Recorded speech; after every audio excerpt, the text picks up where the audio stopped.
Dear Samuel, it was not easy for me to find fitting words for these first lines that I hope you are reading, as well as it was not easy to find out where you were living. I hope that my letter will reach your hands as soon as possible, as there is not much time left.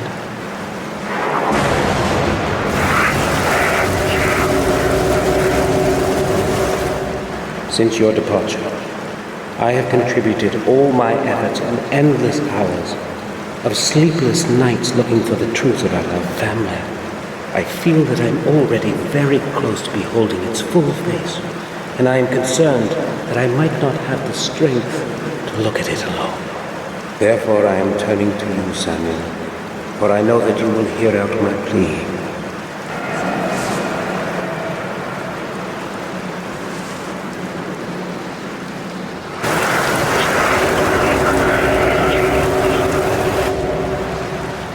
In this envelope, you will find the ancient ring of our heritage.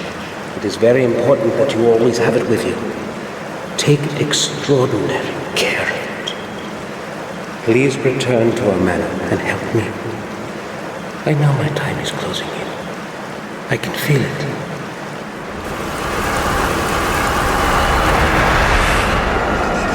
I am afraid.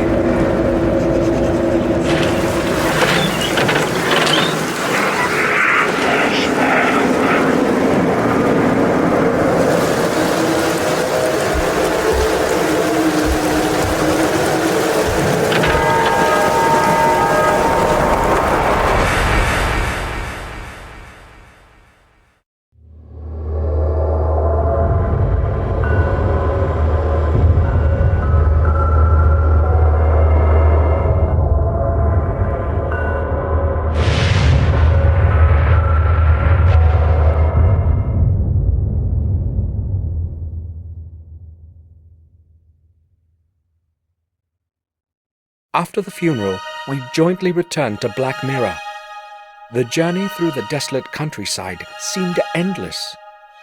No one spoke a single word. When our glances met, they were full of deep sorrow. It wasn't merely grief, however, that was in our eyes. It was also a certain alienation that Victoria and Robert felt towards me. My unexpected return after more than 12 years gave them the freedom to ask all kinds of unspoken questions. I am truly sorry about what happened. Thank you, Hines. I don't know what else I should say. William was everything to me, and now... You need not say anything, Victoria. Today is a sad day for all of us. I think I will leave you alone now, if you will excuse me. You don't have to go. You are a good friend to us, as you were to William. I value your words, but I think I had better go now. Please be our guest, I beg you. I would be happy to, if that is your wish. I would like to skim through certain volumes in your library, if you would not mind then. No, not at all. Thank you. I will be in the library. Bates, should Hines need anything, please be of help to him. Of course. You can rely on that, madam. Do not want to sound harsh, but I think we should leave you alone. You are empathic as usual, Robert. I want to be alone with my thoughts for a while. That is quite understandable. Samuel, would you see me to my study? Yes, gladly. Oh, Samuel, please stay. I'd like a word with you. Certainly. Will you excuse me, Robert? We will talk later. I will be in my study.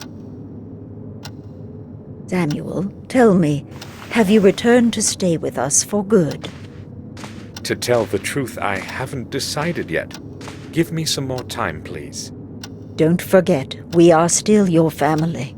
You are a Gordon, and you belong here just like all the other Gordons before you. Yes, I am well aware of that, but I need to put my thoughts in order.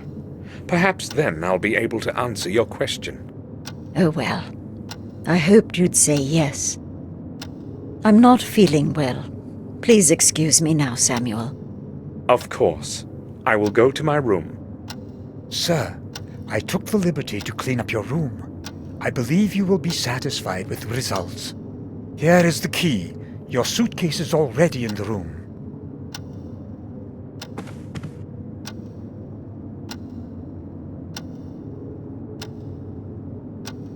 Thank you, Bates.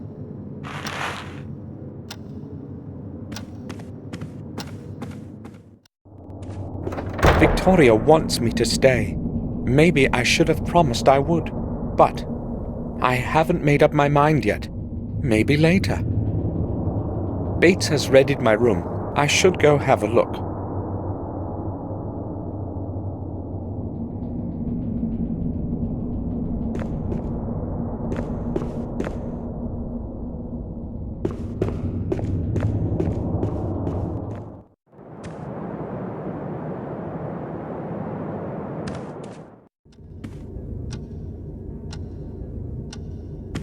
Today's paper. I'll have a look. There seems to be a note of some sort inside. Robert, I have only now received your letter. Now received your letter. That permanently drunken goof whom you have paid to be the messenger brought it late. I will take care of your parcel as usual. Do not worry. Fortunately, no one cares about anything in this godforsaken place. P.S. I suggest you give more money to that blockhead Mark next time. Maybe it will help him be more tardy.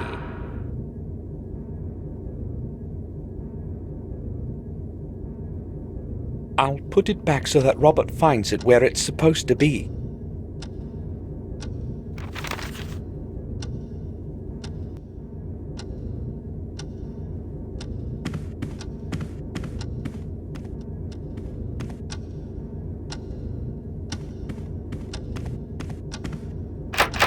The door is locked.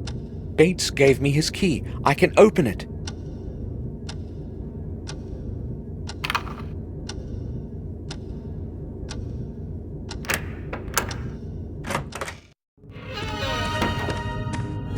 This place hasn't changed at all, as though I were only away for a few days. Welcome home, Samuel. Catherine would comb her beautiful hair in front of it every morning. It's best not remembered.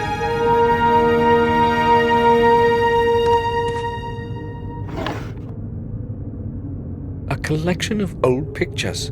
I don't want to remember that time. I'll leave it alone.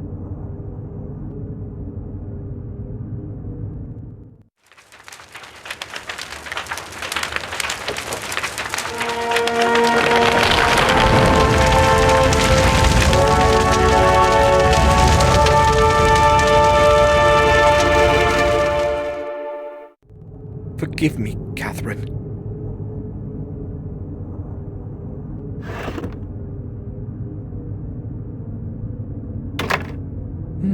It's locked. I only had a couple of things and an old camera in it as far as I recall. But where did I keep the key?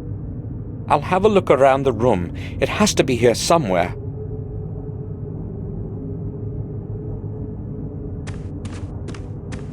I cannot see there. It's too high.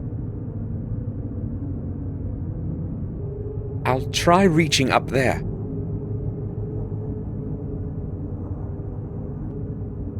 There is something there.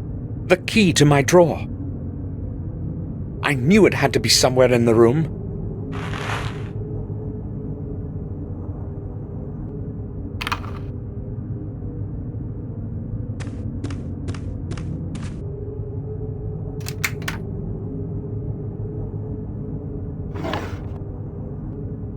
I have no need to take pictures of anything.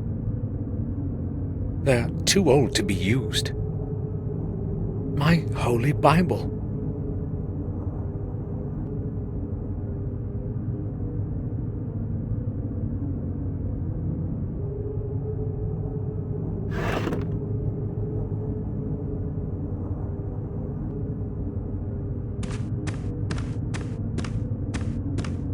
William's portrait of my dear Catherine.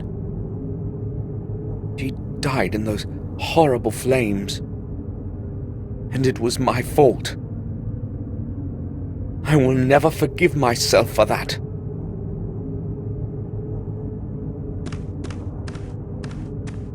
An old painting. I don't know who its author was. It's cold in here. I'll tell Bates to light up the fireplace.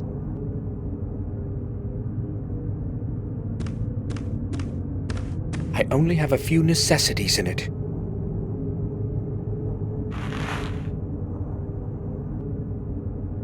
I'll take the pills in case my head starts to ache again.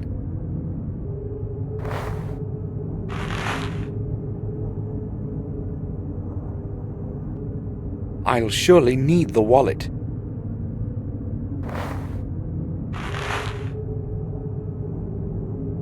I can't see anything interesting. There are some coins in it.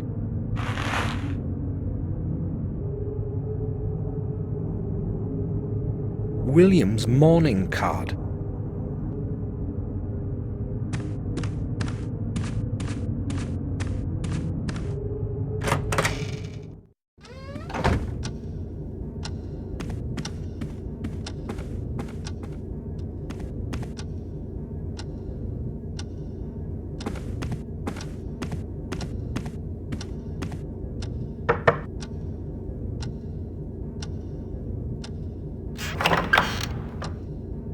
Robert, may I speak with you for a moment? Of course. I'd be happy to speak to you. We haven't seen each other for such a long time. How many years has it been? 12, maybe more. A long time indeed. I am happy that you have returned. I have not come to stay. I came only to be here for William's funeral. Really? That's a pity. I thought you would stay with us for a few months at least. Maybe you can still change your mind. So, what do you want to talk about? What do you think about what happened to William? That is a strange question. What should I think about it? I don't believe it was an accident, let alone suicide. I am afraid you are jumping to conclusions, Samuel. You don't happen to think it was a murder, do you? No. But really, who would want to kill themselves in the autumn of their life? William was a very old man. Look, William was alone in the tower when it happened, and the door was locked from the inside. So a stranger's intervention is impossible. So why didn't he leave a letter? That I do not know, and I do not even want to think about it. Trying hard to get my thoughts away from William's death, and I absolutely don't feel like talking about it. How is it possible that Robert is not at all interested in this? Am I the only one who wants to know the truth of what happened to William? The castle is falling into disrepair. How long can it last like this? It has been standing here for hundreds of years, and it is not going to decay anytime soon. It will outlive us, just as it has outlived our ancestors. But the old wing is on the verge of falling down. It was already on the verge of falling apart when I was born. Yet it still stands. Why hasn't anyone tried to restore it? Oh, sure they have. About 100 years ago, Werner Gordon attempted to repair it. Why are you saying attempted? Well, he was not the first one who had tried it. The new structure never lasted more than a couple of years. The original castle foundations that Marcus and Mordred jointly laid are within those walls. It is as though the old stones do not want to accept the new ones. Strange, indeed. So what has been happening around here since I've been away? Things are rather odd, but I have no recollection of anything special. Are there any new families? No, I do not believe so. In fact, the only person to have moved here is Dr. Herman. We also have a different groom and a different gardener than the ones you knew.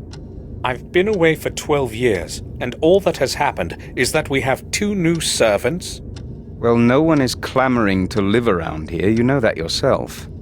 Yes, nothing really has changed. It's almost scary.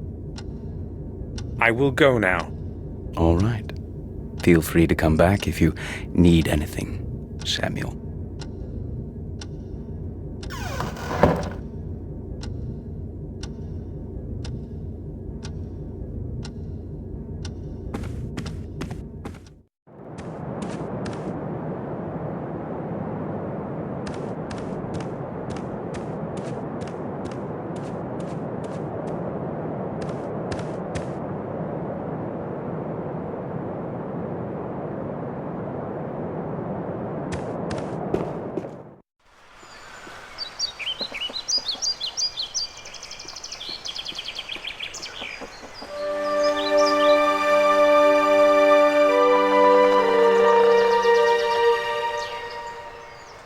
William had his study behind those windows.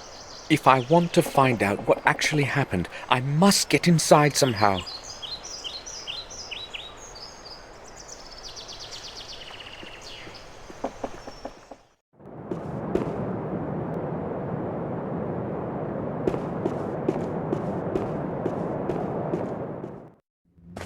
I hoped I'd never have to return here. I'll never forgive myself for Catherine's death, for which I was responsible.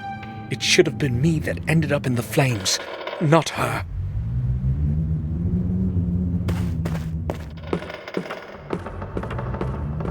Just ashes.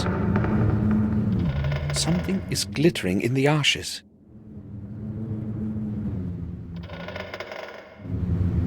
The remnants of a torn-up photograph.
I've never seen this face before, but who could have thrown the picture in that fireplace? And why did they take care to tear it up first?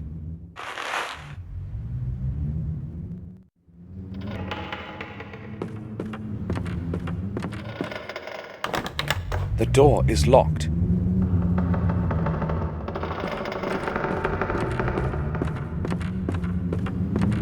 There's nothing in it, just dust.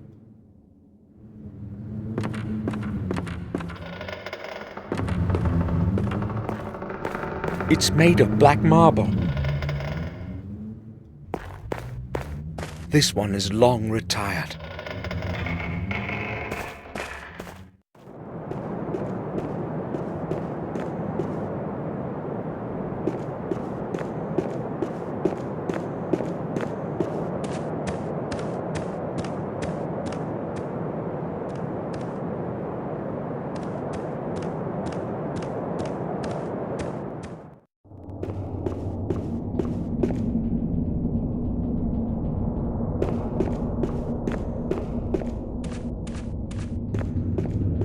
This door leads nowhere. The lower floor of the old wing of the castle is behind it. The entrance has been walled up for years.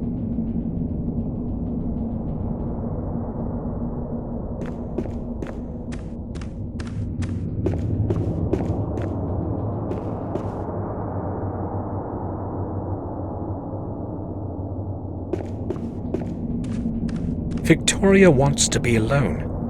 I'm not going to disturb her.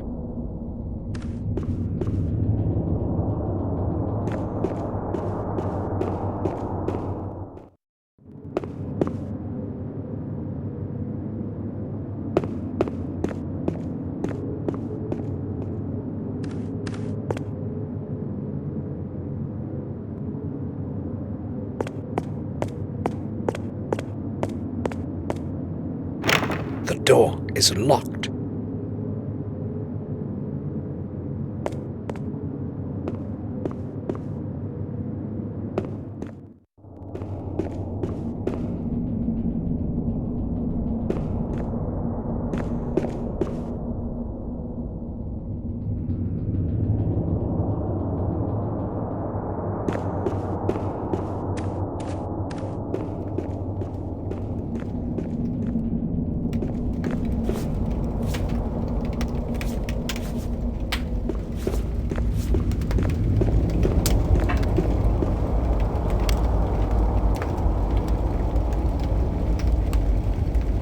I'm glad you have returned, sir. We have kept your room intact. It's exactly as it was when you left. Very nice. Thank you.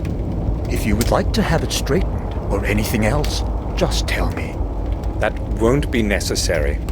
It happened so suddenly, I didn't have time to write that I was coming. I would be happy to help you with anything.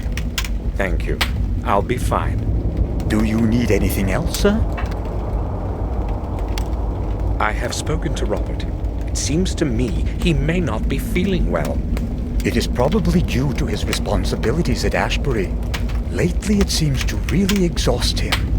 He has recently taken to spending most of his time at work, often not even returning home for the night. He usually arrives in the evening, locks himself in his study, and works late into the night. He won't even let me in. He may just not want to be disturbed. Maybe, but he would never do that before. I'll talk to him. All right, sir. I was under the impression that nothing had changed here since I left. So many years have passed, but it seems to me like it was just last month. The same scenery, the same weather, as though time would rather avoid this place. Sir, a lot has changed in your absence. Nothing is as it was, believe me. We are all growing old, and so is everything around us. I've been a servant here since my youth, and I know well how much a man can be changed by this place. During the last few months, things have been getting noticeably worse, day by day. It is as if the bleakness within the old walls of this manor is gradually taking us over. Maybe you're right. Even I don't feel exactly well within these walls. Been recalling memories of me that I've wanted to forget. Strange and dark in them. And that dismal silence. Bates, could you please light up the fireplace in my room? It's quite cold in there. Oh, pardon this old servant, sir. I had completely forgotten about it. I will be happy to light up your fireplace. Also, if you need the room cleaned up properly, please say so. It was abandoned for over 12 years, and one hasty cleanup is insufficient. No, the room is all right. Thank you. You're welcome, sir. I need the key to the attic. Do you know where I can find it? It is hanging in the kitchen right next to the cellar door. You cannot possibly miss it. I'm going to need the key later today. Can you please put it back afterwards, sir? Of course I'll return it. Thank you. Are you sure you're all right, Bates? You know you can take a rest whenever you want. Thank you, sir. I think I will be fine. Have a look at this picture. Do you know this man? He does not look familiar to me. I am not very good at remembering faces, though. Sorry, sir. I think I will go now. I'll return to my work.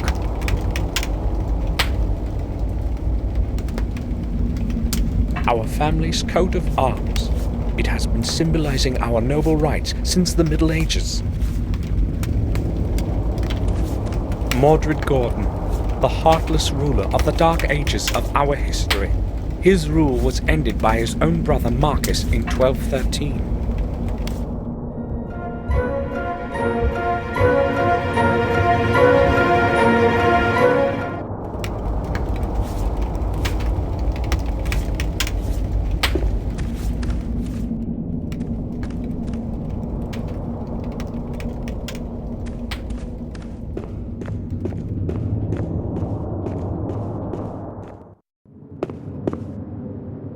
fresh apples, and a few sweets.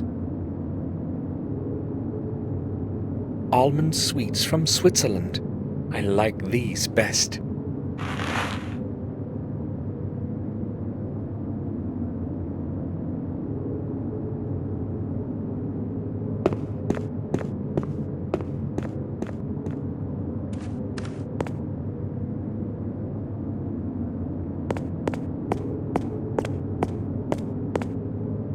This is the key to the attic. I'll take it.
It's locked.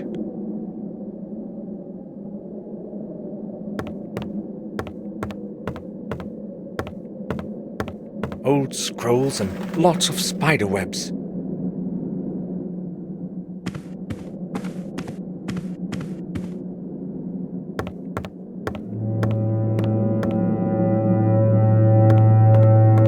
The entrance to the tower is nailed shut. I must get rid of these barrier boards somehow.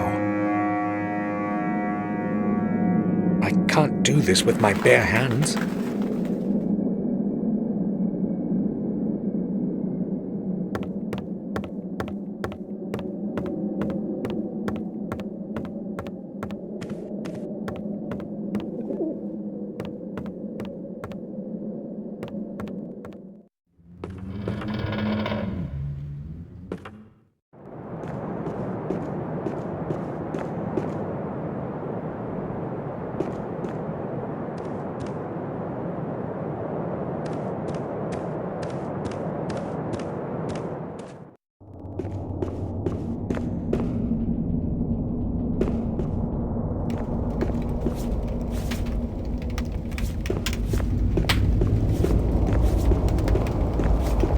Bates?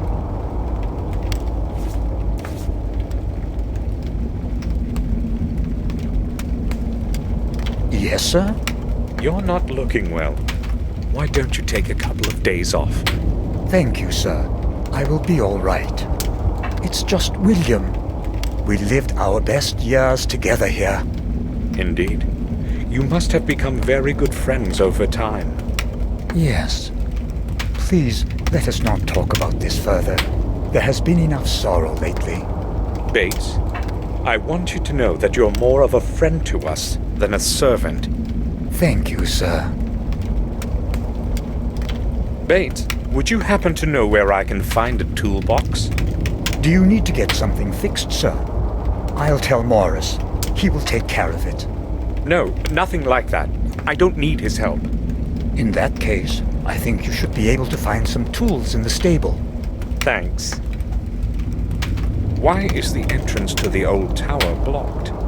Madam ordered me to nail the door shut so that she would not have to think about that place ever again. She does not want anyone to enter William's study. I see. I think I will go now. I'll return to my work.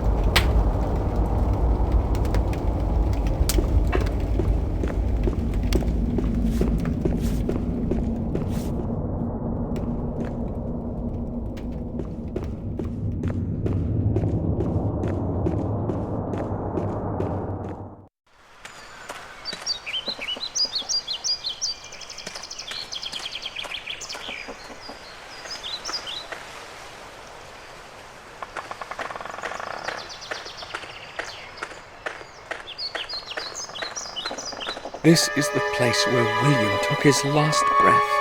I won't leave before I find out the truth.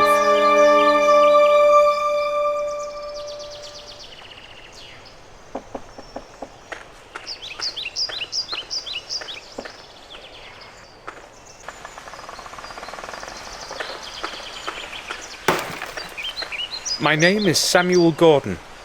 You are Morris, the groom, aren't you?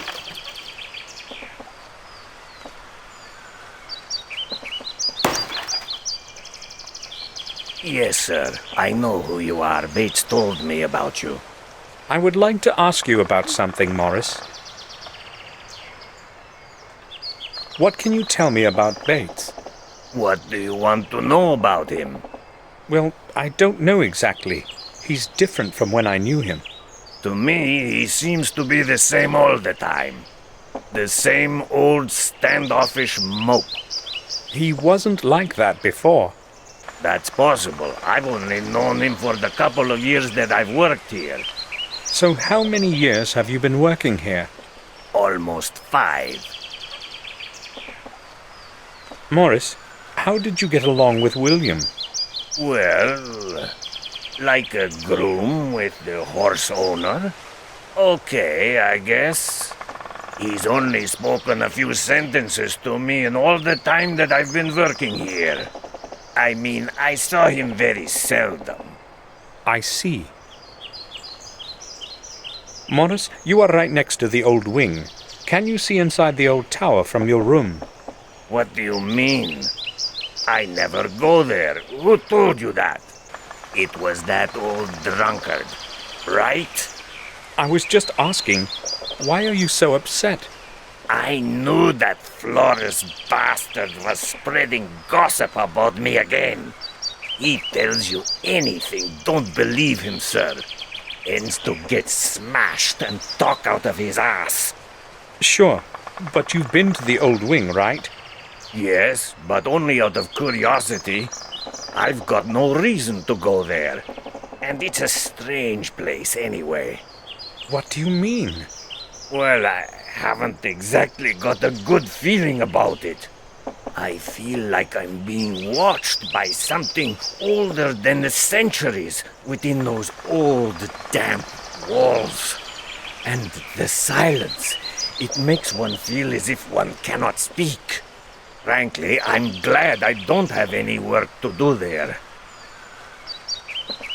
Morris, look here. Do you know this man? I wouldn't say so. I've never seen him around here. Okay, thank you. I will go then. All right, sir.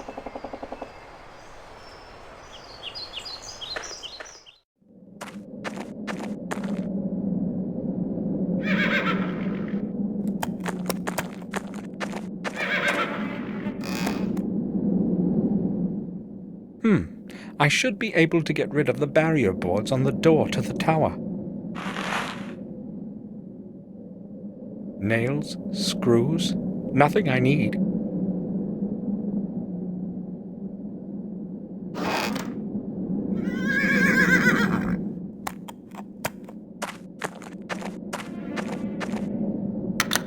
There's enough light in here during the day.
the path is free of obstacles.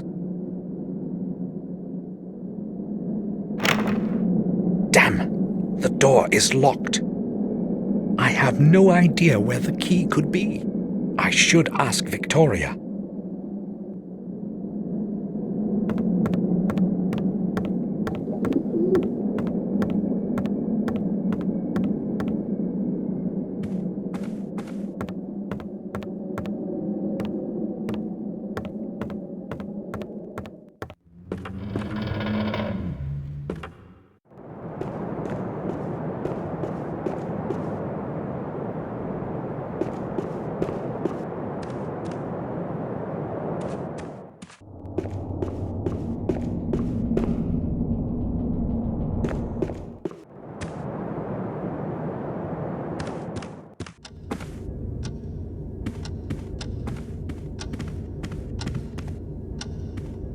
I have lit the fire in your room as you wished, sir.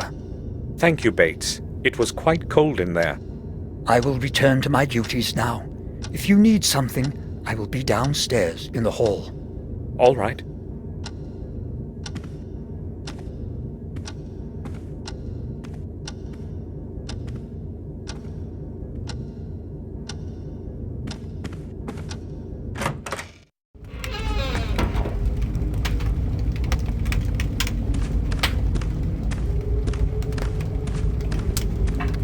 The fireplace is lit. It's warm in here now.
The fallen tree has surrounded it completely. There's no way to reach it. Its water used to be crystal clear. I'll tell Henry to clean it up. It can't stay this dirty.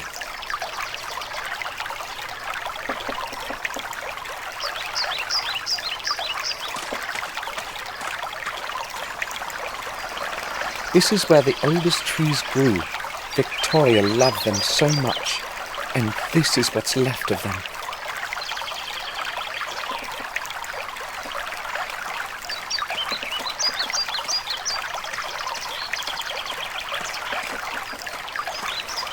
The rear path is completely blocked by bushes. I have to go around.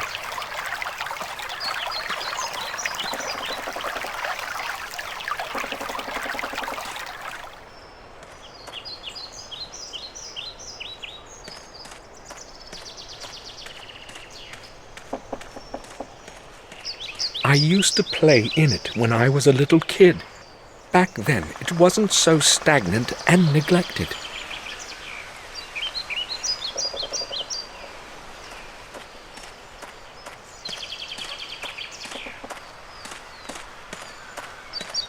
It must be centuries old. It invokes a rather queer feeling in me.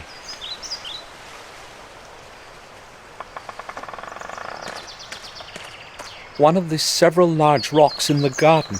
No one knows how they got here.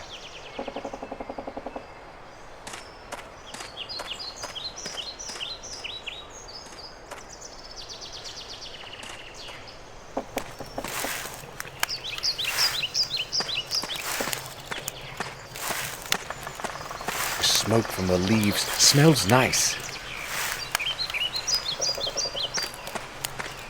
Good morning. Good morning, sir. My name is Henry. I take care of the garden. It's not an easy job. I don't have anyone to help me. But you probably wanted to speak about something else, sir. What can I do for you, sir? I would just like to ask a few questions. How long have you been working here, Henry? About a year, sir. The garden seems rather deteriorated. Everything used to blossom around here, but now... I'm trying hard, sir, but I can't get everything done just by myself. This garden is really a lot of work, sir. Why doesn't anyone maintain the rear garden? I don't know, sir. Probably because nobody ever goes there. And what about the fountain? There used to be fish in it once. I have no problem with the rear garden as such, but I want you to clean the fountain.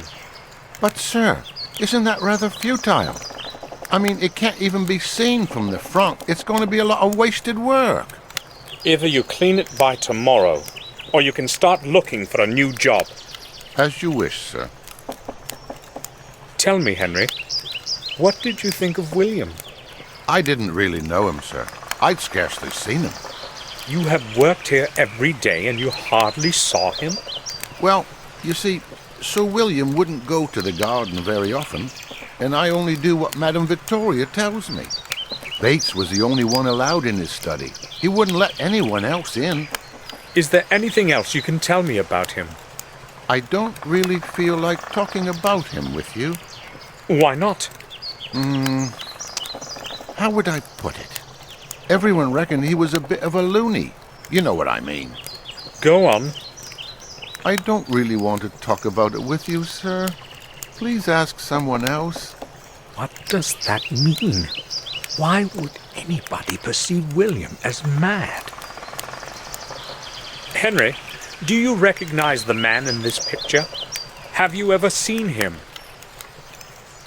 No, sir. I don't think I have. Who is it? Should I know him? No, probably not. I just wanted to know if you had ever met him. I'm sorry, sir. I will leave you to your work.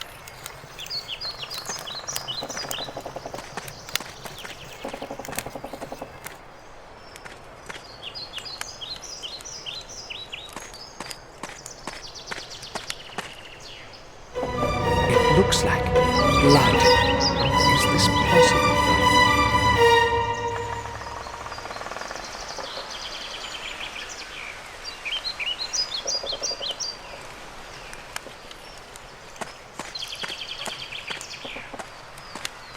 The door is locked.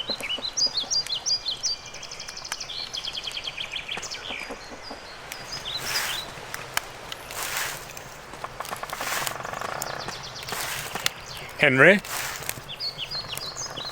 Yes? Henry, there's blood in the grinder in front of the greenhouse. Where did it come from? But that's impossible, sir. I only put branches in it. Are you quite sure? Perhaps you're right. I probably imagined it. I should probably take a rest. Who knows what I've seen? Henry, I went to the greenhouse and found it locked. Why? I lock it during the day as well, just to be safe. To be safe? I don't want anyone wandering about the place and snooping in my stuff. Do we have strangers walking around here then? No, sir, that's not the problem. But I've seen Morris around there a couple times, and he's got no business there. The greenhouse and the garden are both my responsibilities. I usually lock it so that I can be sure nothing gets lost. But if you want to have a look inside, sir, I'll open it. No, I only wanted to know why it was locked. What could Morris be looking for in the greenhouse? I will leave you to your work.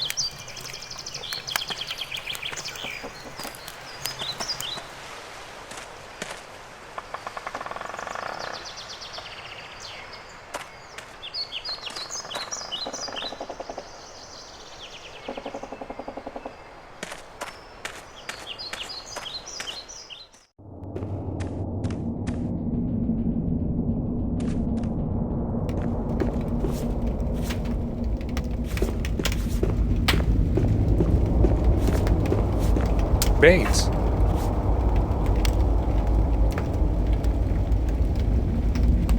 Yes, sir? Bates, this might seem strange to you, but I would like to see the exact spot where William died. Oh, but why, sir? I have my reasons. Oh, well. Follow me if you insist. This is where the awful thing happened. Please, just do not ask me to describe it to you. I have told the detective everything already, and I would not want... No, that's all right, Bates. Why all of this then, sir? I can feel something is not right.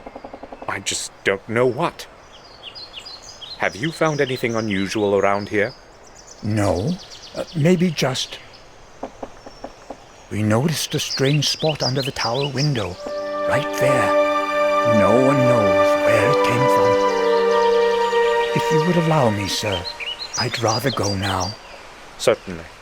I knew Bates wouldn't understand why I was doing this. Something tells me things aren't quite as they seem.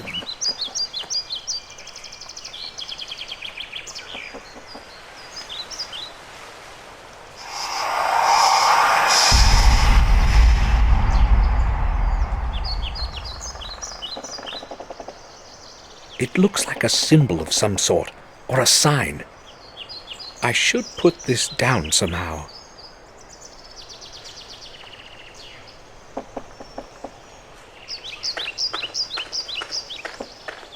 The castle is literally surrounded by bushes. I'll have a closer look. Something got stuck between the branches of the shrub.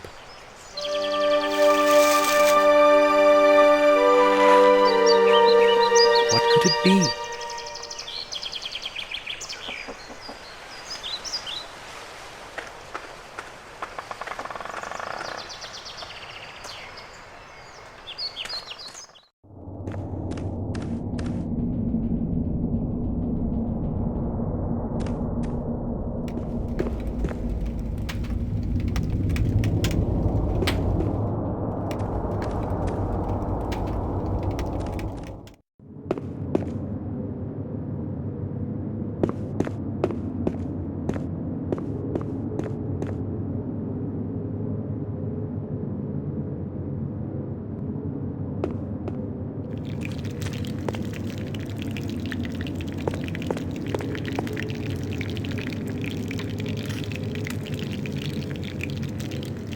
Do you need anything, sir?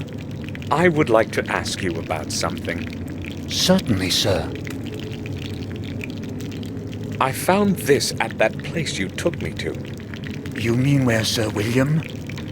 Yes, I'm quite sure it can shed some light on what has happened. I am not as optimistic as you are, sir. Maybe you should hand the object over to Detective Collier. Bates, this thing may help us discover something new. I know one thing, sir. Sir William is dead, and no one can do anything to change that. You don't happen to believe that it was a suicide or an accident, do you? I have known William too long to believe that. Well, I have already offered my opinion on the matter. Can I go now, sir? You surprise me, Bates. I'm sorry, sir. Talk to Henry. He was working on the flower beds that evening. He might know more than I do. It seems to me that Bates knows something he doesn't want to talk about. But why would he do that? No, I'm not too sure. I think I will go now. I'll return to my work.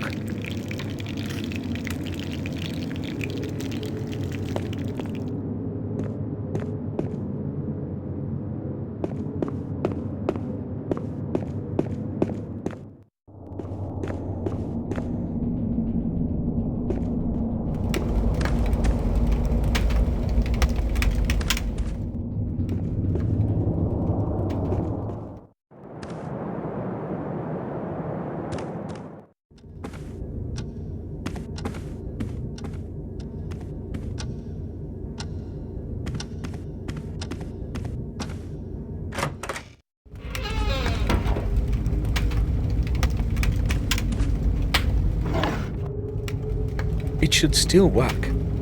There's no film in it, and my old films are useless.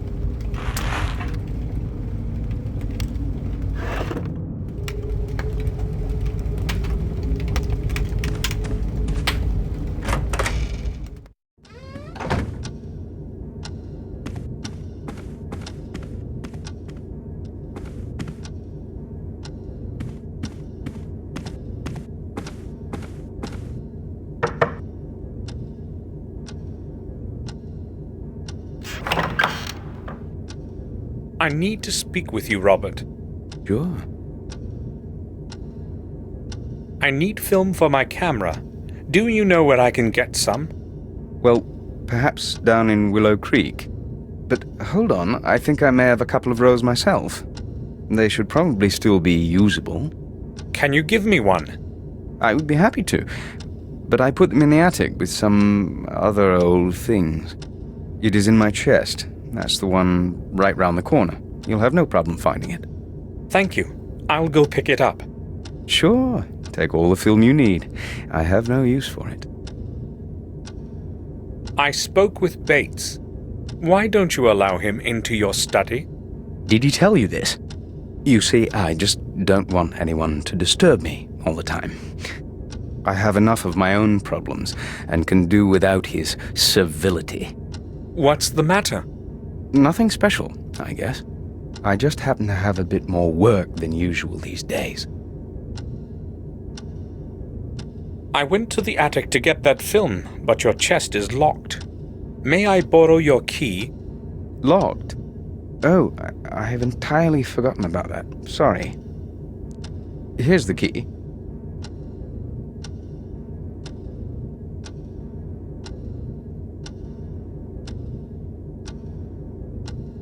Thank you. I'll bring it back. You needn't hurry. I use it so infrequently. Robert, look at this old picture. Do you know who this might be? No, I do not know that person. Why are you asking? I found the picture in the old wing, torn to pieces in a fireplace. Given the fact that someone has torn up the picture, the person in it is probably not anyone important. Forget about it. I will go now. All right. Feel free to come back if you need anything, Samuel.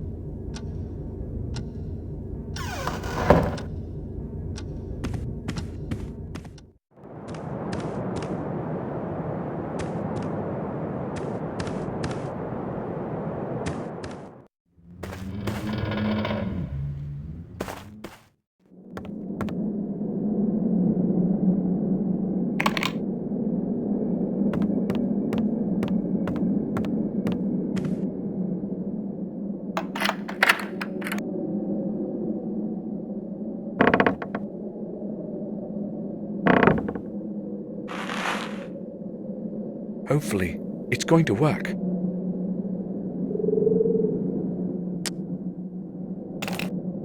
I'm out of practice, but I guess the film is installed properly.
All I need to do now is have the film developed. But where do I get it developed?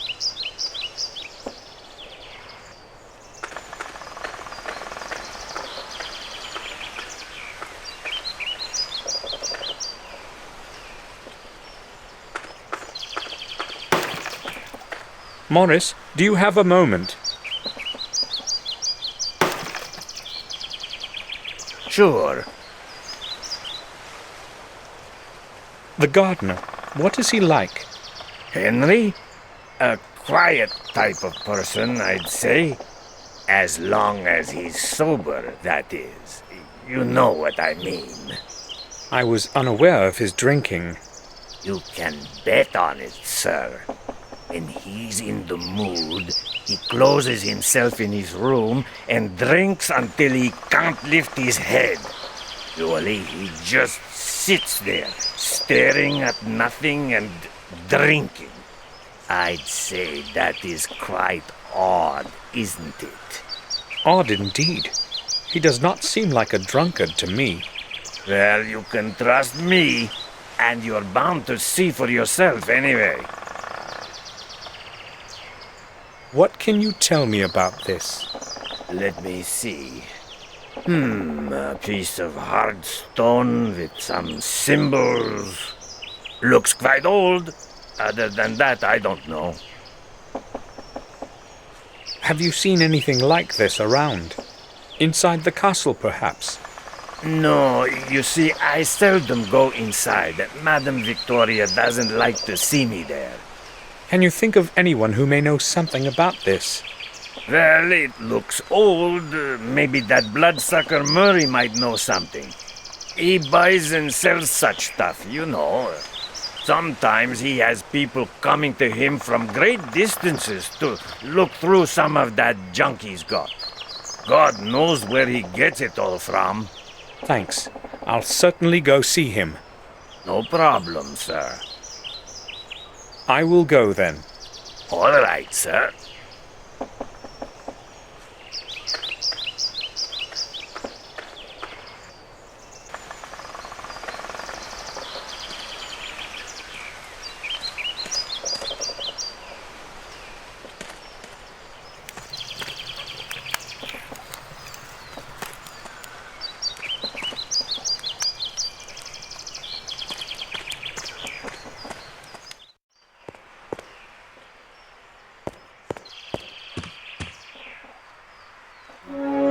William used to be very fond of this place.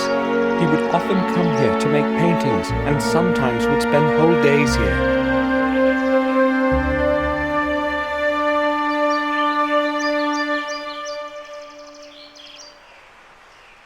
The Black Mirror Castle.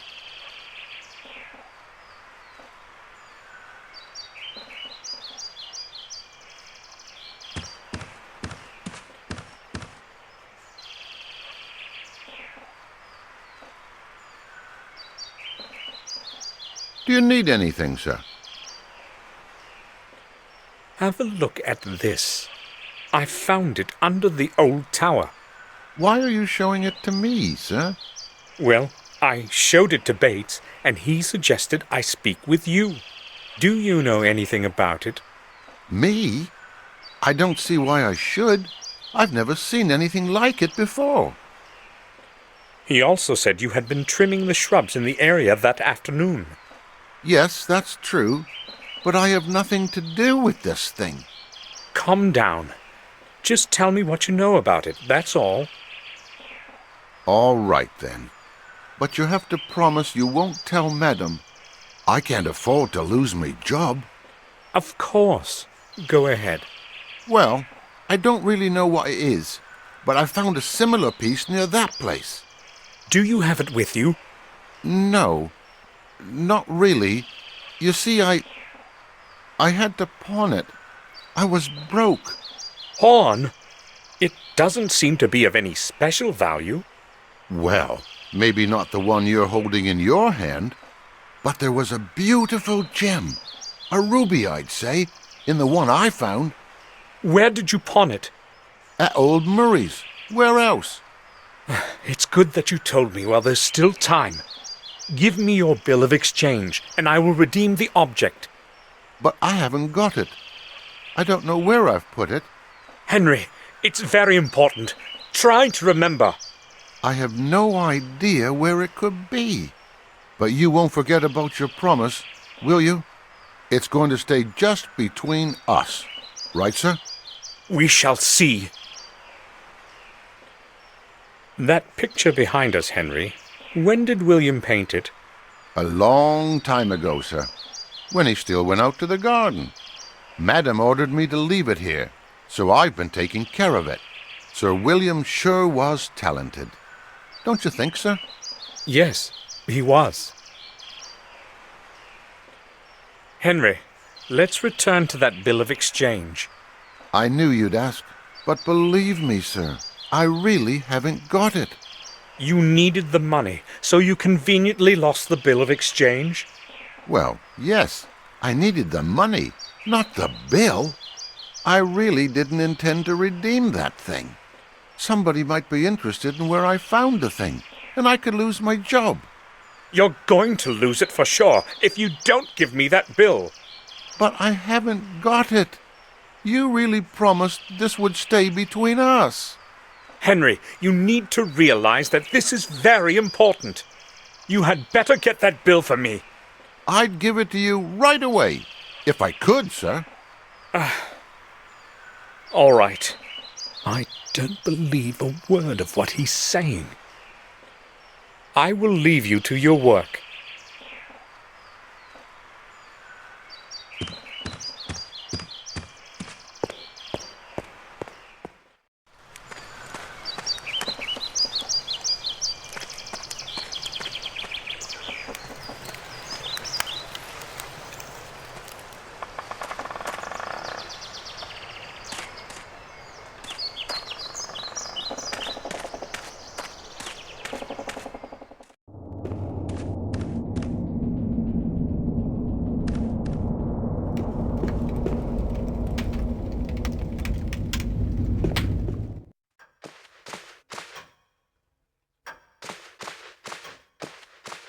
Doctor, can I have a word with you?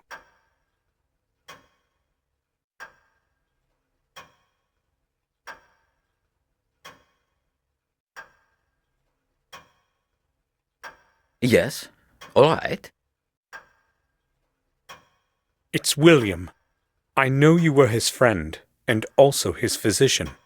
Yes, that applies to your whole family.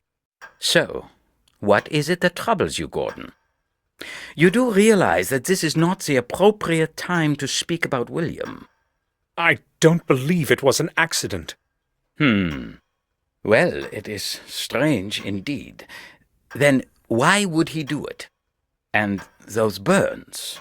What burns? Numerous deeply burned areas. I have no clue as to their origin. Go on. No, Mr. Gordon. Come back tomorrow. I will gladly tell you everything. I really do not want to talk about this today. All right. Then expect me tomorrow. I will certainly come back. Dr. Herman knows something important. I have to talk to him tomorrow. Have you ever seen this man? No, I have not.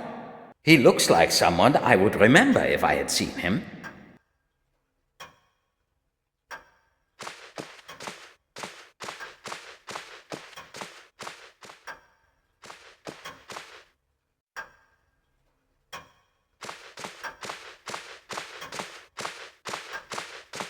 The map of our manor.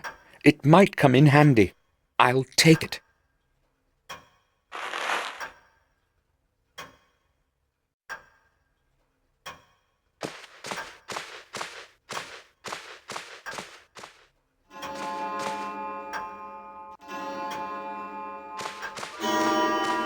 The statue is holding something strange in its hand. It appears to be a key of some sort, or an amulet.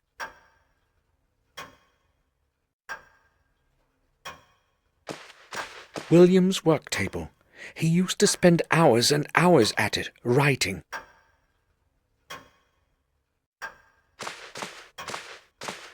The Chronicle of the Warm Hill Manor. The local parish has been here for a very, very long time. According to the oldest books and records, it has been here for so long that only the walls of our castle may remember its foundation. Marcus Gordon had the church built so long ago that the date has already been lost in the mists of time. Therefore, the actual age of the building can only be estimated. As in the past, there was no accurate record-keeping. Should we hold to the views of respected historians, it was around 1215 AD that the church was built. It is thought that Marcus had the church built on pagan lands where many innocent people died through the ages. There is no corresponding record to this, however. Not one mention in any books or volumes available to me at the manor or the vicarage. Therefore, from a historic standpoint, this is a mere assumption, or worse, one of the many fictitious legends circulating in these lands. One thing, however, is more certain. It was this age that also gave rise to the academy at Black Mirror. As with Wormhill Church, it was Marcus who was responsible for the construction of such a significant building. The new academy, with its vast library, was supposed to serve as a knowledge base for all the people. It was also a safe place for depositing the chronicle of the Gordon family that Marcus ordered his wise men to protect. In this, however, fate was not kind to Marcus. The whole academy burnt to stone long after his death, around 1512 AD. Despite the vigorous effort of the people at the manor, who hurried to the disaster to fight the flames, the academy burned to the ground. When they saw there was no chance to save the building, they tried to save the records from inside. Not everyone was willing to risk their life in lethal heat for the scraps of paper that had been scribbled over. If it hadn't been for a few brave souls, however, we would have never known who Marcus Gordon was, nor some of the history of Black Mirror Manor, as most chronicles were lost to the flames. Garmoor Gordon perished in the fire at the age of 45. For his bravery, eternal memory is held. There was no one left of the academy to care for the remaining records and old books. Consequently, the volumes that remained were passed on to the Wormhill parish to the safekeeping of Father Matthias. Father Matthias took meticulous care of the historical treasure until his death in 1543. To that holy man, the people of Garmoor Gordon are grateful for the preservation of the chronicle and the old records. Since those times, the Gordon family chronicle has been handed over from one successor of Father Matthias to the next, until today. Recorded by hand of Jeremy Gordon, 1632 AD.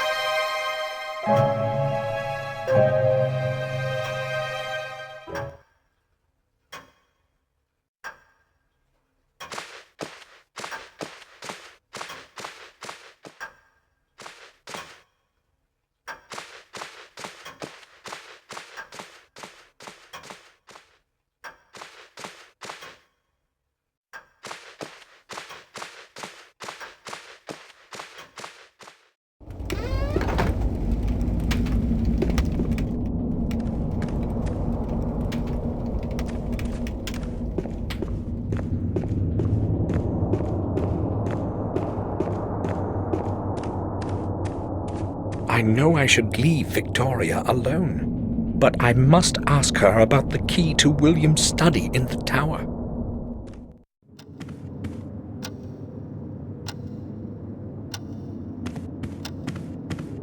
Victoria, I know you want to be alone, but I must ask you about something that only you can answer.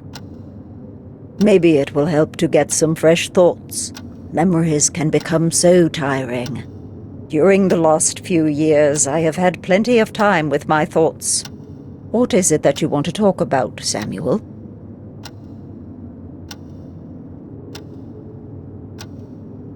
Victoria, I need the key to William's study.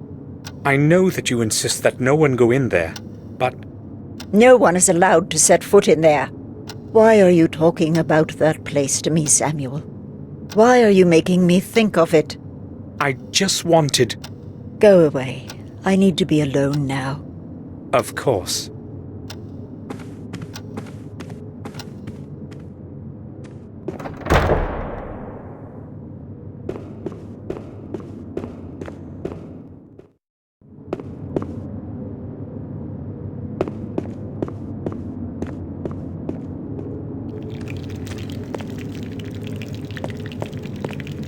Bates, I would like a word with you.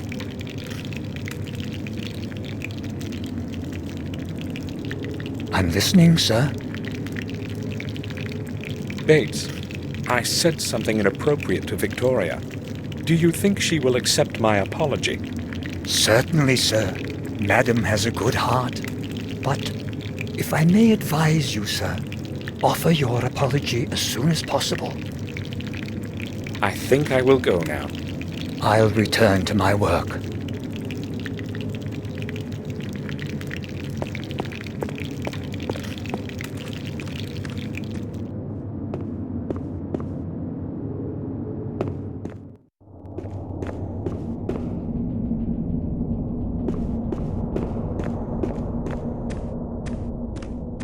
Should apologize.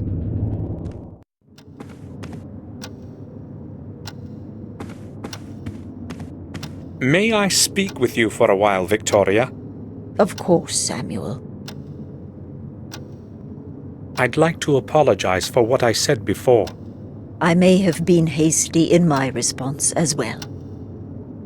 I had that key destroyed so that no one can ever enter the tower again. Maybe William had another key, I do not know. Where are his personal belongings now? I do not know. Ask Herman. I do not want to talk about it. Victoria, why was William hiding away in his study? No one saw him go outside, and he would not let anyone in. Why all the secrecy? I don't know, Samuel. About half a year ago, he closed himself in that damn tower and spent whole days and nights there. He never told me what he was doing. When I asked, he merely stated that he was looking for the truth and that he would not stop until he found it. It entirely absorbed him, and you know how it ended. I hope that he has found his truth. I hoped I would not have to return to this place ever again. And even now, I'm not sure if I should have. I did not dare hope you would come. The letters to you were all returned, and no one from the family had seen you in years. As time passed, we assumed you were dead. I didn't open a single one of them. I wanted to forget it all. Only that morning letter. I had to open that one. Maybe I should have left it unread, like the other ones. Your words are cold, Samuel. If it hadn't been for William's death, I would have never returned. I returned because of William only. I don't expect you to understand it. Bates isn't looking well. He's old and very tired. He should take a rest. I would suggest that to him myself, but I know he does not want to be alone right now. He and William were friends long before I knew him. He has worked here all his life, just like his father before him. He feels comfortable to be with us, I am sure. That person who was with us at the funeral, who is he? Dr. Herman, our family physician. But it would be more accurate to say our family friend. I had never heard of him. Well, how could you? He moved here long after you had gone away. He's a good man. He was a friend to William and has helped us a good deal. Until William began avoiding people, they were often together. Why are you interested in Heinz? I don't know him, so I wanted to know who he is. Do you need anything, Victoria? No, thank you, Samuel. I am all right. Maybe just... No, you needn't worry. I'll ask Bates. That new gardener, Henry. I've heard he drinks. He is not new here. He has been working for us for over a year now. What you have heard is true, but it does not happen very often. Except for that particular habit, he is polite and hard-working. I'm surprised you're saying this. Does his drinking not bother you?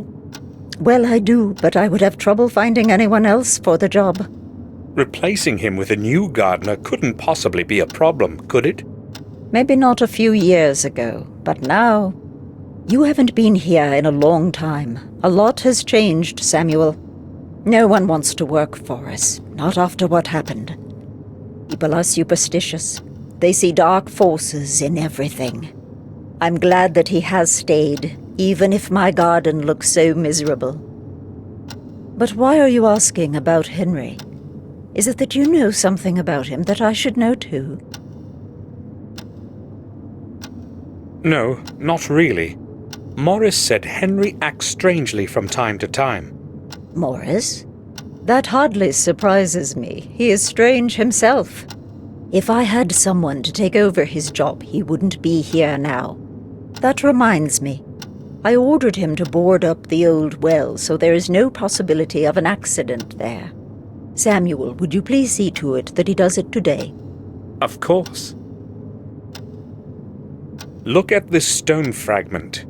Does it mean anything to you? No, I wouldn't say so. But yes, I have seen something similar on William's desk. He was very careful with that thing. Only I don't know what the big deal was. He never spoke about it.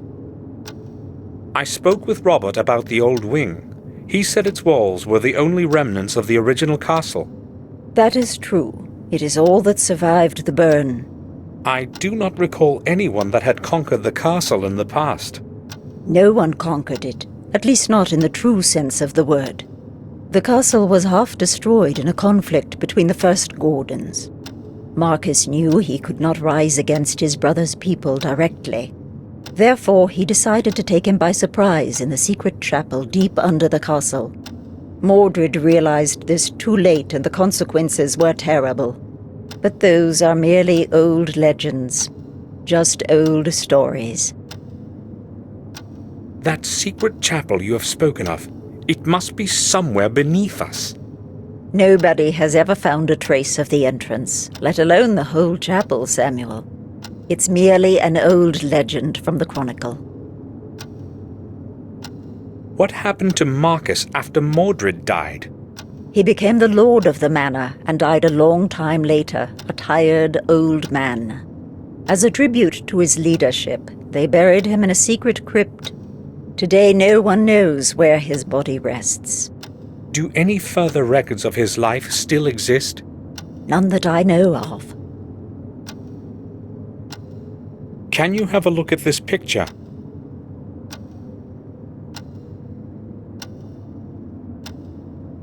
Do you know who this man is? I've seen that face before. Yes, but not exactly this one. What do you mean? He was much younger than this picture, but it was the same person. So, who is it?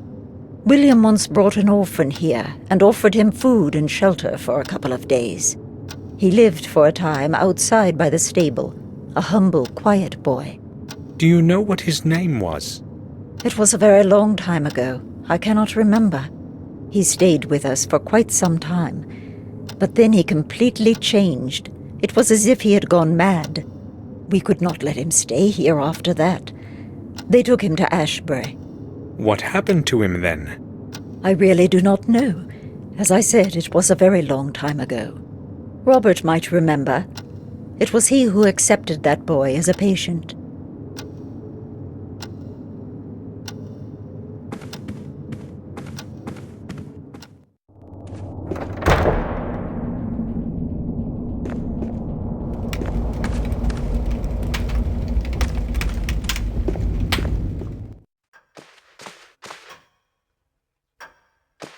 Doctor, can I have a word with you? Yes, all right. Dr. Herman, Victoria told me you had William's personal belongings. Yes, that is true. I would like to see them. Sure, I can show them to you when you come to the morgue tomorrow. I just do not have any idea what you are expecting. Well, I must see them today. Can you help me? Today? Well, all right. Maybe we could do it like this. I will send someone to the main gate with a parcel for you. Will that do? Perfectly. What time will this person come? I will send him as soon as I get back to the autopsy room. Let us say 7 o'clock? I'll be waiting in front of the main gate at exactly 7 o'clock. It's very important. I hope the person is reliable.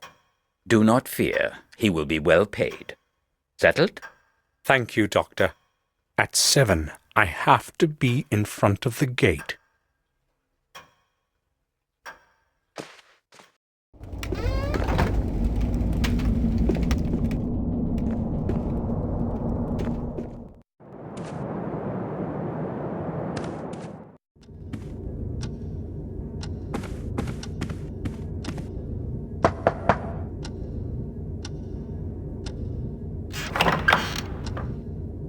May I disturb you for a few moments?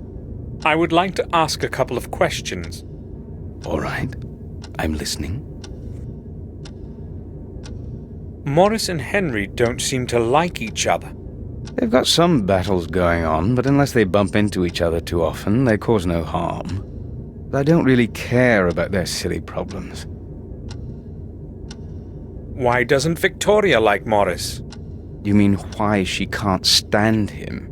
Well, maybe because he is so common. Aristocratic prejudice, you know what I mean. I'm not into this nonsense about blue blood myself. Victoria, however, has her own opinions. Here's your key back, Robert. Oh, thanks. Have you found what you needed? Yes, I have.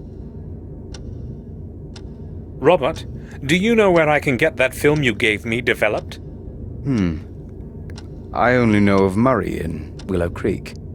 I go to him myself when I need some pictures developed. He has a dark room in his pawn shop. Do you know where it is? Yes, I remember that shop. Try him. I guess I should go there. I showed the picture we talked about yesterday to Victoria. She said she knew the man, that he had lived for some time near the castle. Are you sure you don't know who he is? Let me see the picture again. I'm not quite certain, but he resembles one of my patients in the institution. It could possibly even be him. I do not see where this picture could have come from, though. Maybe we can find out. Who could have brought a picture of some madman to the castle? And why? Morris says that Henry drinks quite a bit. I don't like that very much, to tell you the truth. Neither do I. But there was no one else to take the job. So we have basically put up with that habit of his. He has not done anything wrong yet, anyway. Not yet, right? I must go now. Right then. I'll return to my work.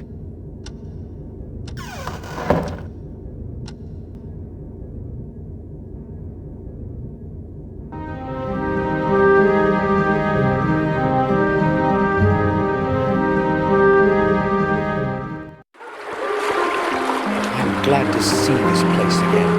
William often took me here when I was just a little boy. Oh well, it's such a long time, but my memories are as clear as yesterday morning. How many years have I actually been here?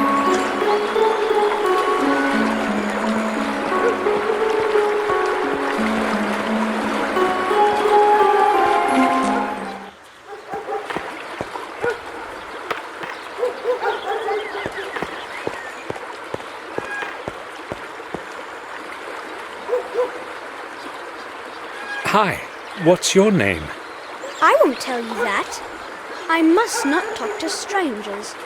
My mum has forbidden me. So, will you tell me your name if I tell you mine? No, I don't know you. Have you got some sweets? Maybe some chocolate?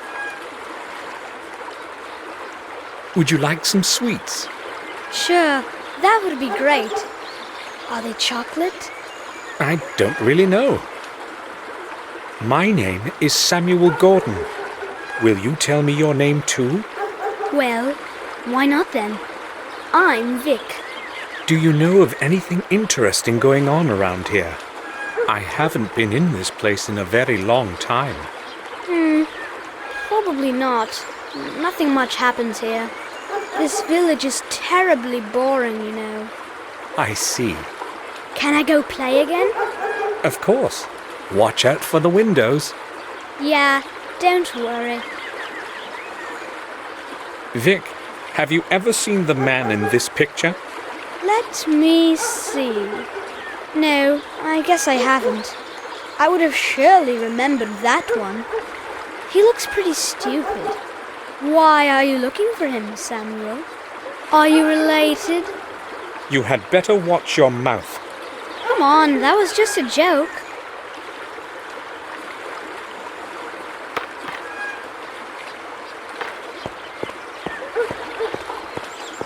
The day's menu. Roe deer on cream. Wild boar shoulder. Gamekeeper style. Harry's wife always did cook well.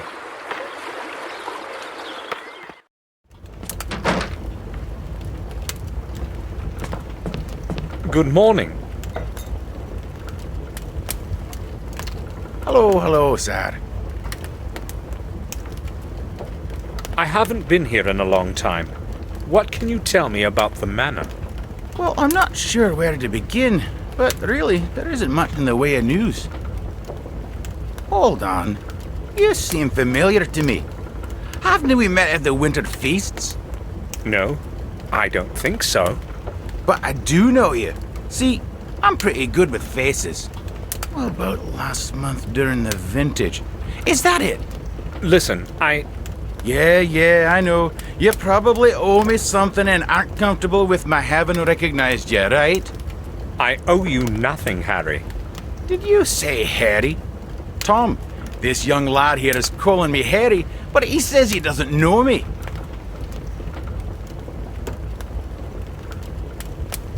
Don't let him annoy you, sir. He's been trying that on strangers for as long as I remember. Is there a problem with the fact that I want me money back?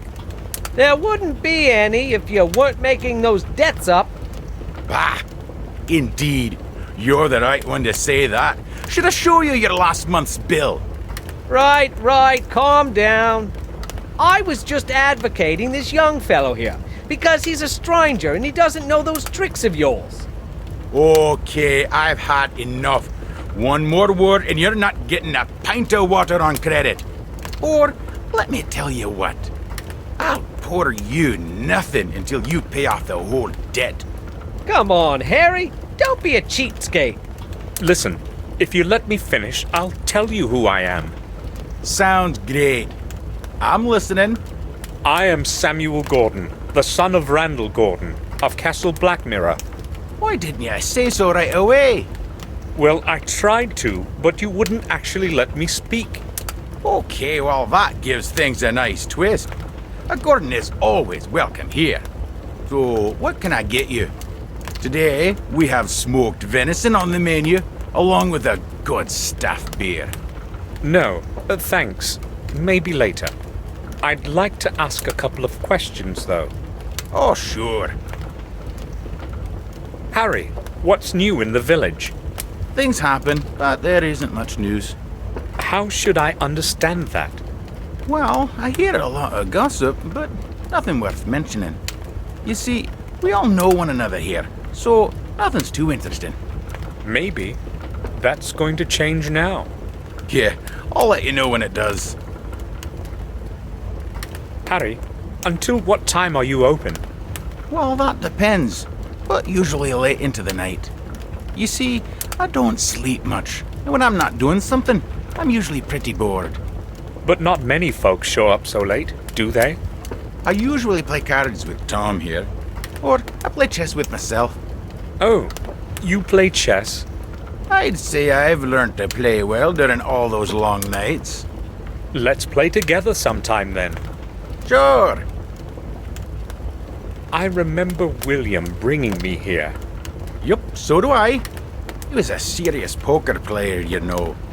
Incredibly lucky with the cards. He would totally clear us out, but then he would return everything.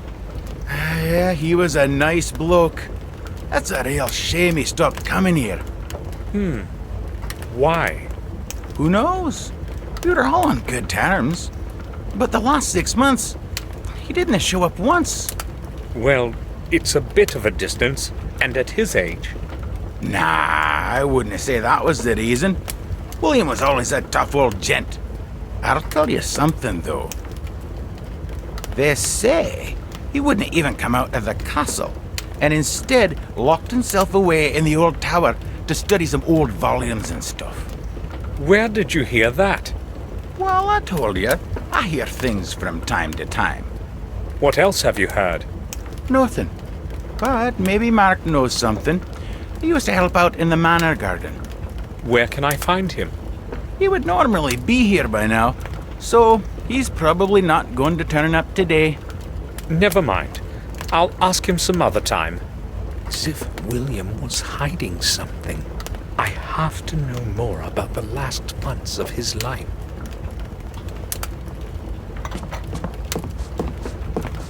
Hello. Hello? How long have you been sitting here? A few hours, I guess. Why do you want to know? That's my way of saying hello, I guess. Oh, okay. I've been here for 2 or 3 hours. I've got nothing to do today. Why don't you take a chair? No, thank you. Maybe some other time. How long have you owed Harry money? That's my business, not yours. Or do you want to pay up for me? Should I? Well, I overheard your conversation about old Sir William. Do you know anything that might be interesting to me? Maybe I do, maybe I don't. My memory is fogging up. It's probably the thirst, you know. Oh, I see. I know where he's coming from. I'll pay off his debt, and then I'll ask again.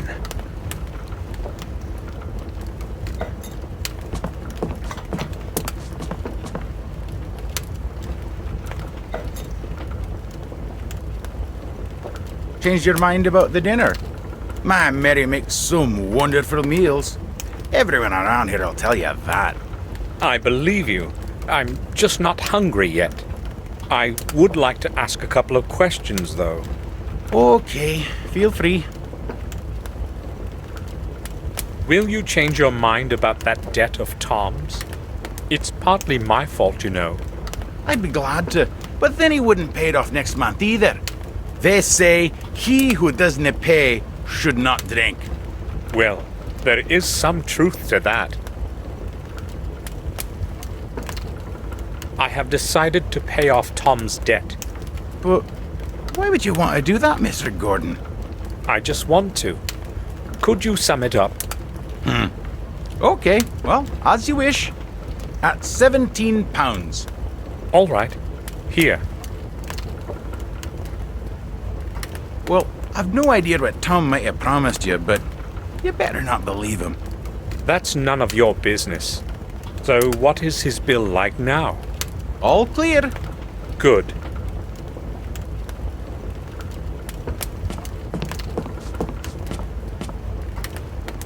What do you want from me? I'd just like to ask about something. All right. I have done what you have asked. Now it's your turn. Right, I heard you. I guess you have done me a good turn. So what do you know about William? I'll tell you what I've heard. Nothing more, nothing less. I'm listening. People have said that from time to time, Sir William would go to the vicarage at night. That's all? What's so strange about him going to church? Nothing much, I'd guess, if it hadn't been late after midnight. Oh, that is strange indeed. Just ask the gravedigger or the vicar. They both saw him. But don't mention me if you decide to go see him. They needn't know that I told you anything. Oh, thank you. I need to speak with Mark. You probably know each other. Yeah, we've known each other for years, but he's not here today. Do you know where he works? I would like to go see him. Mark only works when he must. He hasn't got a permanent job. But try old Murray. Or Herman. He does something for both of them from time to time. So, how's it going? All right, I guess. Why don't you take a chair? I'm a little short on time. Some other day, perhaps. Never mind, I'm used to drinking alone. Tell me, is anything interesting going on in the village? Here? No.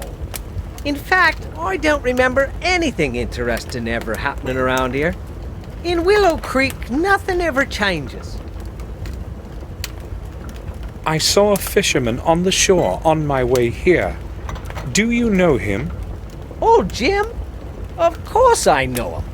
He's my uncle from my mother's side. Is he always sitting there, fishing? He appears to have been sitting there the whole day. Yeah, he's the most patient person I've ever known. He spends hours on that pier just sitting. I wouldn't last a single hour, you know.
Murray buys and sells anything that brings him profit.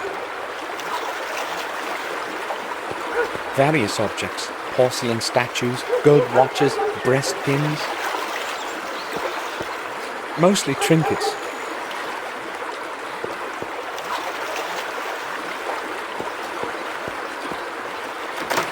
The door is locked.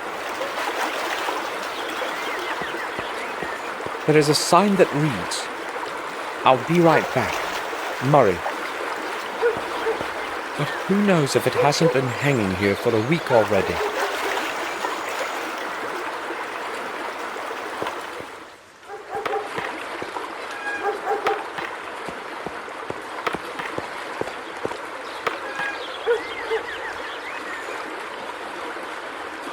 Vic, have you seen Murray today? His shop is closed.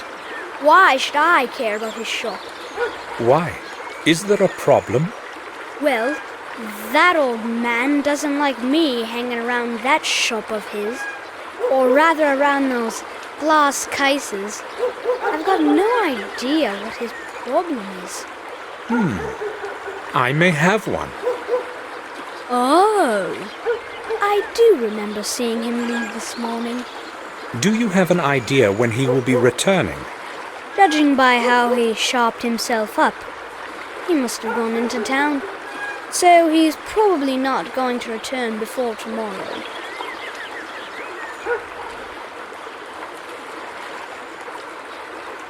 Oops! What was that? What's this here? A ball? Vic! I know it was you, and I know you can hear me.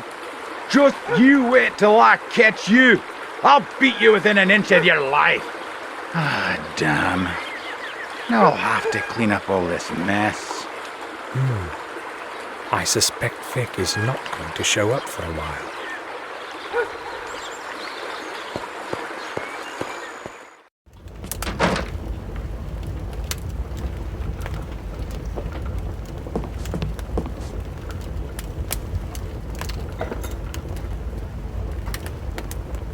What'll it be, sir? I'd like to ask about something. Sure, go ahead. I came upon a closed pawn shop. Is it ever open? Sure. Old Murray would never close the shop without a reason. He probably had to leave. Some business of his own, no doubt. You don't speak well of him. Not many do. Everyone knows he's an old sly boots. The only thing he cares about is cheating people in that old junk shop. But what would you expect from an old cheapskate?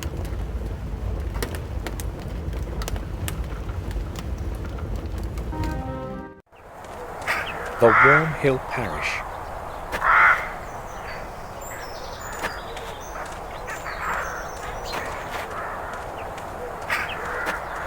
The main entrance is closed and only opens on Sundays. I've got to use the side entrance.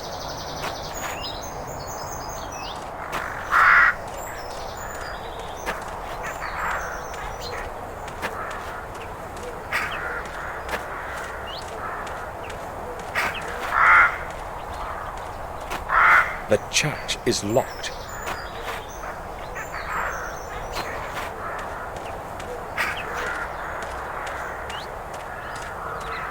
Good afternoon. Have you time for a little talk?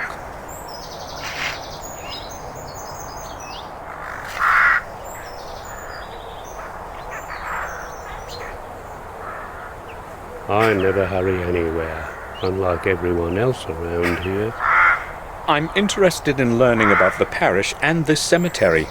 I think you're the right man to ask. Maybe.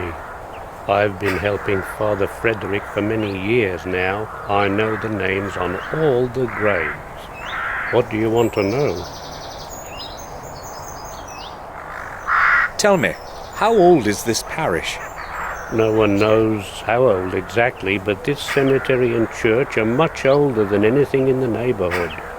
A long time ago, they used to bury heretics here. They say there's a system of corridors under the cemetery where the souls of the innocent wander looking for a way out. You know, I've seen quite a lot all these years here, but... For instance? Well, it was a long time ago, but some years back I heard something like the voice of a child in the distance. It was moaning and singing verses. At first I thought it was just an illusion, but then I could no longer contain my curiosity and went outside to have a look. I followed the sound of the voice, but the closer I got, the less audible the voice became. Maybe it was just a child playing nearby. 2 hours after midnight? I don't think so. Plus, look around. There are graves far and wide. But that's past now. I have no idea what it was, and I do not want to know. I don't even know why I'm telling you this. Have you heard the voice again, or anything similar? I've already told you enough. Don't tell anyone about this. I don't want to look like an old fool. You said you have known Father Frederick for many years. What can you tell me about him? Father Frederick is the best man I know. He took me in when I was orphaned and raised me as his son. For that I will be grateful to him for the rest of my life, and I will be around to help him as long as I am able to. But if you want to talk to him, you will have to wait until he returns from the neighboring manor. I see. Thanks. Tell me, what is your name, actually? Mine?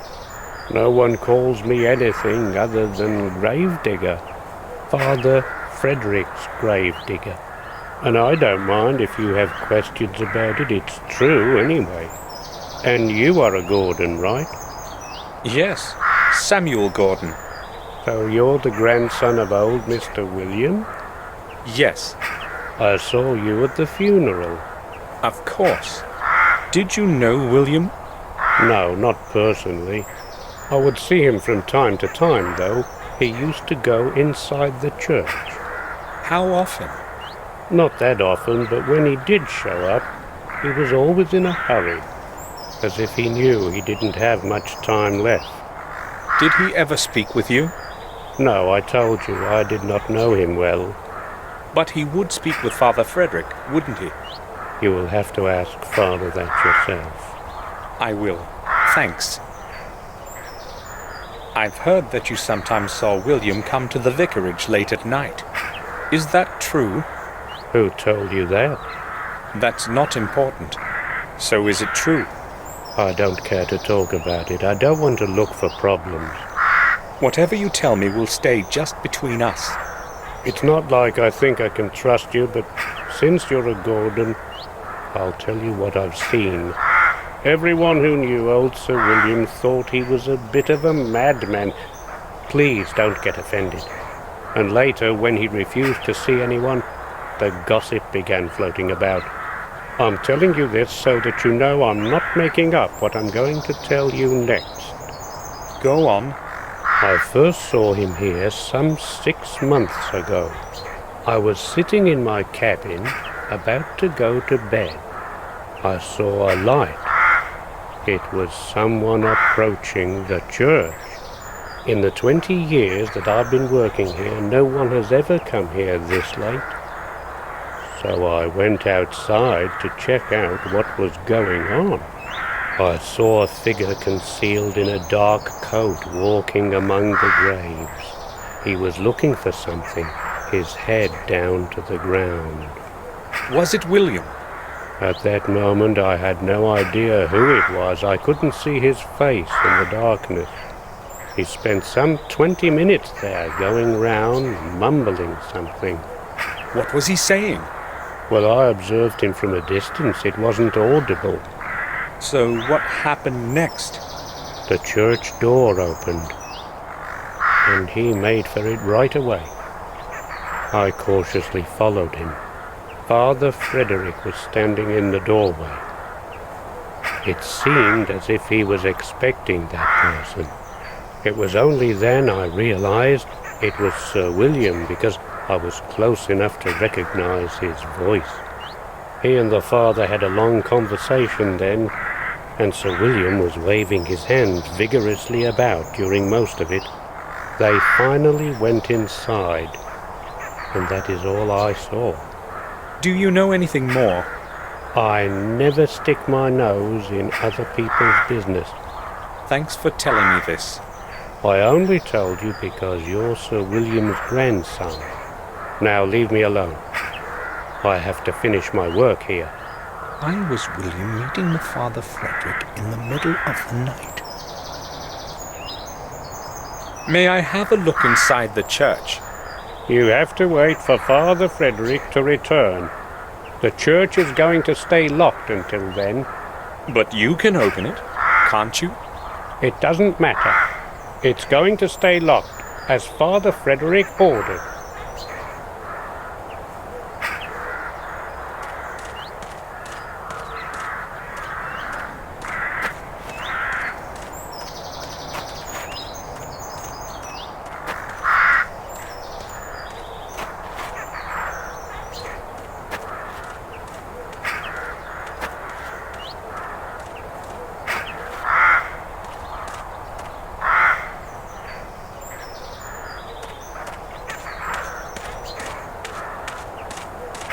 The names carved in stone are no longer legible.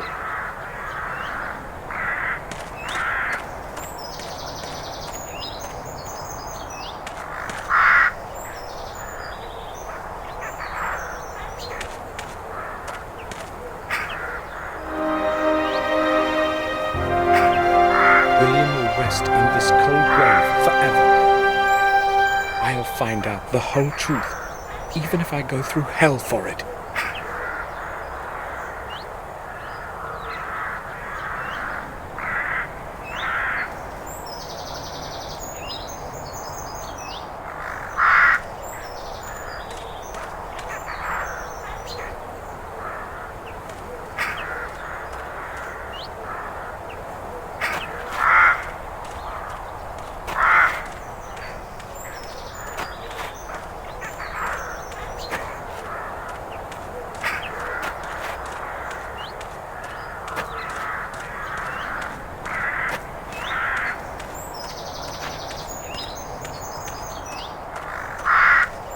May I disturb you?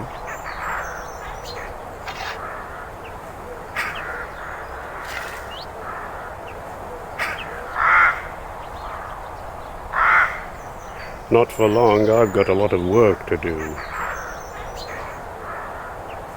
Has Father Frederick returned yet? No, he hasn't. It's a long journey from Windshire. He won't be back until tomorrow. Tomorrow? I'd like. You'd like to go inside the church, but I already told you about that. Now go. I have to finish this before dusk.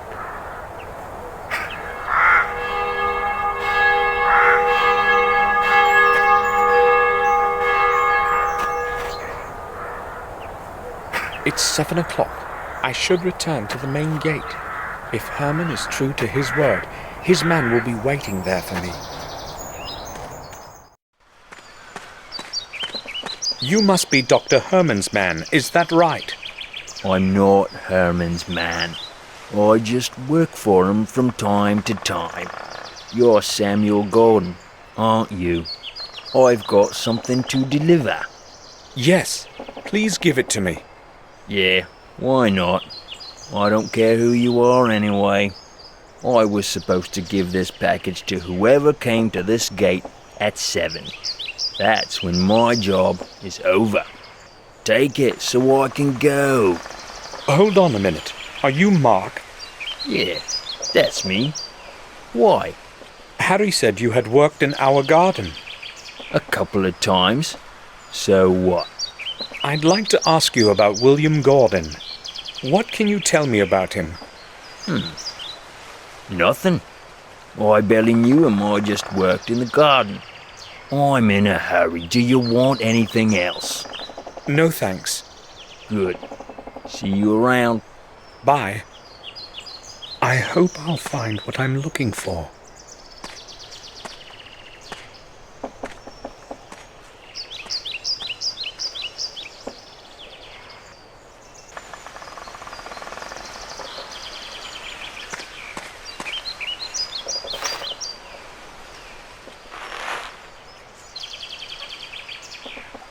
There's only a watch and a few trinkets in it.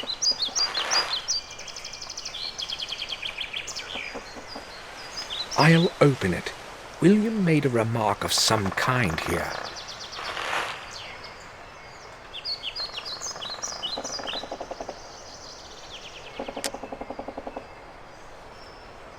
To my forgetful head, the path to the key begins in the library, on my work table, hidden away under the blue curtain of unwritten words.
It seems like something's missing here.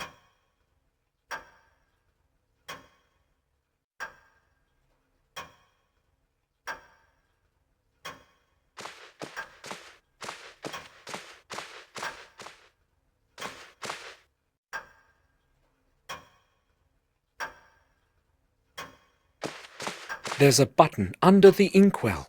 I'll try to press it.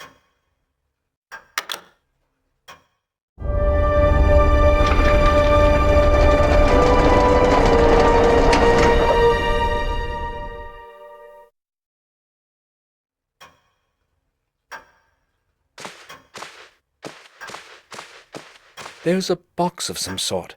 I'll take it.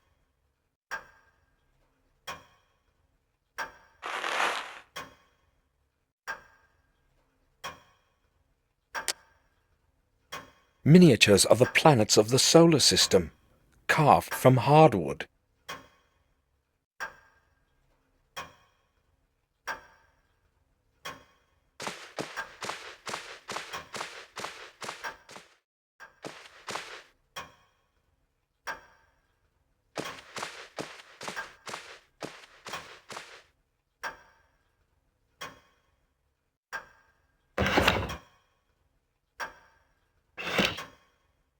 Miniatures of the planets of the solar system, carved from hardwood.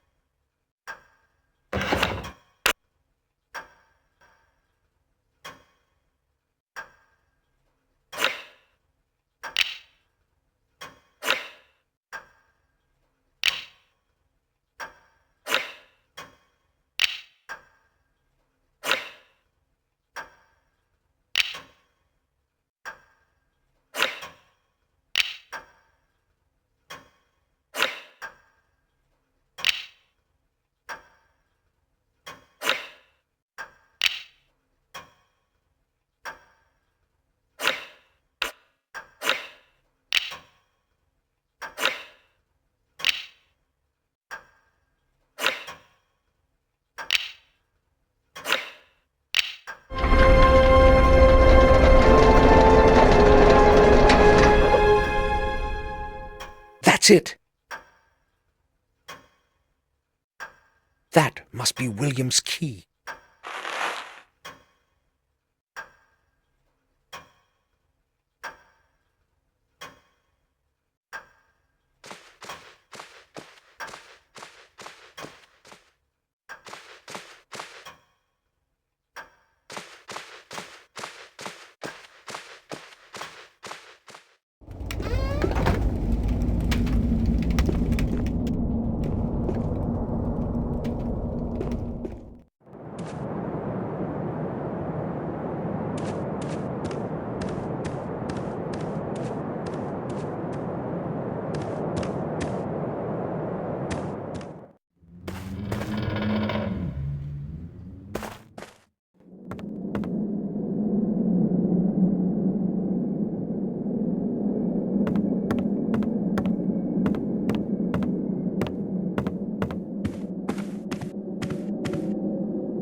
I left William's key on the other side of the door. The lock must have gotten stuck.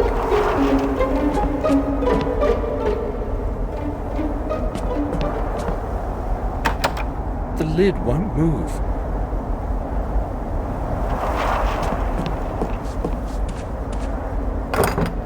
The lid is locked. The black rook is missing.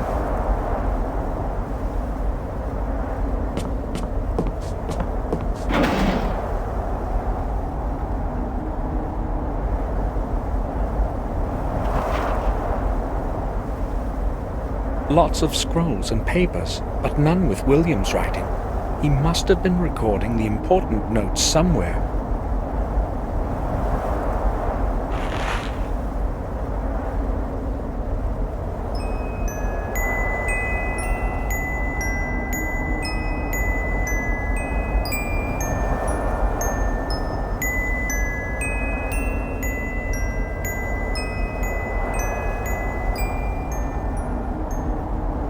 As though I've heard that melody somewhere before.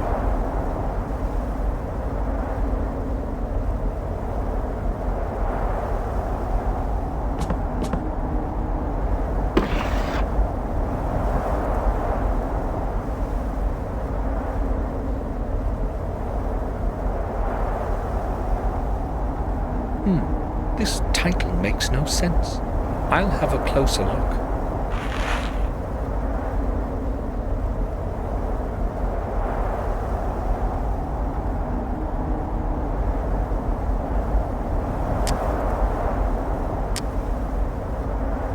There's a small key inside the book. The pages have been cropped so as to hide it. I'll take it.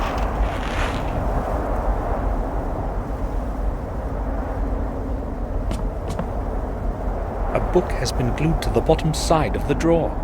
The Diary of William Gordon. William's diary. Excellent. Hopefully I'll finally learn what happened that night. March 21st. I'm old. I'm old. I know my time is drawing in, and that is why I want to put some sense into my life before I leave this world. I have contributed my last years to looking for the truth about my family and the blood that runs in my veins.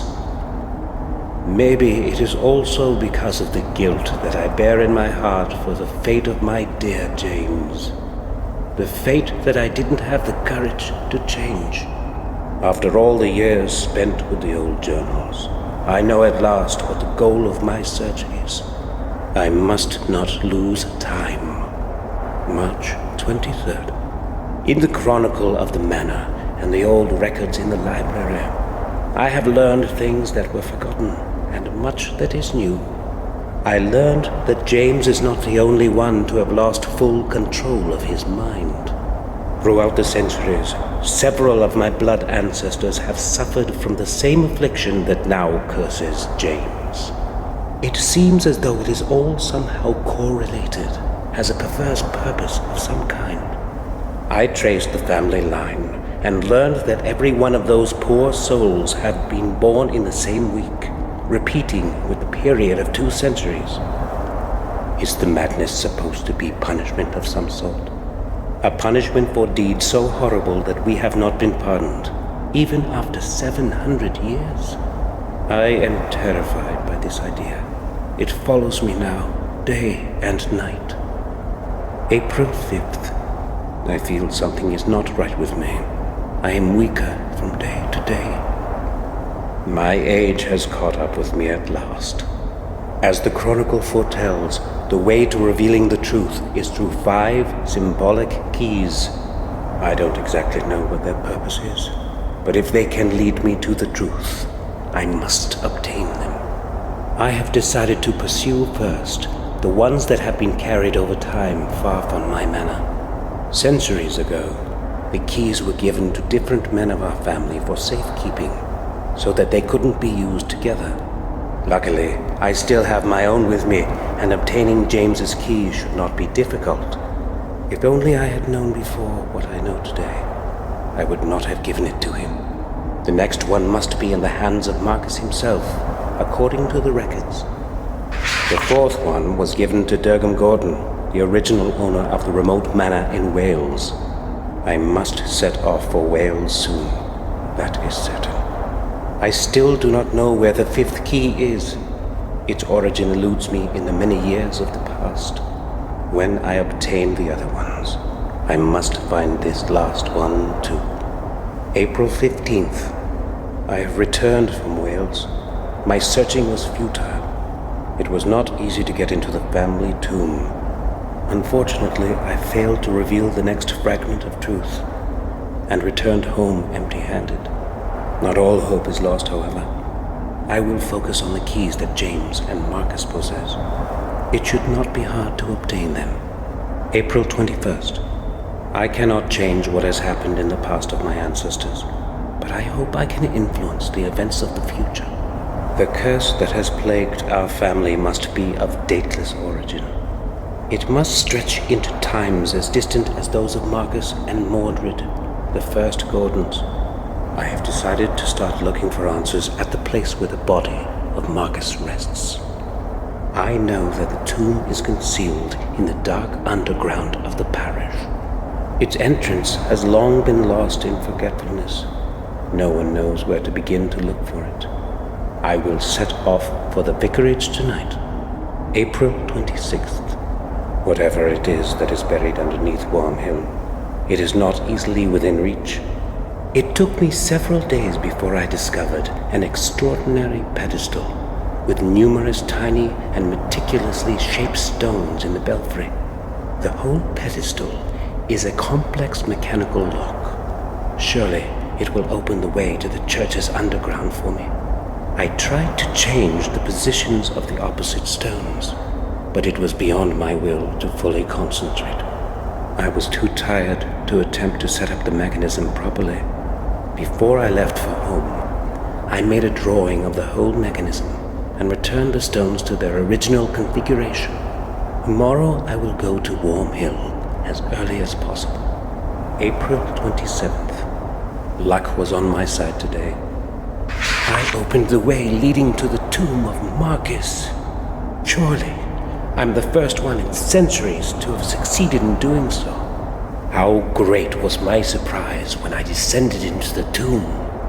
There was not a trace of Marcus's grave. Nothing. His body must be hidden somewhere.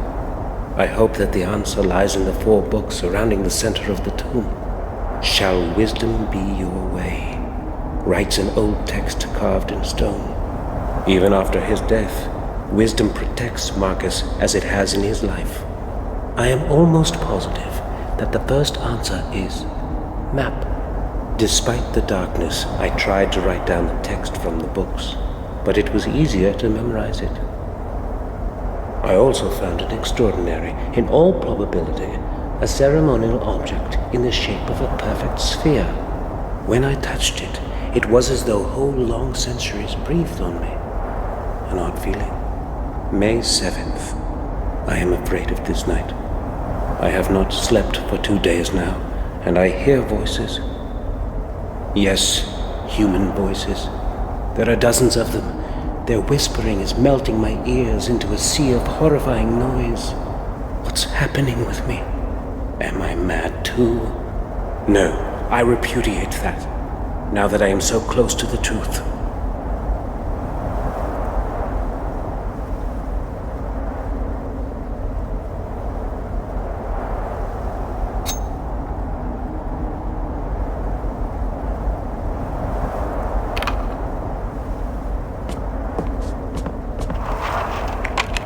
Nothing.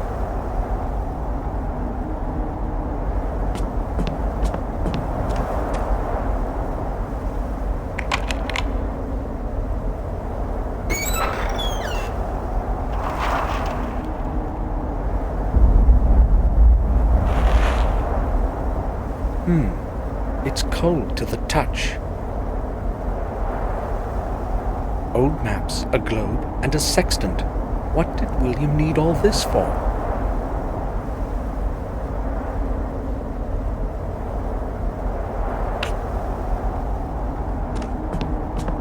I'll try to push the latch open. Success! I don't think I can find anything more in here. I'm feeling so strange. My head.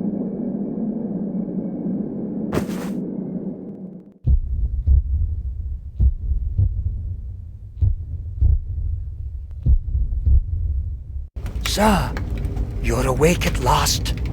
We were starting to worry that something might have happened to you. What happened to you, Samuel? I don't know. All of a sudden, my head started to ache vigorously. I cannot remember anything after that. How did I make it to my room? Bates found you lying unconscious in the attic. Yes, I was going to tidy up there when I saw you lying on the floor. I hurried to get Sir Robert, and then we carried you to your bed so that you could have a rest. I told you, Samuel, that you should take a rest after such a long journey. Perhaps you are right. I have no idea what happened. I vaguely remember having a strange dream, but I cannot figure out what it means. Important thing is that you're all right. Yes, that's true. It would be best for you to sleep for a while. This time, I will follow your advice, Robert. Good. We shall leave you alone then. If it gets worse, come see me. Thank you. Hopefully I will be all right now. Come, Bates. We shall leave Samuel to his rest. Yes, sir. Robert is right. I should take a rest. Tomorrow, I'll find out more than today.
had a terrible dream. In the morning, my thoughts were interrupted by a knock at the door.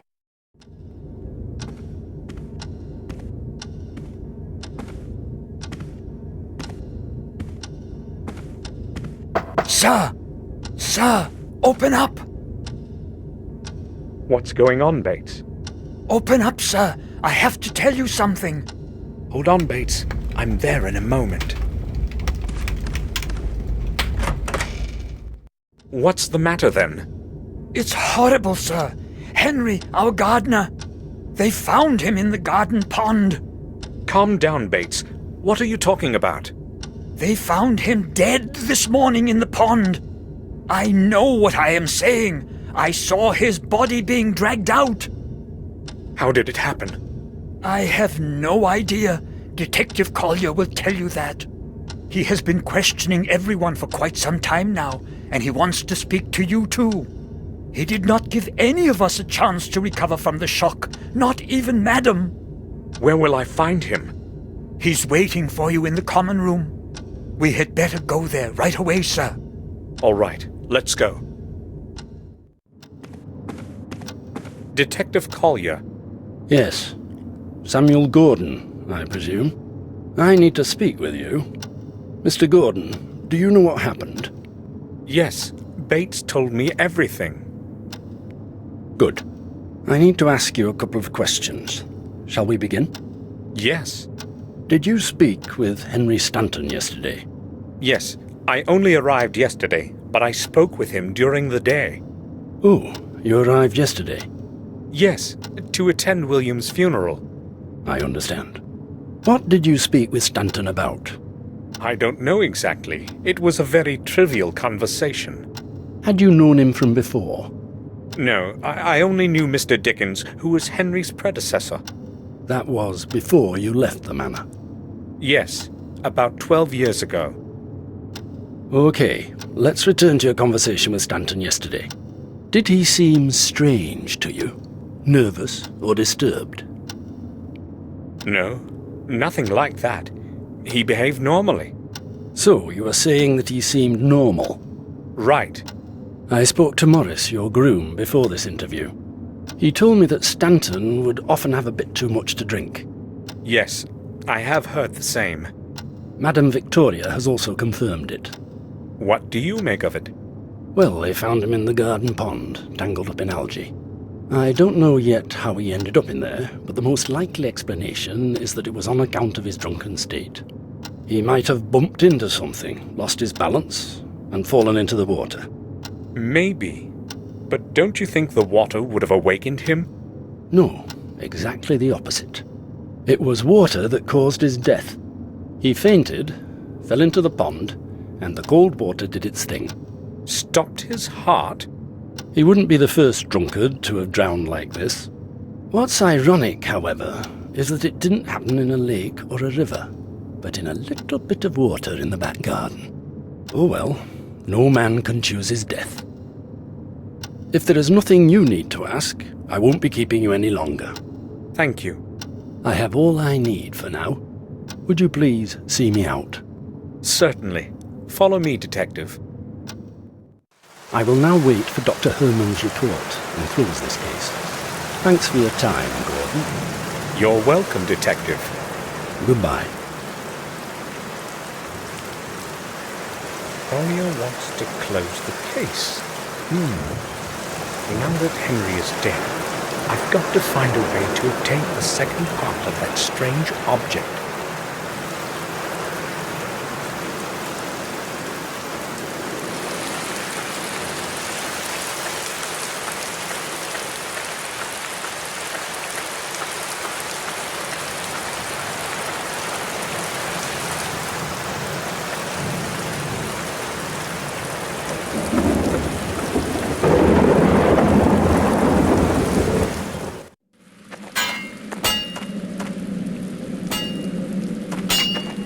Morris, do you have a moment?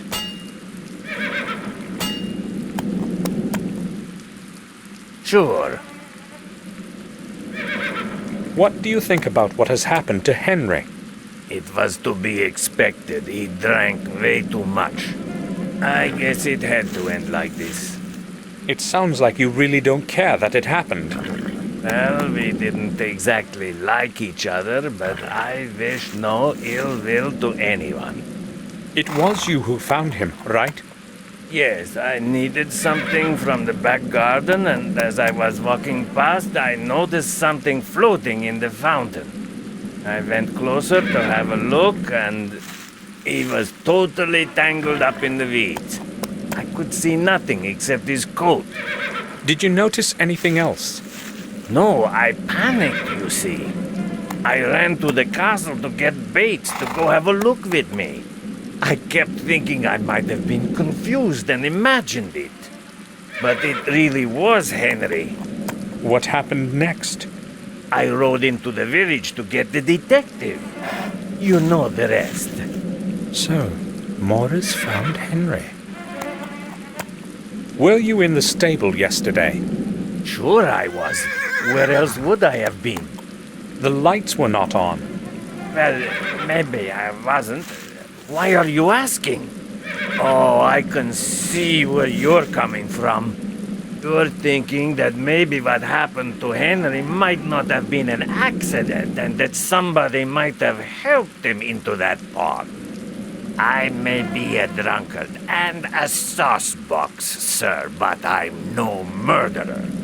No one is calling you a murderer, Morris. I was just asking. All right, fair enough, sir. If Madam learns that you are starting to suspect me, I may as well go looking for a new job. There's not much work available in this neighborhood. And besides, who would want to hire a man with one leg that is almost completely lame? I'm not accusing you of anything, Morris. At least not yet. Morris, have you boarded up the old well like I asked you to yesterday? Not yet, sir. I'll do it today. It should have been done yesterday. I'm surprised that Henry didn't fall into it. Excuse me, sir? You know well how I meant that. I want to see it secured today, or you can start looking for a new job. Is that clear? Sure, I'll do it. You needn't shout at me, sir. I have no idea what has gotten into me. Why did I yell at him like that? I will go then. All right, sir.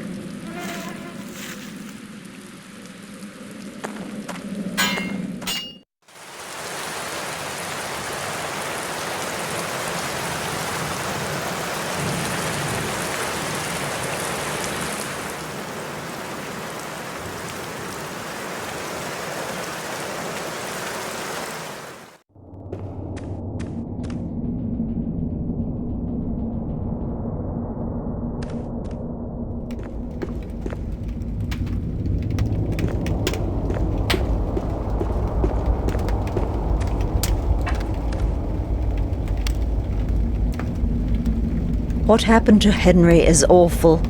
First William, and now... Henry liked to drink, but other than that, he was a good man. I'm sorry, Victoria. I would like to be alone now. Do you need anything, Samuel? Dr. Herman, the physician, does he live in Willow Creek? No, some time ago he moved into an abandoned house near the old mill. It is quite close on the road to Willow Creek, the only house far and wide. Yes, I remember where that is. Thanks. Please excuse me now, Samuel.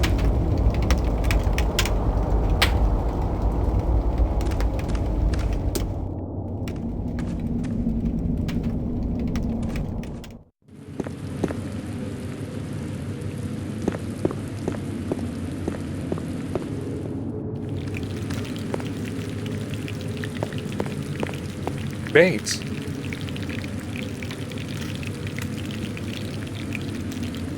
Yes, sir? You said you were there when they dragged Henry out of the fountain. Unfortunately, I was. The sight was terrible. I have to tell you something. I feel responsible for what happened to him. Why would you say something like that, sir? Well, I ordered him to clean the fountain. He did not want to do it, but I insisted. You mustn't think that way, sir. Surely, if he had not been drunk, nothing would have happened. And I actually heard Dr. Herman say that his death occurred sometime after midnight. It is not your fault. Certainly, he would not be cleaning it in the middle of the night. I really hope so. Bates is probably right. Henry most likely fell in there by accident.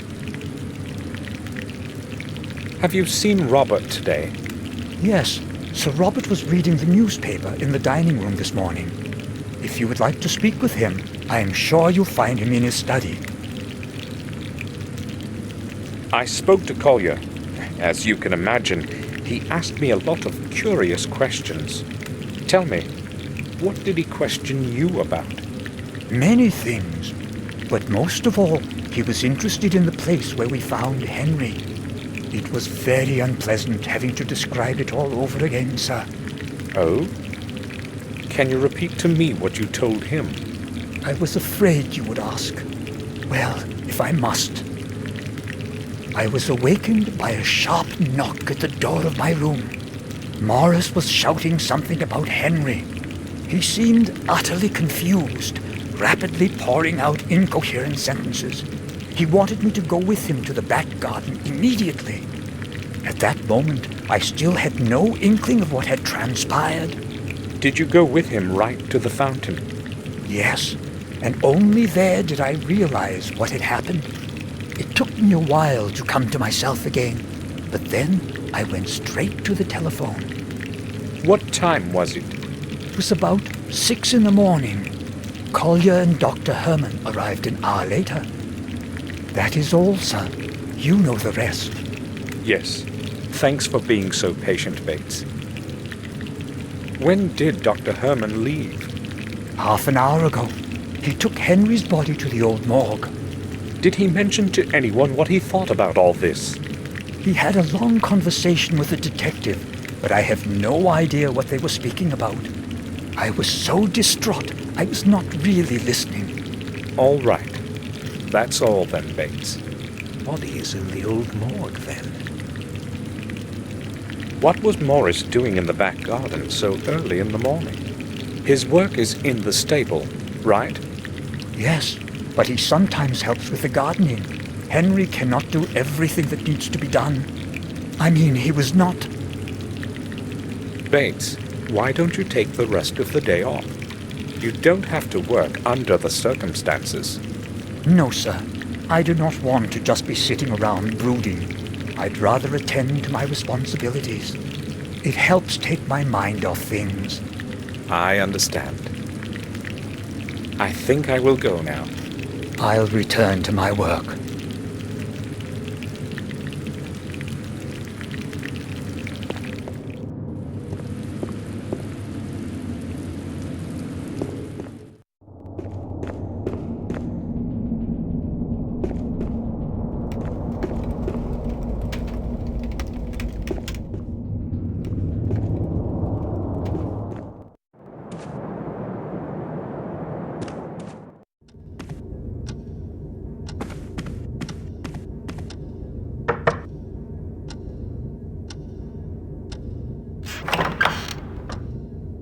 I need a word with you, Robert. Yes, but I am quite busy at the moment. I won't keep you long. Yes, I'm listening. Did you speak with Collier? Yes, he detained me for over half an hour with those questions of his. So, what do you think about all of this? Me? Collier's theory seems logical to me. I do not believe anyone would want to kill Henry. Henry drank himself to senselessness many times before, but this time he was unlucky enough to fall into the pond. Cold water certainly had something to do with the body's condition. Being a physician, I can certainly attest to that. You're probably right. Is there anything else you want to talk about? I have a lot of work to do today. Victoria is not willing to talk to me right now. Maybe you should talk to her instead. You need to consider her age, Samuel. She just needs some time to herself. I'll talk to her in the evening. You have mentioned often since I arrived that you have a lot of work. So, what are you working on? Oh, I would rather not bother you with the details. Let's just say I'm carrying out specific research. Perhaps I will tell you more about it tomorrow, when I have some time. I need to leave for Ashbury this evening to check on some results. Oh, all right. I must go now. Right then. I'll return to my work.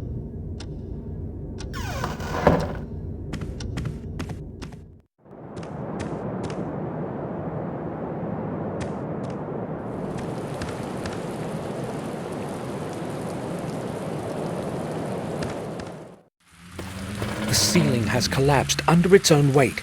The old wing won't last much longer. Luckily, no one was here when it happened.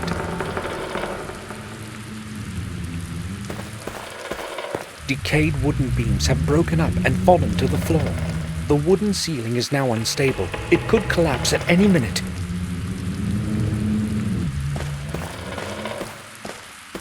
The hole in the window lets cold wind and rain enter the room.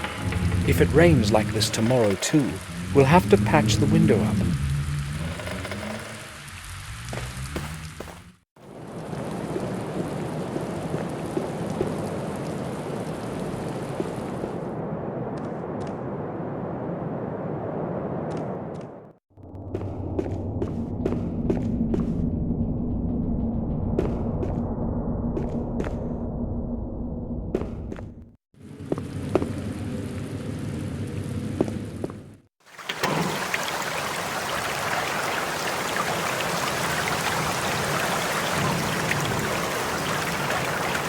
According to both Bates and Collier, Henry's body was tangled up in algae when they found him. How could he possibly have drowned in this though? I shouldn't have made Henry clean the fountain. How could I have known that something like that would happen? Something is glittering at the bottom. What could it be?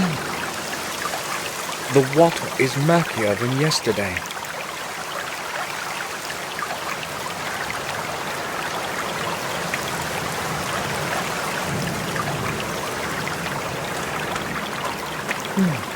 There's a deep footprint in the mud. It looks quite fresh. Whom does it belong to?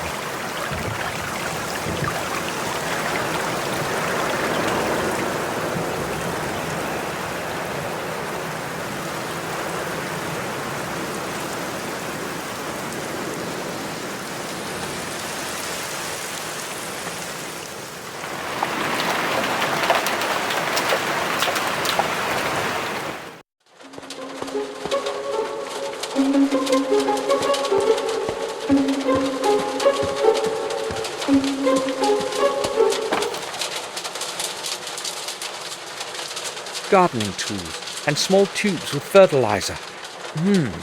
I can't see a bill of exchange anywhere. Where could Henry have put it?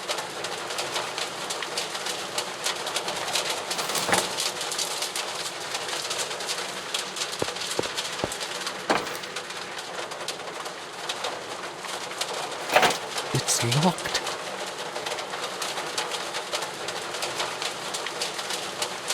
It's closed and probably full of whiskey. Henry hid it here so as not to carry it.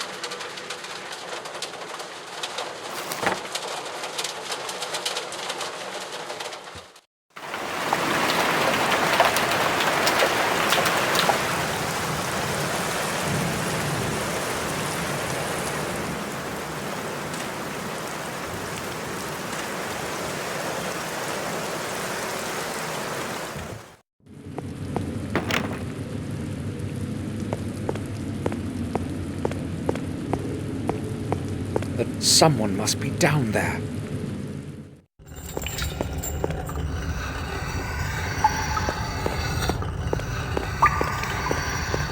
This well is from the era when the castle was under siege. It was supposed to connect the castle with an underground system of corridors, but that's merely old hearsay. No one has ever seen those corridors. It's several tens of meters deep, but the water from it can't be drunk.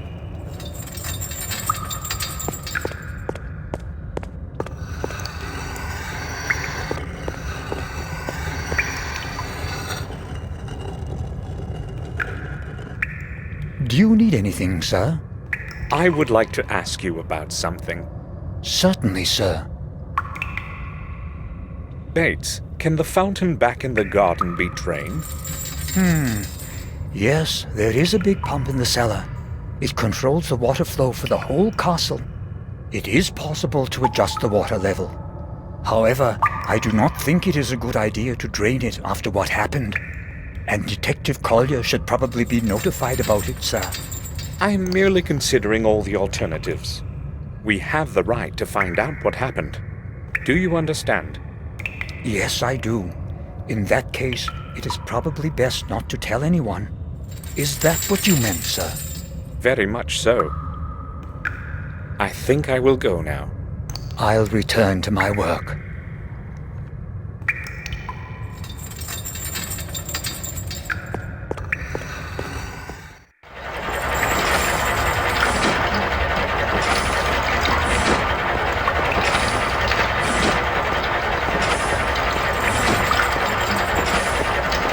The pump is part of the entire water distribution system. It pumps the water in and out endlessly, according to immediate needs.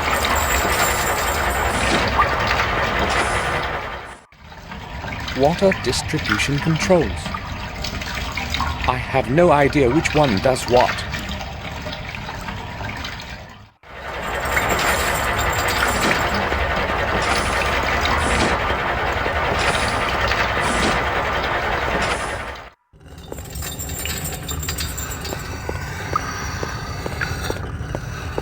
Bates, I would like a word with you. I'm listening, sir. Bates, that pump we talked about. Yes, sir. I think it is broken.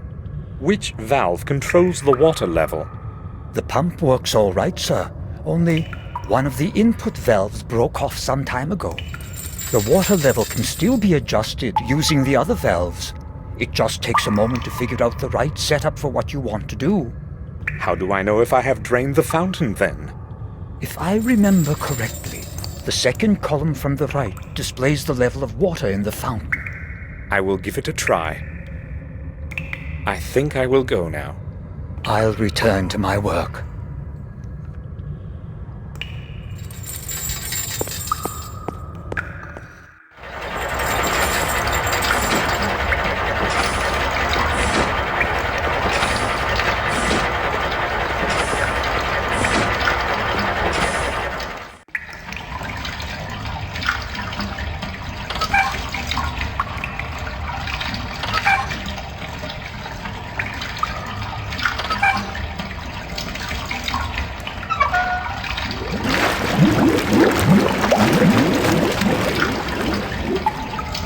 Ready.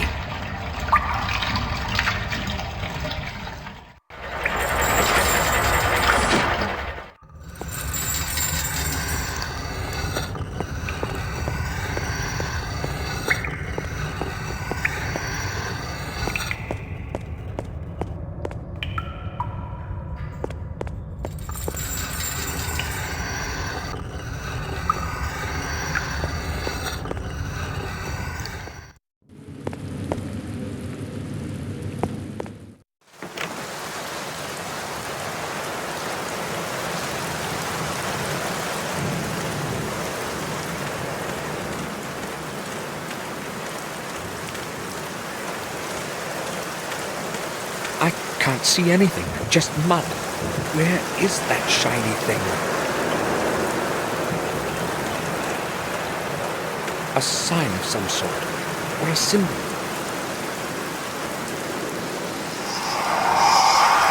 Symbol similar to that from the tower wall. Strange, a new symbol beside another corpse. I'll take a picture of it, just like the first symbol.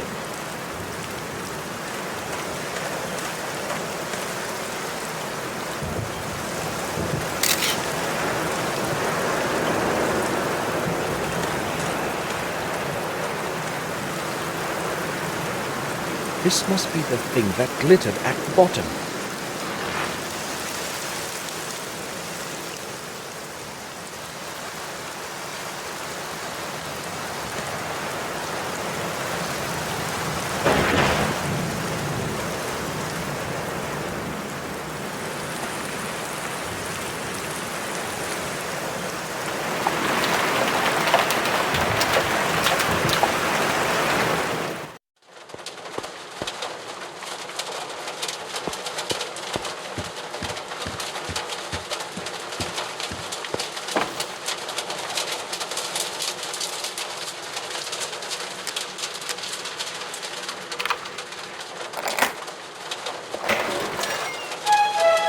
papers and a few coins.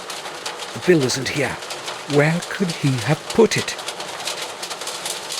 A letter. It's addressed to Victoria. Madam, please regard this letter as one from an anonymous friend. One of your servants is not whom he pretends to be. You may find it interesting that he is an ex-prisoner. And a thief. On several occasions, I watched him sneak quietly into the castle cellar, using the old back door. I saw that person take away several bottles of some of the best vintages of your wine that you value so much. No doubt, some of your other valuables have also gone astray. I decided to write you this letter to prevent further stealing. The person's name is Morris. Henry meant to blackmail Morris. I am curious as what Morris will tell me about this.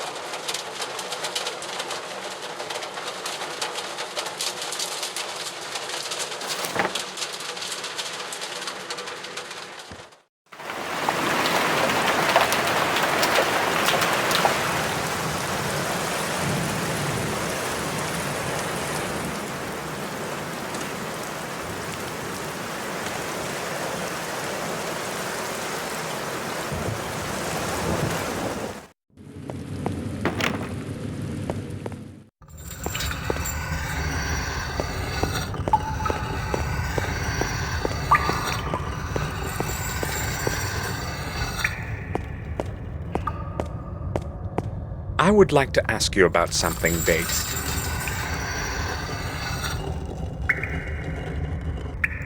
I'm at your service, sir. I found a letter in which Henry blames Morris for stealing the wine from our cellars. Did you know anything about it? Tell the truth, sir. Yes, I have a good clue as to who might be behind it. Why didn't you say anything? I didn't want Madam to have to worry about a couple bottles of wine after what just happened. There is so much wine in the cellar, sir. It seemed unlikely that anyone would notice a dozen bottles missing.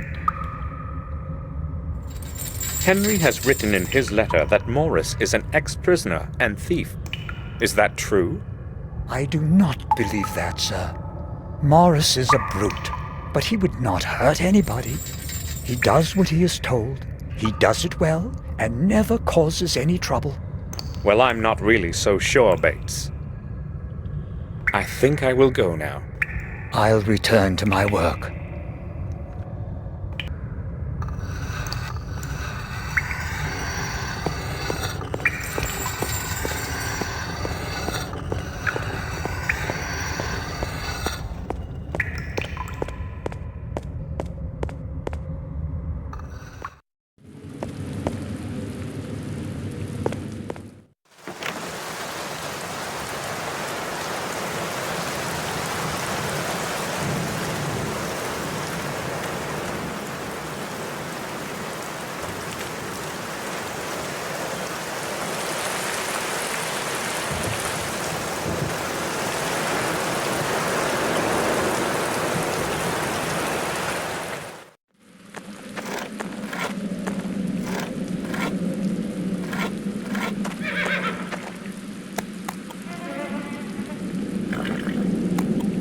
Yes, sir? Morris, I know you've been stealing wine from our cellars. Me, sir? Who told you that? No one told me. I'd read it in a letter that Henry wrote to Victoria. So what do you say about that? Well, I only took a few bottles, sir. I swear. There's such a lot of them in there, I thought nobody would notice. It won't happen again, I promise. Will you give me that letter, sir? All right, Morris, but I'm going to be watching you. Here it is.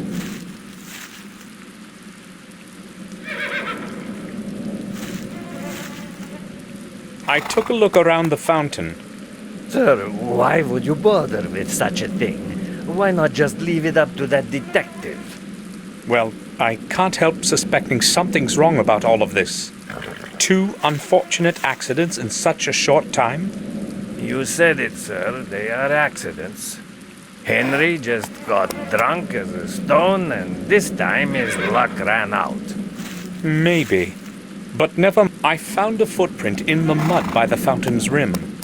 But that's nothing strange. There must be lots of footprints there. Well, this one is fresh and much deeper than the other ones. The person who left it there must have limped badly or been carrying something very heavy. Are you suggesting it's mine? Well, why couldn't it be yours?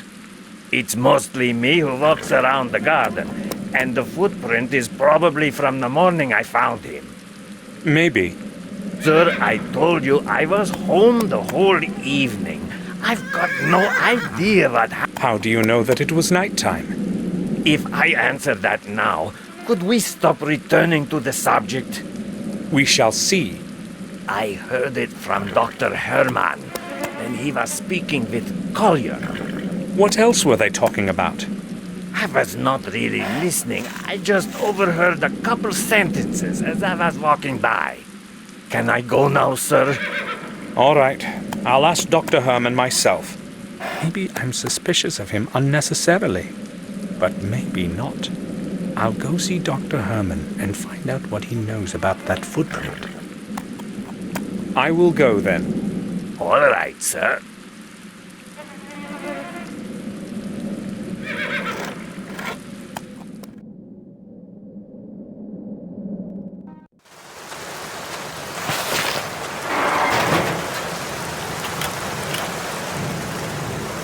Oh, Mr. Gordon. I would wish you a nice day, but that is not what it is today. To what do I owe you a visit? Well, you told me yesterday to come over. Let us not discuss things outside in the rain. Please follow me. Better, is it not? Do you mind going down to the morgue with me? I have a lot of work to do. We can speak there. Not a problem. Let's go. Watch out for the steps. There's not much light in here, and the dampness can make your footing dangerous.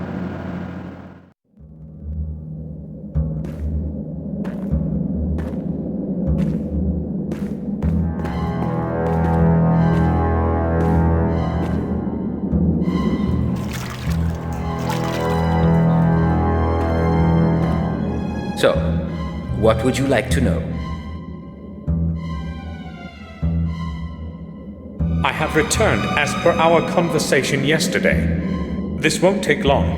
I would only like to ask a couple of questions. Let me guess. This is about William, right? Yes. You mentioned some bad burns on his body. On the chest area, to be more specific. Yes. So? So what? When we talked yesterday, you said you would tell me more about it.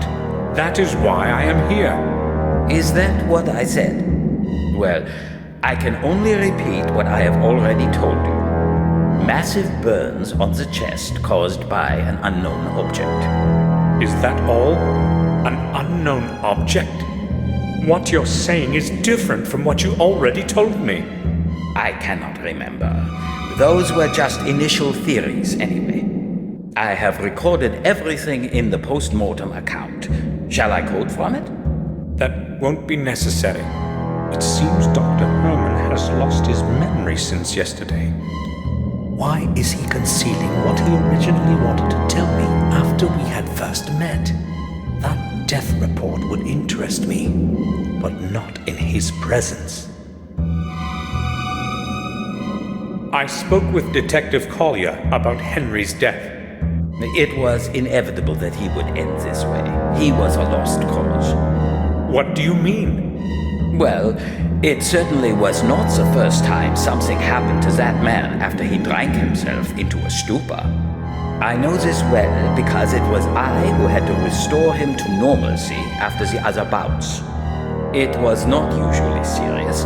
However, on this occasion, he overestimated his capacity for drink for the last time. This is rather awkward, but you see, Henry had something important that belongs to me. I have looked just about everywhere and have not found it. So it occurred to me that he might have had it with him, and that you... So, what is this it supposed to be? Actually, it's just a small piece of paper, but it's very important. Otherwise, I would not ask you. You want me to search his personal belongings? I would be grateful if you would do that, Doctor. Gordon, that parcel is part of the evidence. I cannot just remove something and give it to you until the police have completed their investigations. But that something was mine. No matter. Until the case is officially closed, I cannot even show you any of those things. I understand. Thank you, Doctor. At least I know where that blasted bill of exchange is. Dr. Herman, I'd like to ask you about something in connection with Henry's death. Mr. Gordon, it was my impression that this affair is currently being investigated by Detective Collier. Is that so? This affair, as you call it, happened in my garden. I have every right to be interested in it. All right. What do you want to know? I found a footprint right next to the fountain. It was quite deep and very recent. Yes, we noticed it. Collier made a record of it in his papers. I do not know what else I can tell you. Did you notice something odd about it? What do you mean? The person who left that footprint either limped or had been carrying something quite heavy. You have an eye for detail, Gordon. That is exactly what Collier said. So? The trouble is, there are footprints all over the place, and they most probably all belong to your groom. What is his name again? Morris? Yes. You can exclude that one, though, if you thought of him as a potential murderer. Let me tell you why. I'm listening. I should not be telling you this, but it is your business in a way, too, so...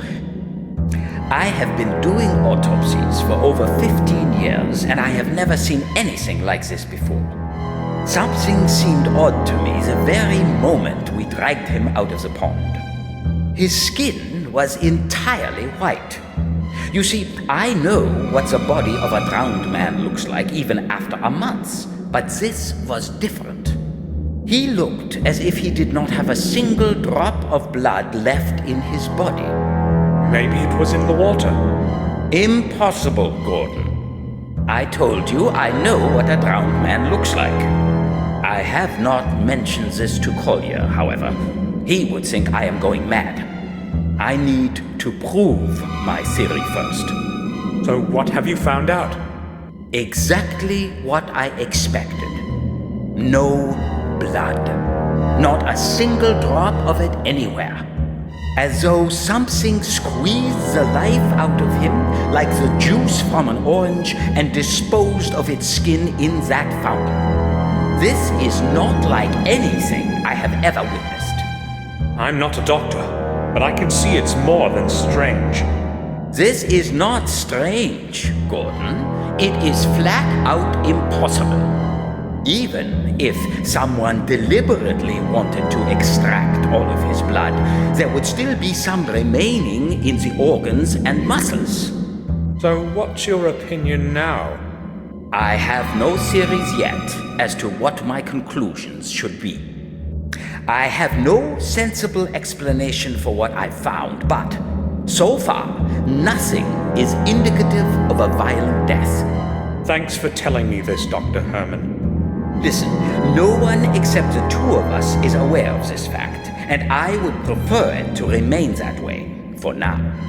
When you speak to Collier, do not tell him anything. I will tell him myself when the timing is appropriate. Understood. I'll say nothing. You can take my word for it. Now that is truly weird. Doctor, do you think you could go outside for a moment so I could have a look around? I could forget my wallet on the table when you return. Excuse me? If I had not known your family for so long, I would be offended. Look, I can see where you're coming from. I already told you the parcel has to stay sealed until the investigation is over. So forget it.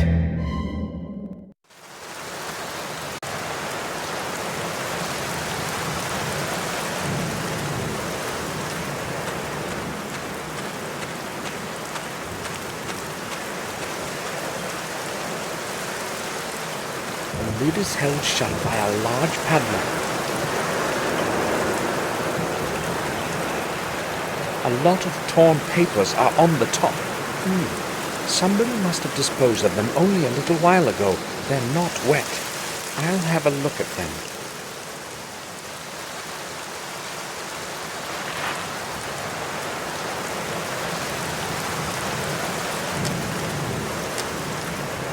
It was torn to pieces.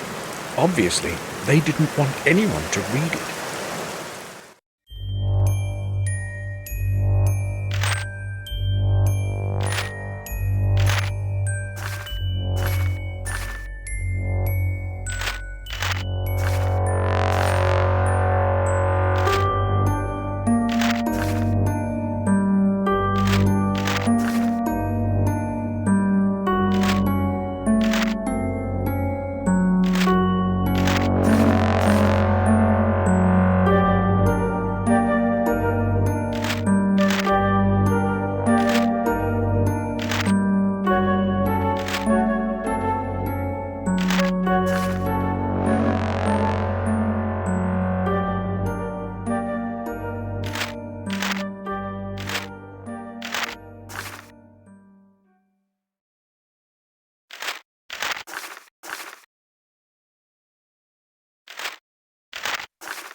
Dear H, my next delivery will reach you soon. Delivery will reach you soon. You need not worry. Everything has gone smoothly.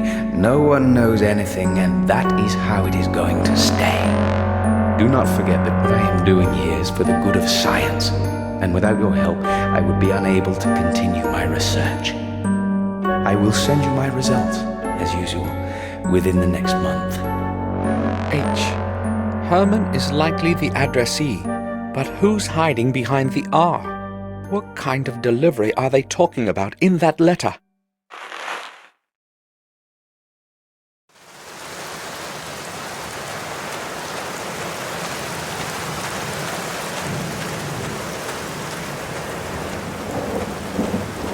I should ring the bell.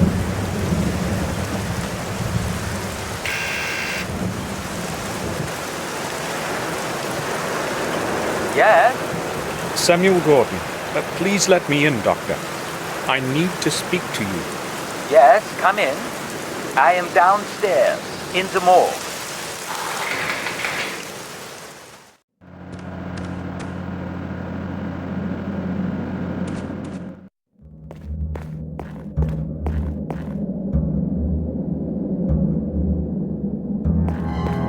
I cannot take the keys while Herman is watching me.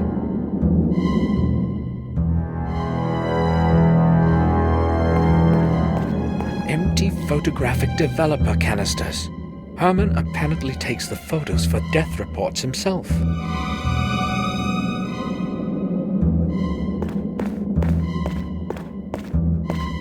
Dr. Herman, I would like to speak to you. Just a moment.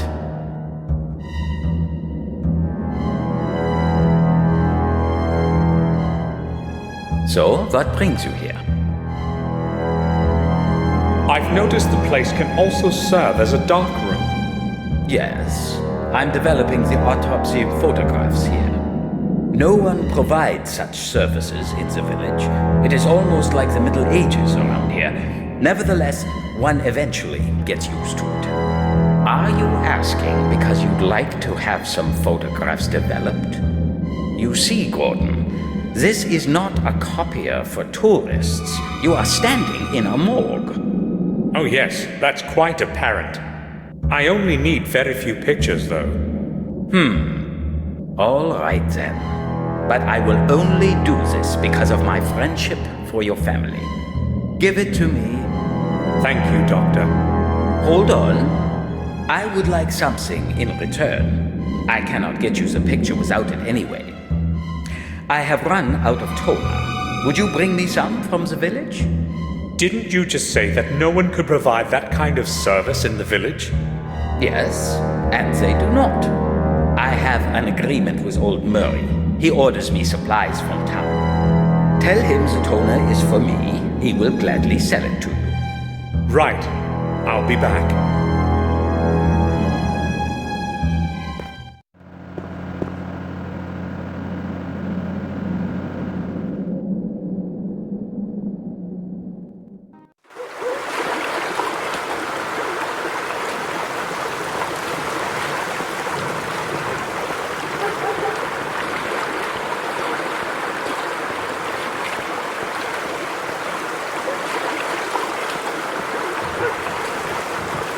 Excuse me, may I speak with you? Sure you can, young man. How long are you going to stay here today? As long as it takes. The whole day, unless it stops raining. What a better way to spend a rainy day. Good luck then. I must go now.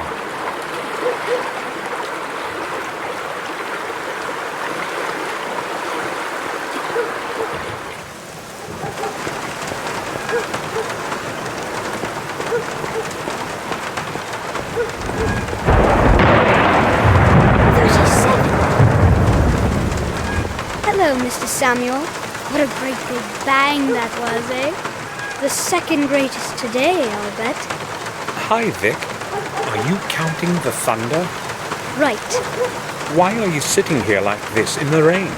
Wouldn't you rather be at home? I don't mind the rain. And also, I can't go home. You can't? You're in trouble, aren't you?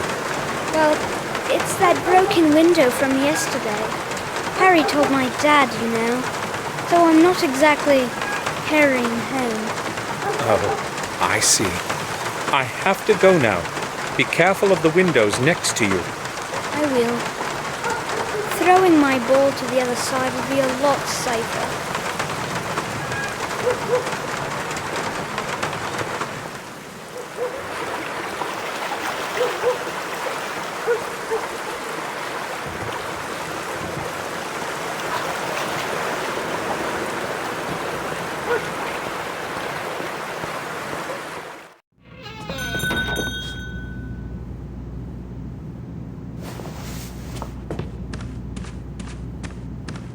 Good morning. How can I help you? A few days ago, a man pawned a certain object here. An article similar to this one. I remember Henry pawned something that looked like that. Yes, that's true. I'd like to redeem the object. Certainly, sir. It's £35. And I require the bill of exchange with the owner's signed agreement, of course.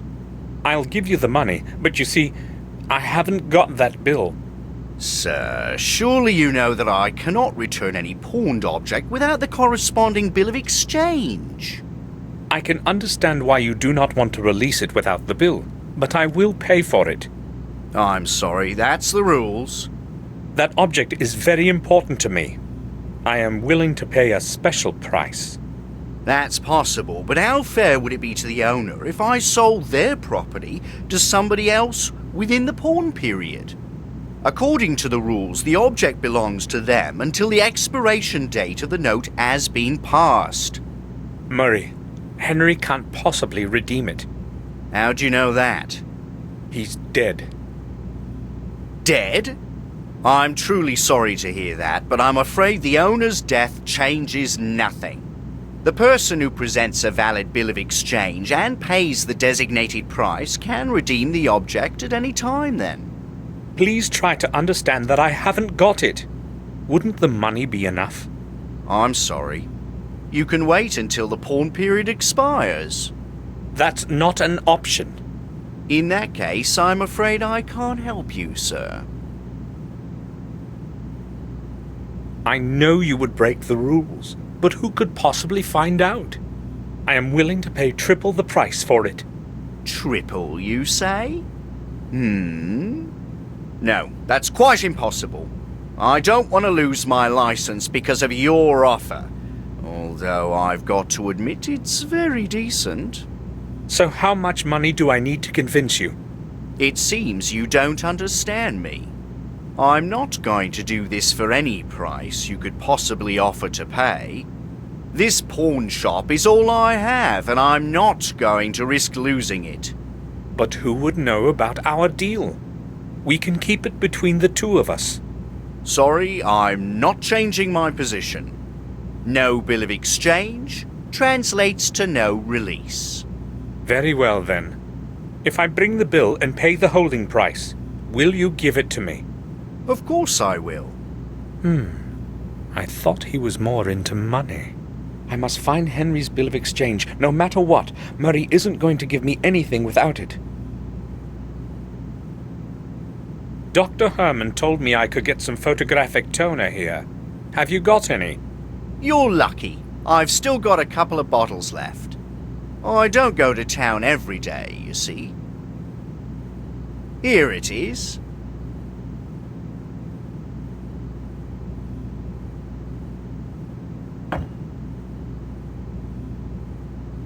Thanks.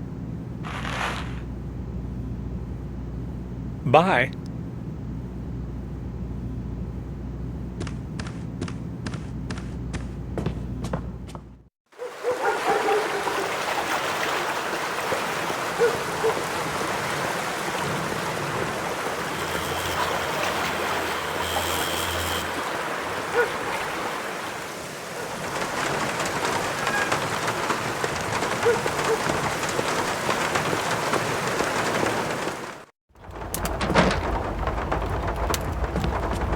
Hello, Harry. Welcome back, Mr. Gordon. Have you come to get a bite?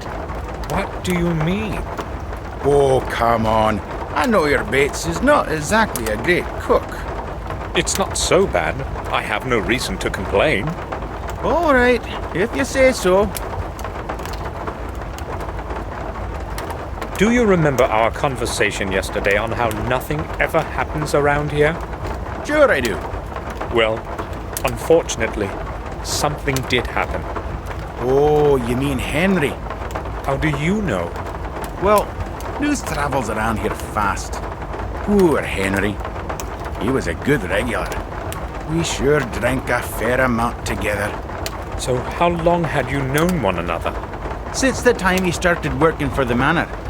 Which in fact means the day he arrived here. I remember when he first showed up, all sweaty with a suitcase in each hand. He took no time to order 2 pints right away. I knew right off that we would understand each other. Did he have any friends in the neighborhood? Probably not. You see, he was kind of a loner. I don't think he knew anyone else. He used to only come here. Thanks anyway, Harry. You're welcome, Mr. Gordon. Harry, tell me, is Mark reliable? Well, that depends. He's not exactly a saint, you see. But I reckon he'll do what you tell him for a pound or two.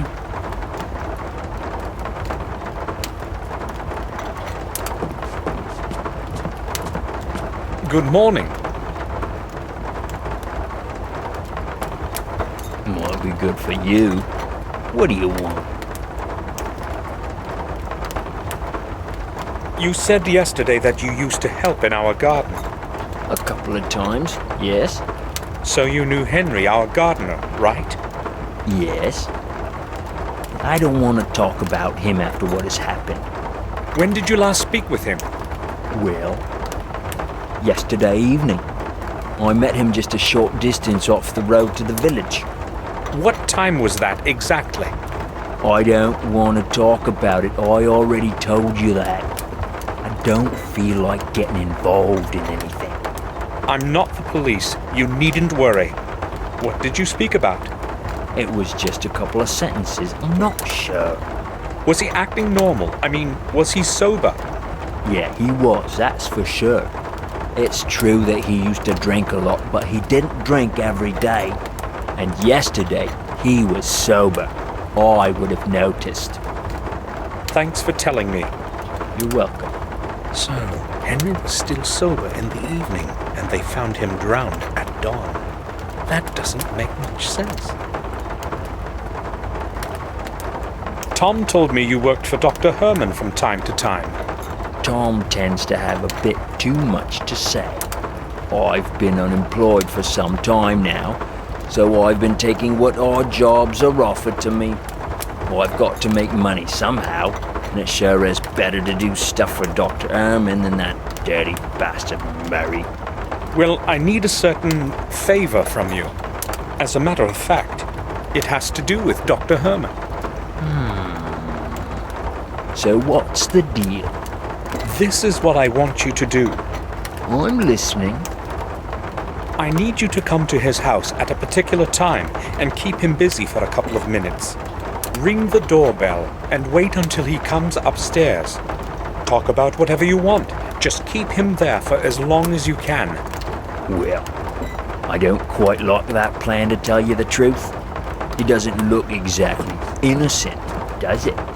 Also, if Herman learned about my getting involved in some scam on him, he'd never hire me again. You better find someone else for this. Look, I don't expect this for nothing. And that's supposed to be surprising? How much does Dr. Herman pay you? That depends on what he wants from me. No, you don't understand. I mean, what is the maximum he has ever paid you? £6 per day, with food, I guess. I'll give you 10. That's not bad for a couple of minutes, is it? 10? Well, the money is nice, but you see, these days I at least have a sure job from Dr. Herman. No, I can't do it. All right. I'll give you 20. Take it or leave it. 20? Damn. I haven't had so much money clink in my pocket for quite some time. £20 take home and it's a deal. 10 now and 10 later. Okay then. What time should I show up?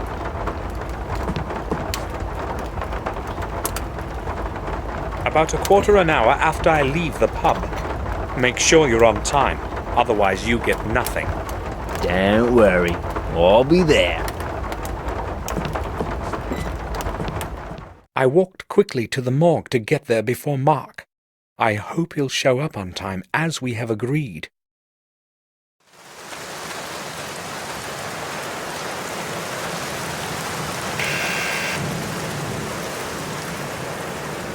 Yes? Samuel Gordon, please let me in, Doctor. I need to speak to you. Yes, come in. I am downstairs, in the morgue.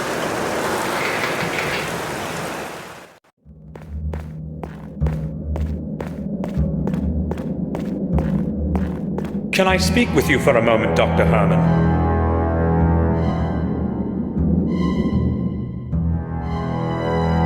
Yes, but I told you I have no news. This needs time, so if you keep interrupting me... No. I'm here because of something else. Yes? Well, the thing is... So what is it you want, Gordon? I do not have the whole day for you. Where the blazes is that mark? Did you say something? No, you see, I just... Now who could that be? Damn!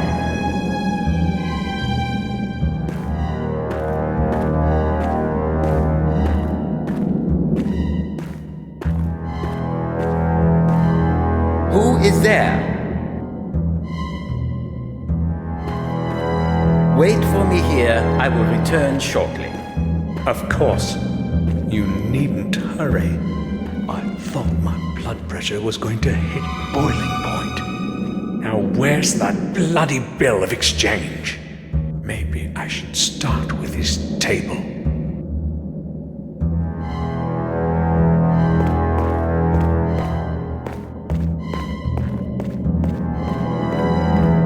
There's a label with Henry's name on this box.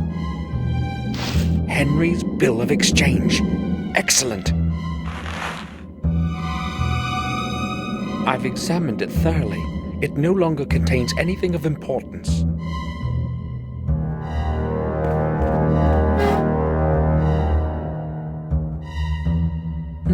A piece of plastic for making imprints. It could come in handy.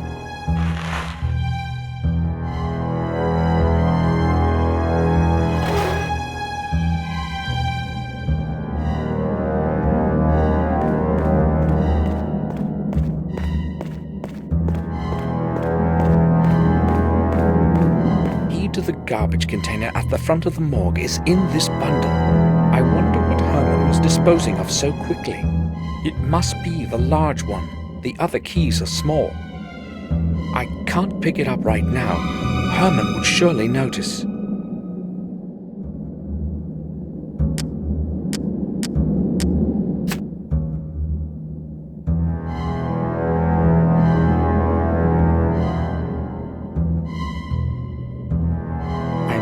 Imprint of the key in the plastic. Herman is returning. I can hear him on the steps.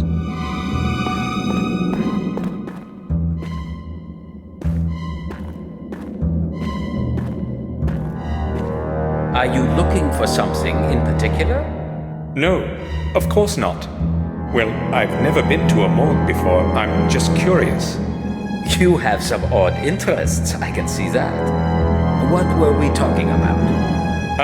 I've forgotten completely. It can't have been anything important. So be it then. I do not have the time to be talking to you constantly. No offense intended. Oh, it should be me who's apologizing. I won't disturb you any longer. See you, Doctor. Goodbye, Gordon.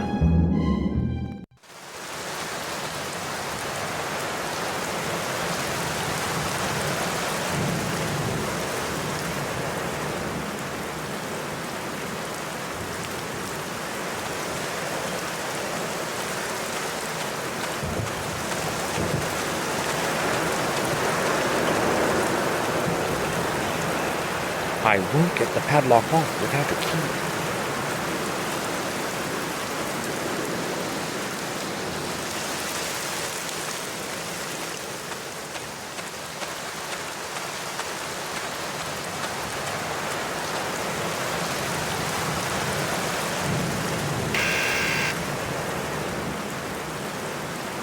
Yes? Samuel Gordon, please let me in, Doctor. I need to speak to you. Yes, come in.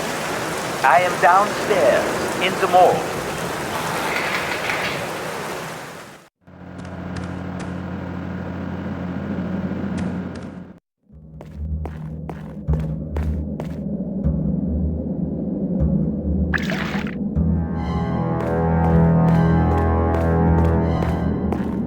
I have that toner for you.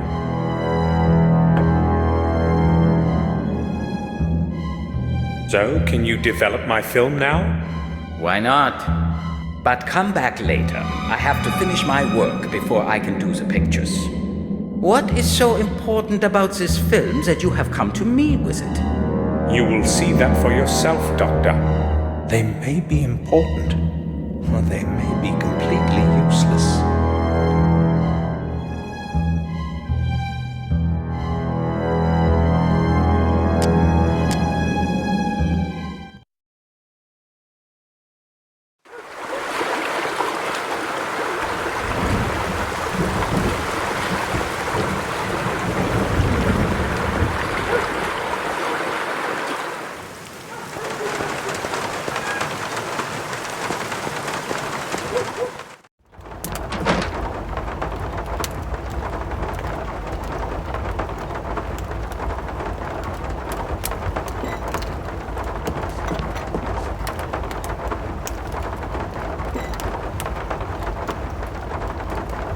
How can I help you? I want to ask about something. Harry, you know everyone around here. Would you happen to know someone who can make a key? Well, I'm not sure if he's the man for the job, but Mark here has a few skills. Just ask him. All right. Thanks.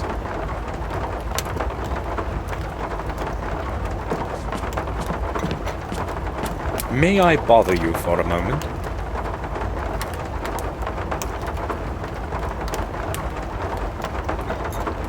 Well, if you must. But not for long. I've been getting some good hands. I can see you wasted little time spending my money. It's mine now, and I'll spend it however I want. I have no problem with that.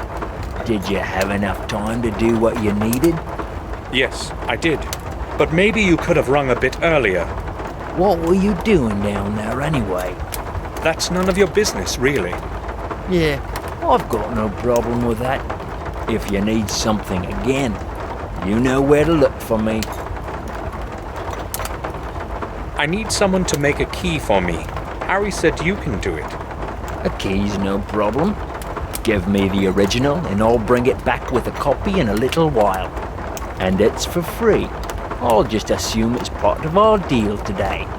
Trouble is, I only have an imprint. That's going to be a lot harder.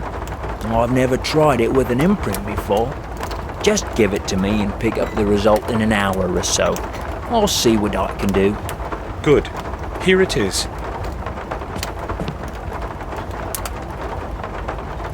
See you later.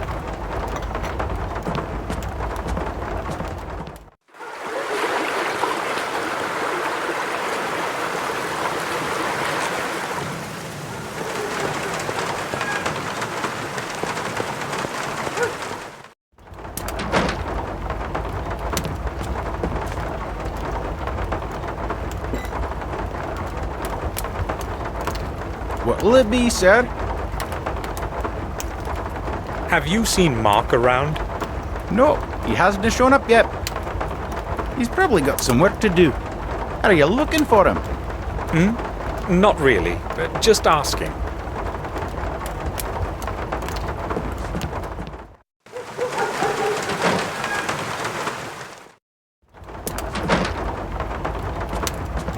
How about a pipe for Mr. Gordon? No thanks. Maybe later. Have you seen Mark around? No, he hasn't shown up yet. He's probably got some work to do. Are you looking for him? Not really, but just asking.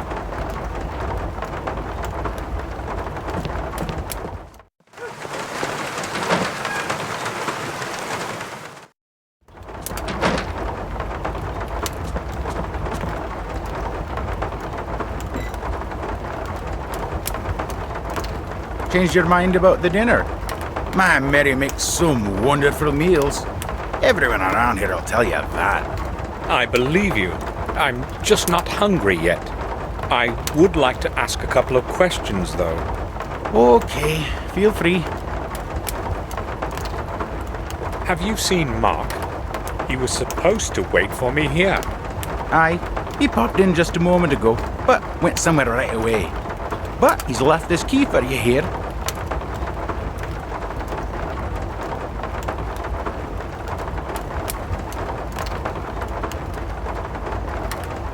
Thanks.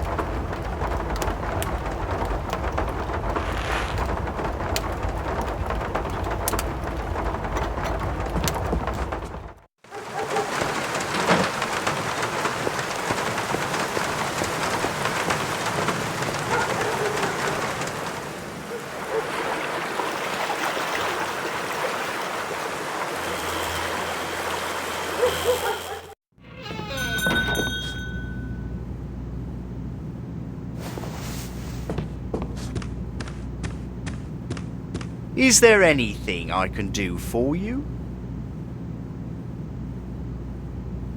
I'd like to redeem the object we talked about, Murray.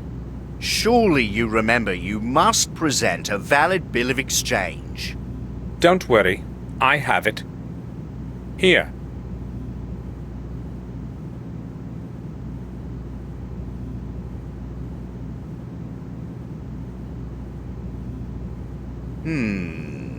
Yes, everything seems to be all right. It's £40, sir. Didn't you say 35 at first? Oh, you're right. Excuse me, I've made a mistake. Sure. I'll go get it for you right away.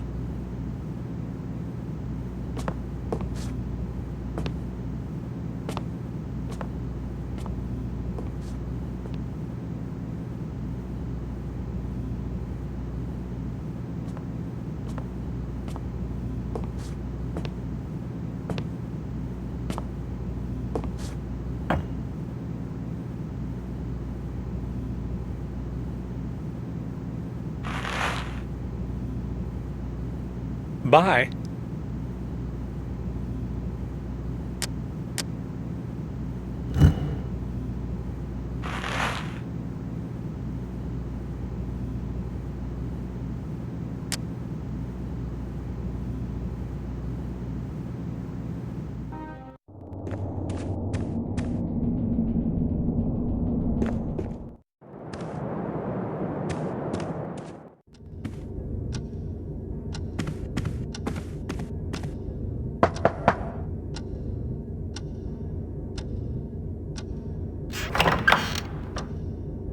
I need to speak with you, Robert. Sure. Robert, I'd like to ask you a rather peculiar question. Peculiar? I am listening. Right. Here it is. Is it possible for a recently deceased body to be completely bereft of blood? No blood whatsoever? Certainly did not expect such a strange question. What do you mean? Well, is there a way to drain the blood out of the body? Let me think. No, I believe it's quite impossible. A lot of blood remains in a person even after they have bled to death, if that is what you mean. Strange, indeed. Why are you asking this? Does it have anything to do with Henry's death? Yes, it does. I spoke with Dr. Herman. He told me Henry's body was entirely devoid of blood. You probably just didn't understand him. No, I wouldn't say so. In fact, he said the same thing as you. He had never seen anything like it before. Why are you so interested in how Henry died? I'm aware it's a serious matter, but you did not even know him. It interests me when something like this happens in my home. Actually, I'm wondering why you don't seem to be interested. Well, I do not have time to worry about it right now. Henry created his own destiny, and now it is a case for the police. How come Robert isn't interested in this? I must go now. Right then. I'll return to my work.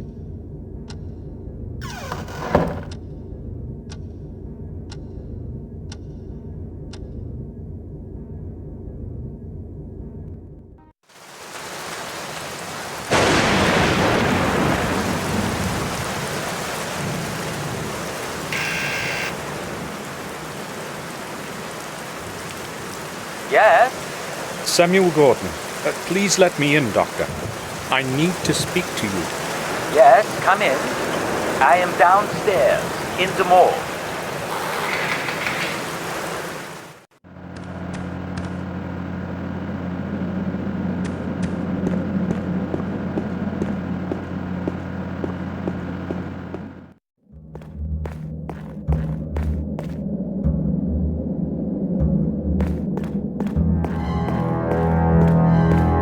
I would like to ask you about something, Dr. Herman.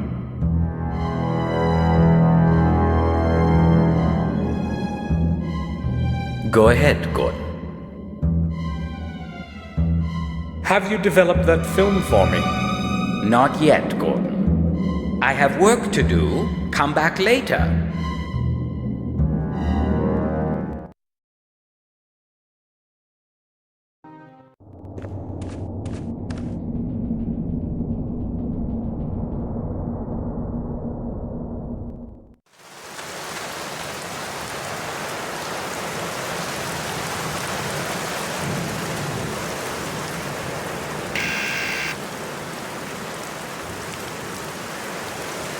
Yes? Samuel Gordon, please let me in, Doctor. I need to speak to you. Yes, come in. I am downstairs, in the morgue.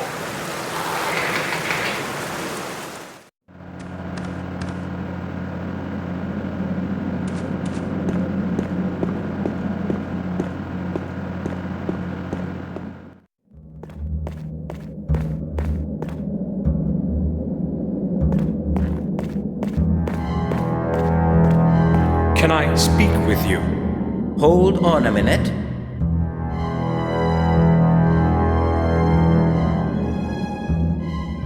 Yes, I'm listening.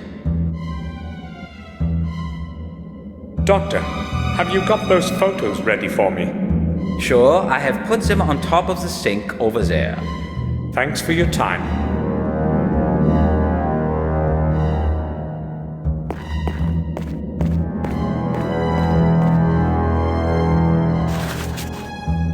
I'll put the pictures in my diary.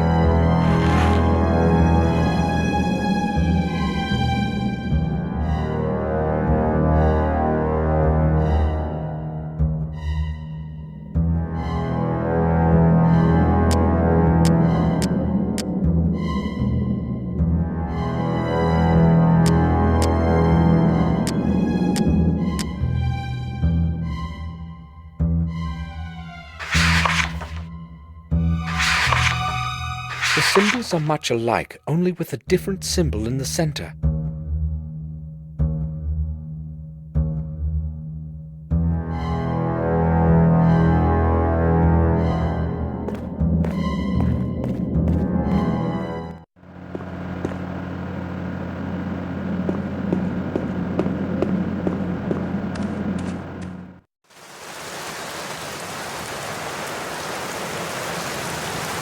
A copy mock-made of Herman's key.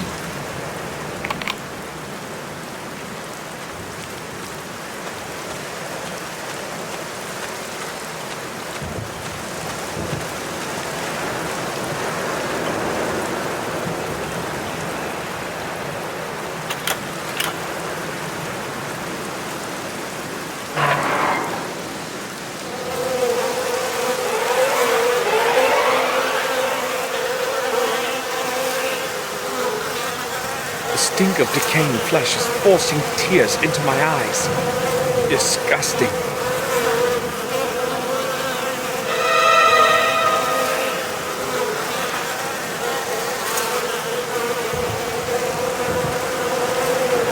Human remains. Shouldn't they be buried deep in the ground? Tied up bags, oozing blood. I'm not touching that.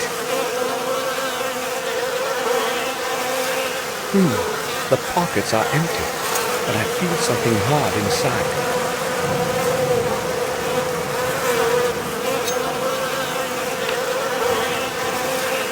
The gem has perfectly smooth edges.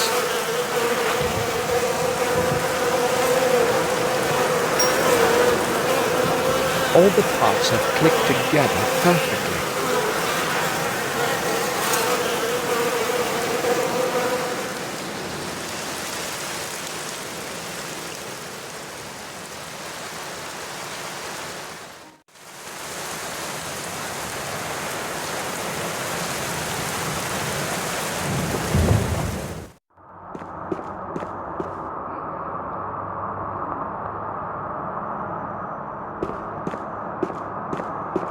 The church was built during the reign of Marcus Gordon the Merciful in 1230. Let this parish lead people to goodness of soul and trust in our Lord.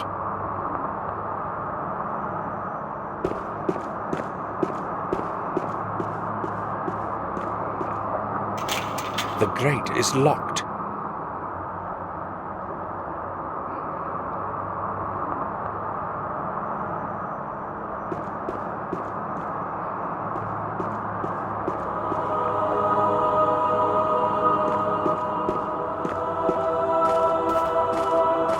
Father Frederick?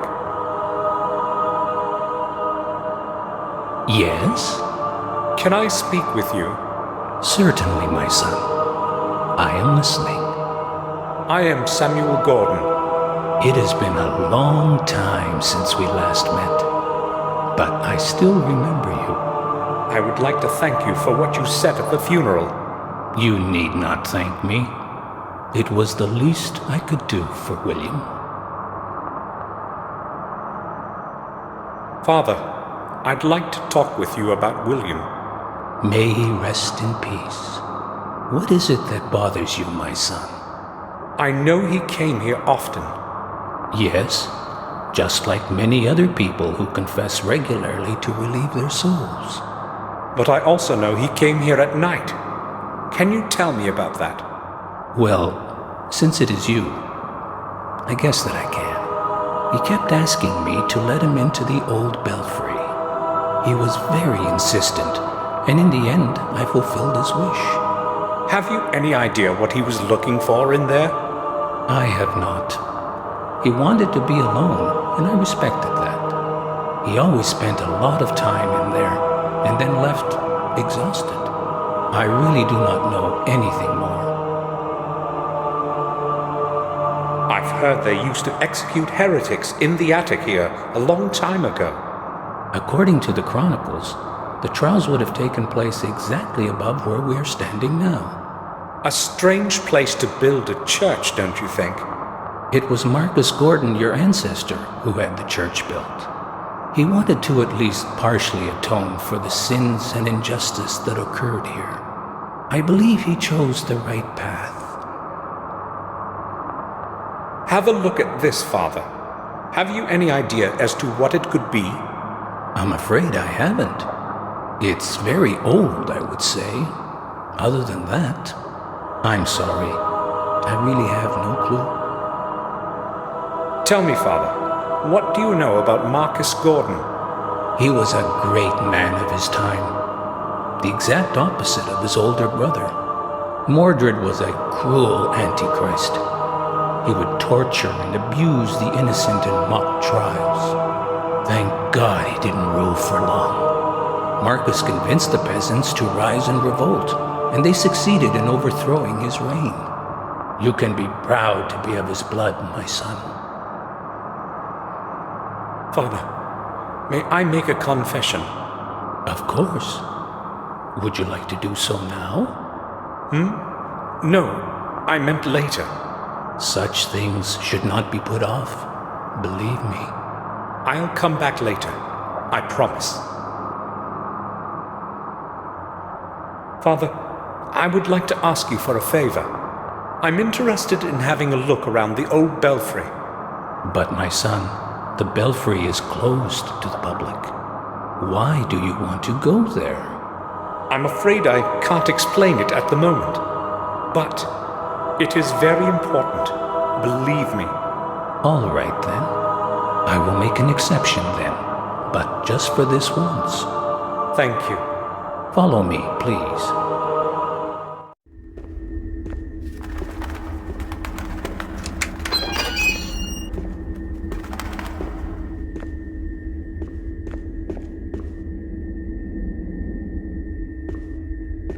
I will leave you alone. I have to return to the church and serve others. Of course, Father. Thank you.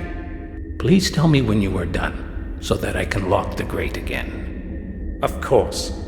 I have to figure out how William entered Marcus's tomb. I will not leave before I discover the entrance.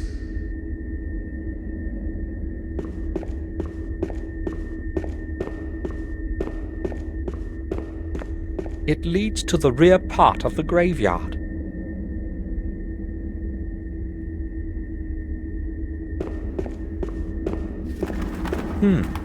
Its shape resembles that of the stone object.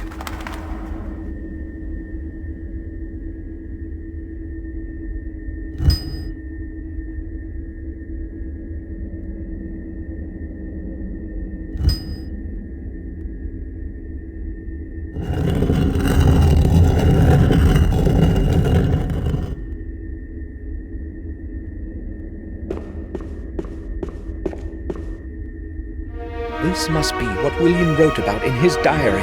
I have to figure out how it works.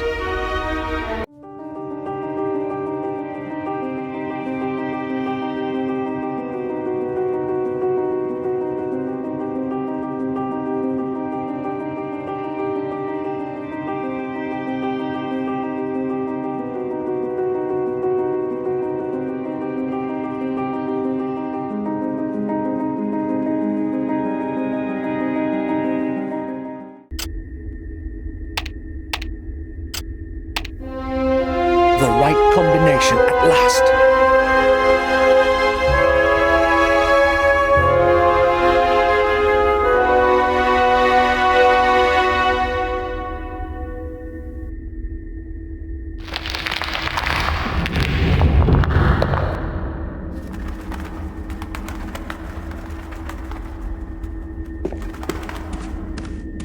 Several old pictures and a dusty inventory are lying in the shadows.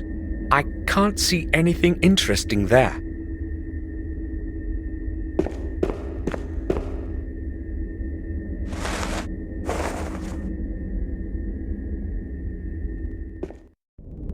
The air in here is barely breathable.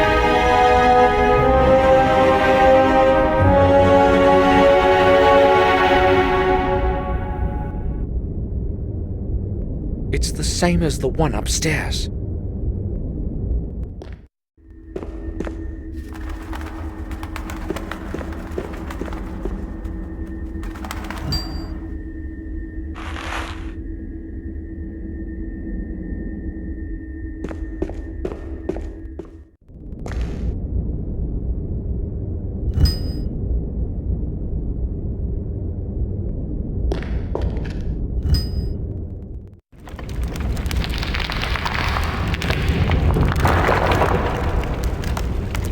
Damn! What was that? Entrance has closed. I must open it somehow.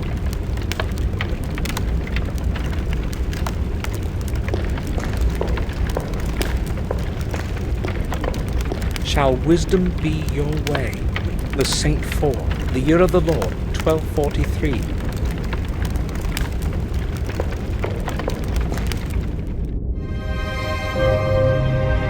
The more you take away, the larger it grows.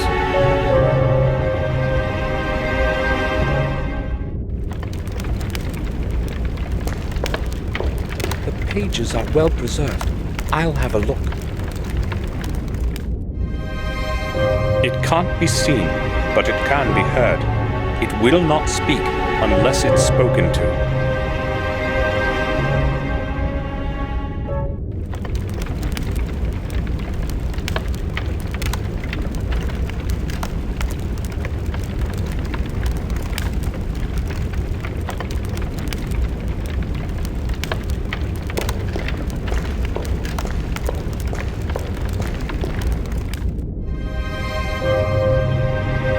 Cities without houses, rivers without water, forests without trees.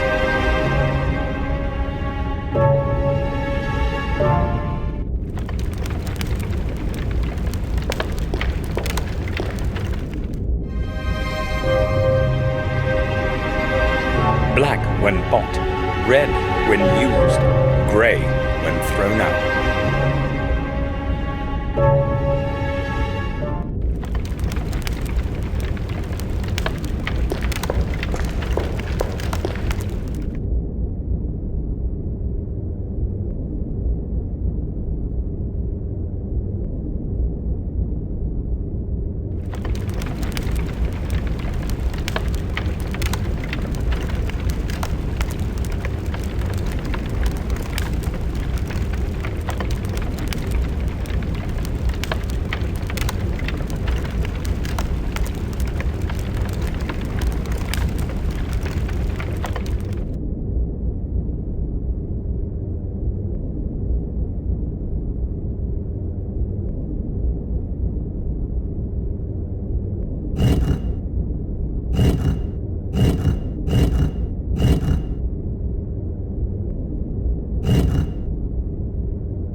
Shall wisdom be your way?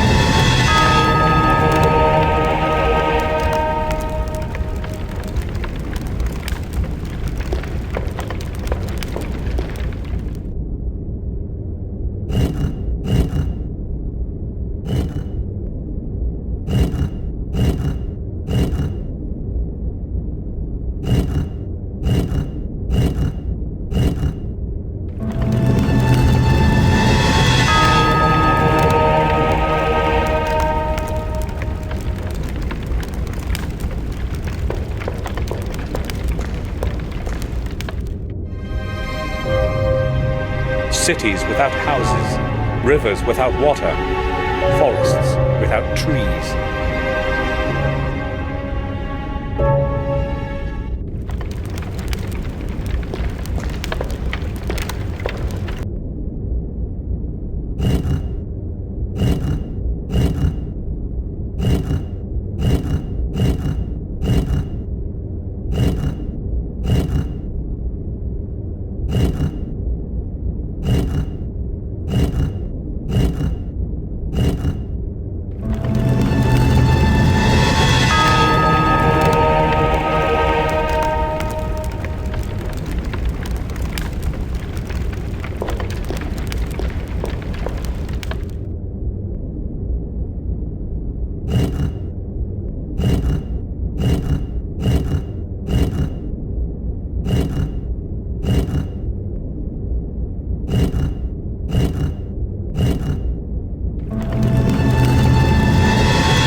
Marcus, the first Gordon.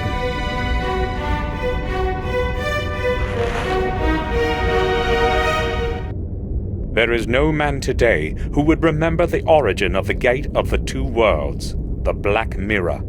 This record shall be a warning to all who blindly long for power, not hesitating to stray from the path of fate, exposing their soul to dark forces. Mordred, the lord of our manor, an amoral, evil man, plagued the people of these lands for many long years, with his ill nature and hatred. His power, however, was soon ended by Marcus, newly returned from the battles with the disbelievers in distant lands. Well acquainted with the habits of his enemy, Mordred made meticulous preparations to withstand the attack of his brother. Realizing that not even the strong walls of the castle could hold against the onslaught forever, he descended into the underground of the chapel. There, he opened within its heart the Black Mirror and urged the entities of shadow to help prevent his doom. He was not the only one, however, to know of the secret corridors below the castle. By the hand of fate, the balance of power began to lean towards Mordred's side. There was not much time left. Watching his men die around him, Marcus understood what had to be done. Overwhelmed by fury, he battled his way through many lines of enemies into the labyrinth of corridors leading to the heart of the underground cathedral. With haste, he took advantage of the momentary surprise and thrust his sword with all his might against his brother. Righteous anger hit its target, and cold steel pierced the black heart of the traitor. Victory was within grasp.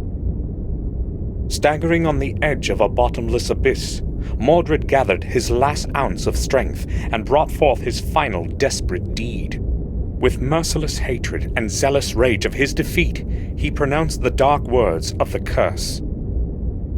"Of your blood, others will rise with your name, bearing my curse. One of your heirs will convert 5 souls of 5 mortals. This will be the catalyst to bring my anger back to life. And I will return. When your days have ended, there will be no one to stop me." Mordred then fell to his knees, and the throat of the Black Mirror closed as he took his terminal breath. In that instant, the whole place was filled by a deafening sound and blinding light, followed by an absolute silence. And one last thing to be done. 4 keys of power were divided by Marcus among the lords of the Gordon manors, the 5th key remaining with Marcus himself.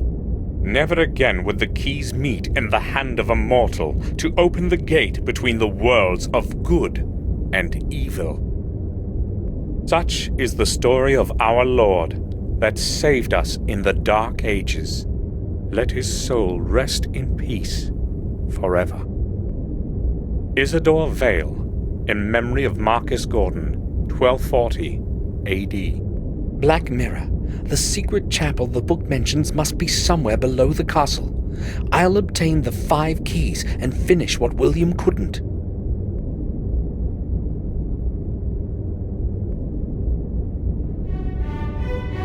This must be the key William wrote about in his diary. The first of the 5.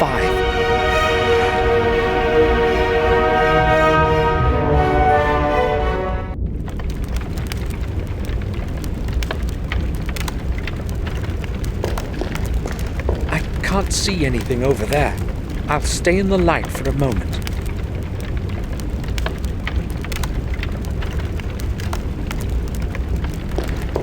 Part of the ceiling has collapsed here. The tomb is very old. I can't see anything interesting.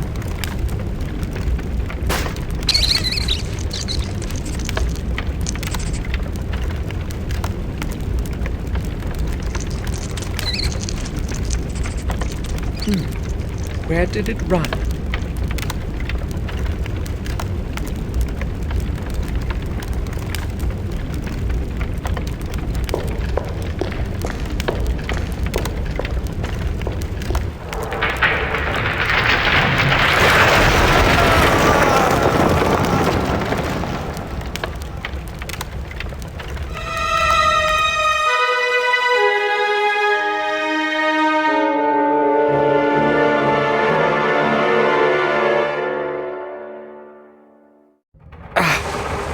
Must have hurt my arm. Could have been worse, though.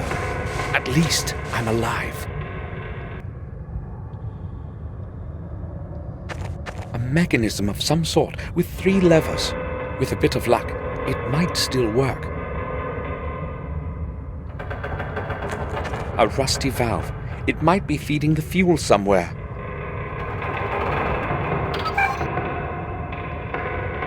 It's stuck.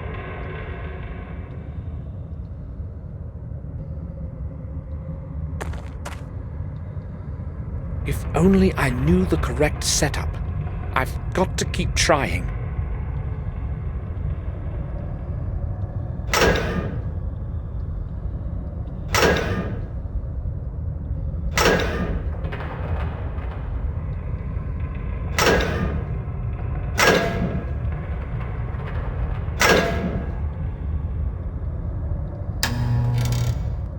Excellent. Everything's going to be easier with light. Here are the things I lost when I fell down the shaft.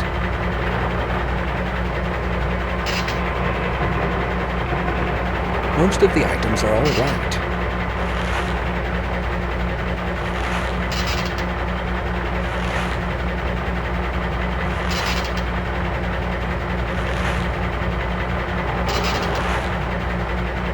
The camera is smashed.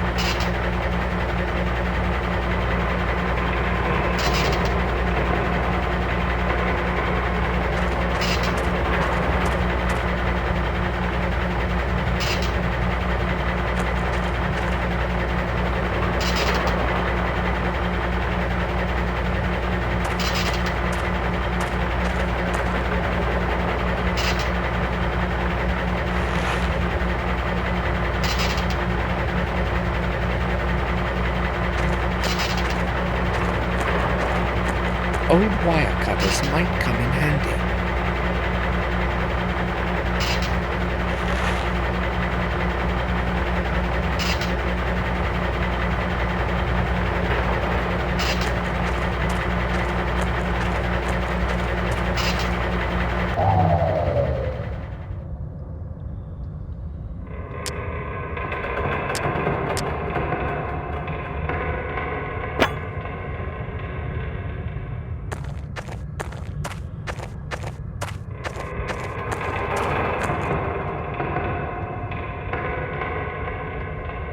It won't be obstructing my way any longer.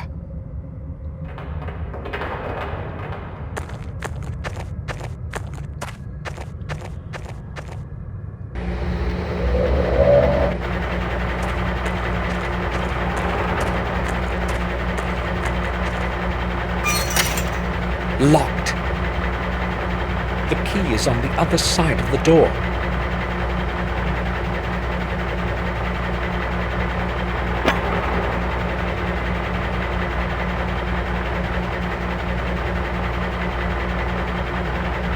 I'll try to get my hand through to reach the key.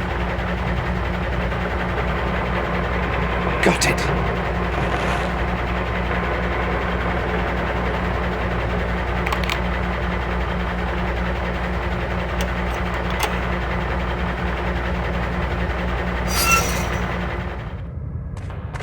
Another shaft. How many of these are there in here? Maybe I'll never make it to the surface again.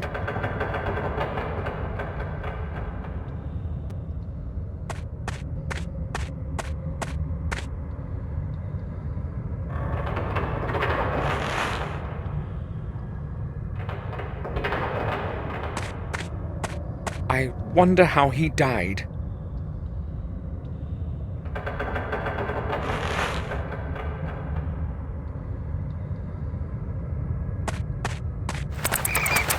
The barrels around here probably contain oil or diesel fuel. This one's empty. The door is tightly shut.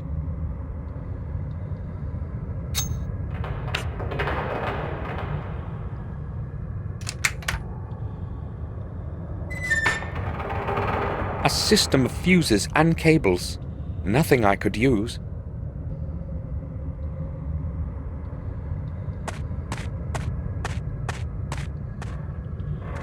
Lift shaft. The lift is my only chance to get to the surface. Hopefully, I'll be able to call it somehow.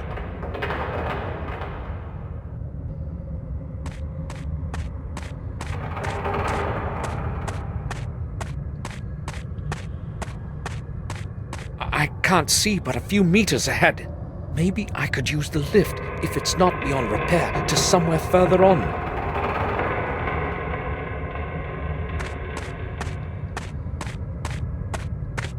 A big barrel full of oil.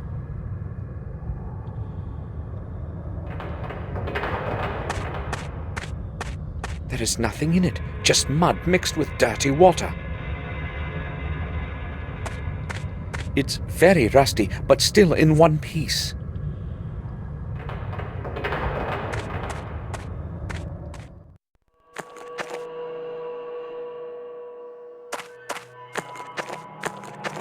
I could try starting the machine, but I don't know how. Dirty water with oil in it.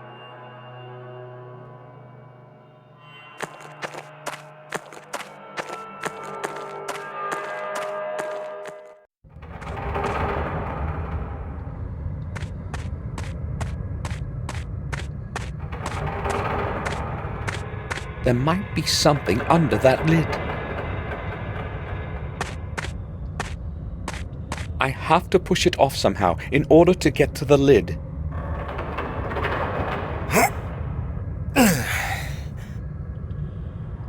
No way. It's too heavy.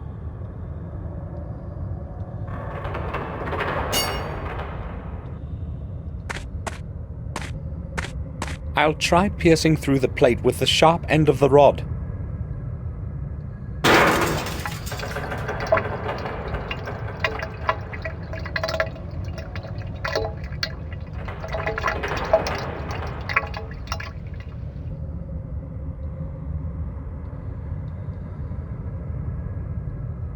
This should do the trick.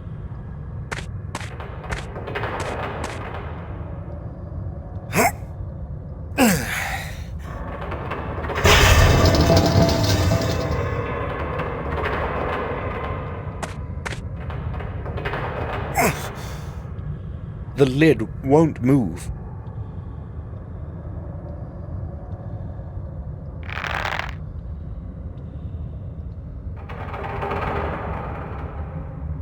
I tied one end of the rope to the lid.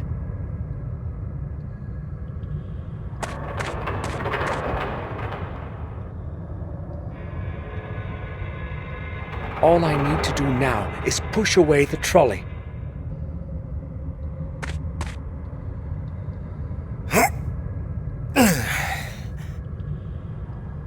It can't be moved. I have to get rid of the brake stop.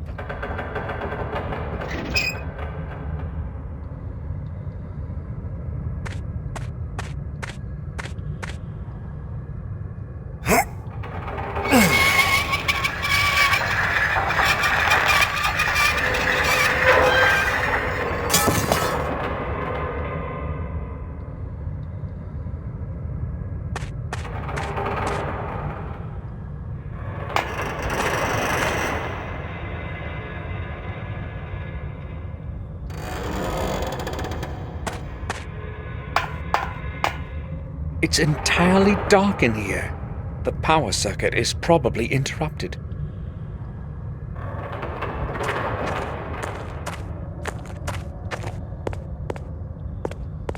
It looks like a power distribution circuitry box. It can't be opened.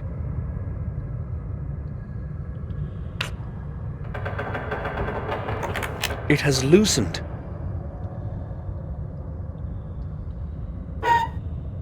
I must reconnect the circuit.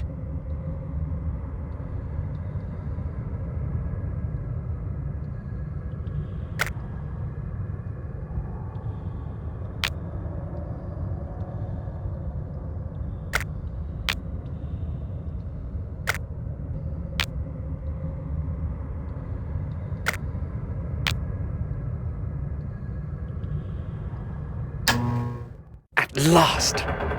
I'd say this used to be the lift room.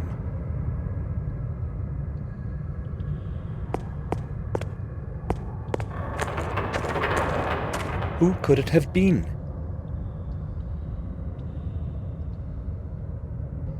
I found a small key.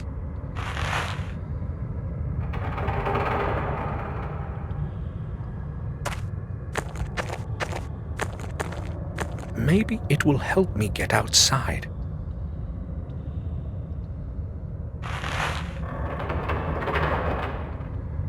May 29th.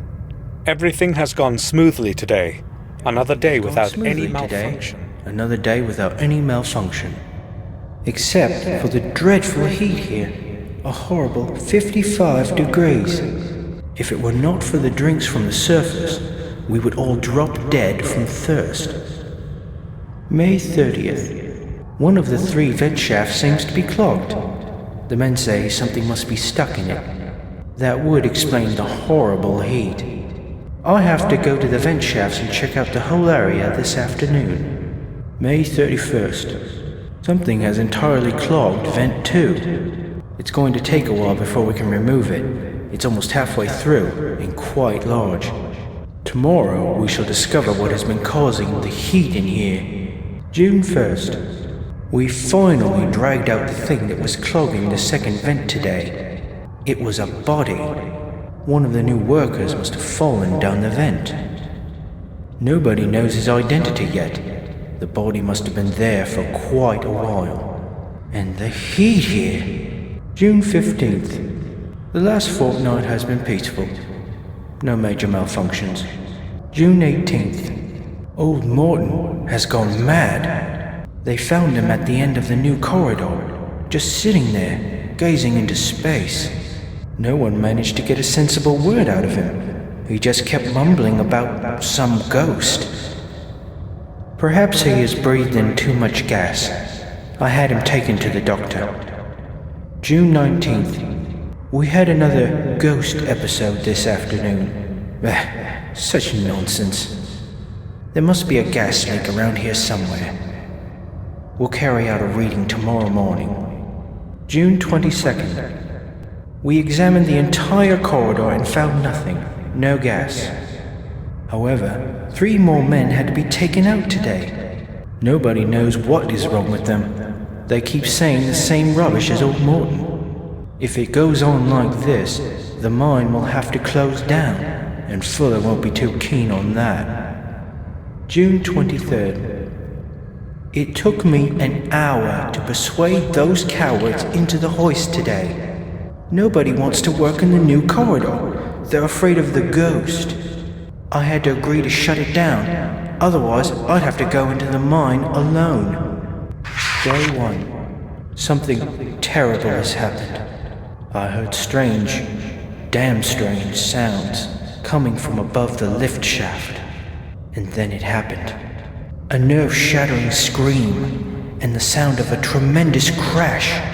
I don't know how many minutes or hours have passed since then, but when I regained consciousness, I was on the other side of the room and my mouth was full of dirt. I believe a couple of my ribs are broken, and my left arm is so swollen I can barely move it. I don't know if I'll be able to crawl out of the lift room in this condition. Day 2. It's no use. All my attempts to break out of here have been unsuccessful. Something must have fallen on the ladder access lid. Damn it. The only other way out is by lift, but it is not working. I hope someone will open the lid for me from above. Otherwise, I fear what will happen. Day 3. I estimate I've been in this bloody hole for 3 days already. I'm very hungry, but my thirst is worse. Thank God for all the moisture. I'm drinking water from the pools under the pipes. My arm hurts badly. I cannot raise it anymore. My whole body aches from screaming, but nobody can hear me. The only possibility is that damned lid, or the lift. But I can't do anything about it from here. How ironic. Day 4. I am getting weaker. I know I won't make it much longer. My arm is in flames, and I'm running out of candles. The light is barely flickering. If nobody finds me soon, I am going to die from blood poisoning, or slowly from hunger and thirst. Without light, it will be much worse than even now. I know that these are my last words, but I don't know what to write. Maybe just... If somebody finds this and takes it out to the surface, please, bury me like a proper man. Farewell.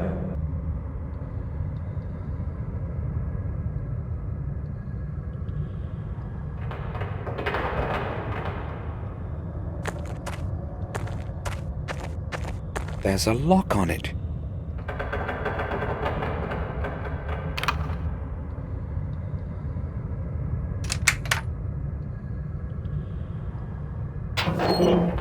A revolver. I'll take it. Hopefully, it will still work. There are some old bullets here. Let's hope they aren't useless.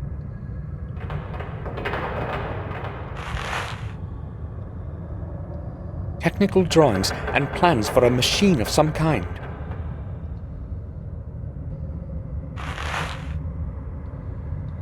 There's nothing in it.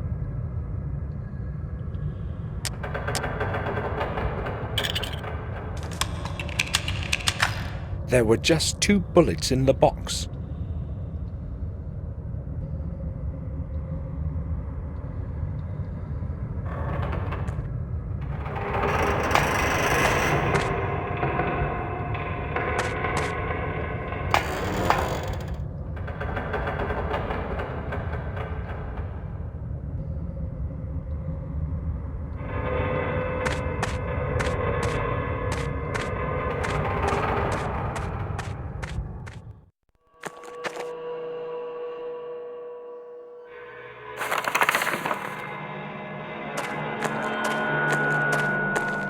I'll try to get it to start with the help of those plans.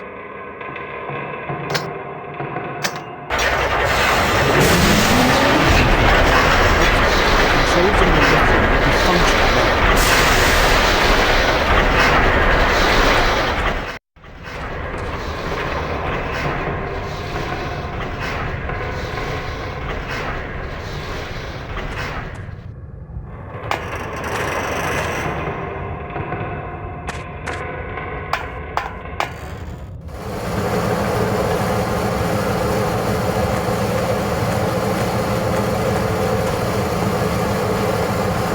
steam is running out through one of the pipes. I should block that hole with something.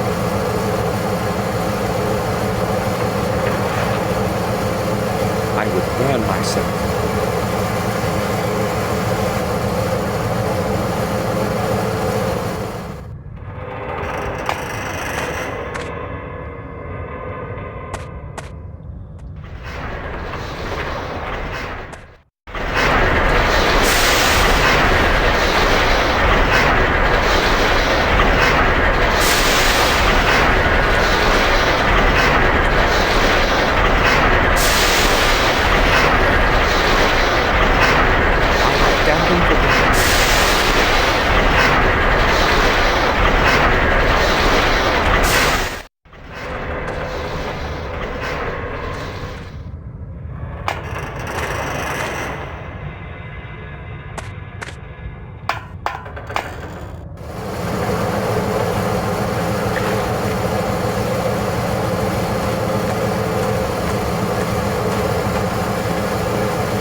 I block the hole in the pipe.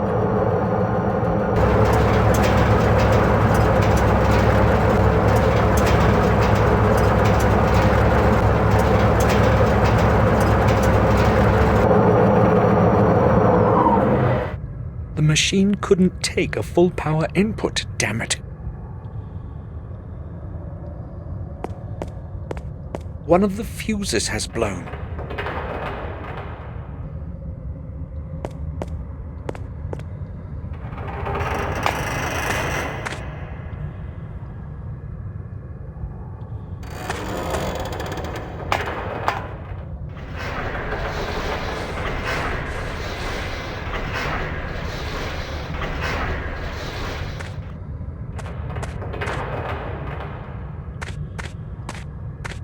I'll try using the fuse from this box in the lift room generator.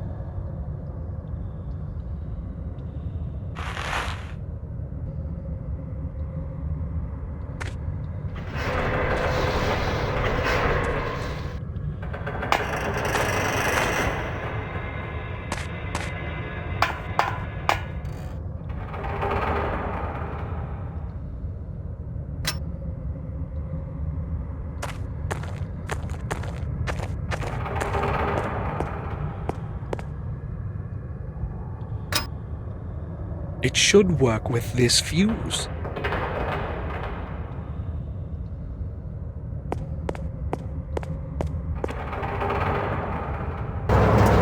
It's running full power now. I should try to call the main lift. Maybe it will work, and I'll get out of here finally.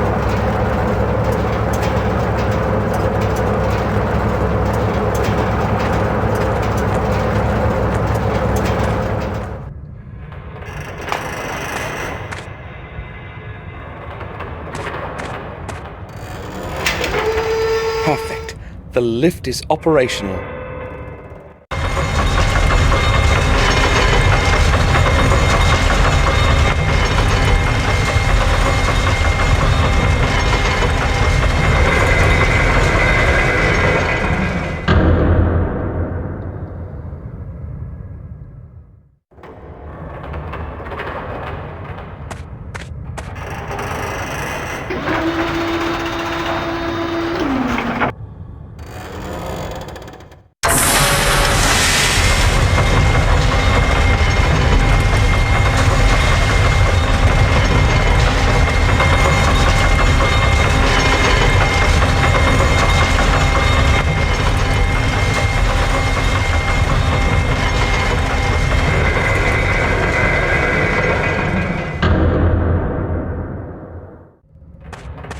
At last, this is the highest floor. I should be out of here with only a little effort now.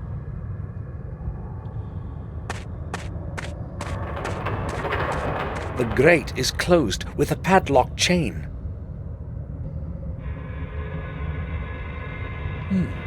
The right side of the lock is quite rusty. Maybe I'll be able to break it somehow.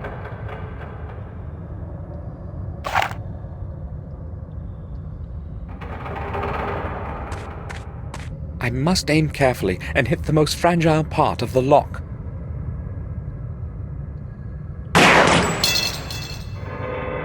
perfect shot. The padlock is down.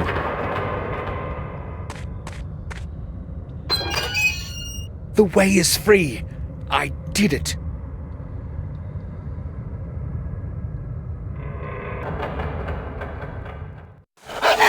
This isn't looking good.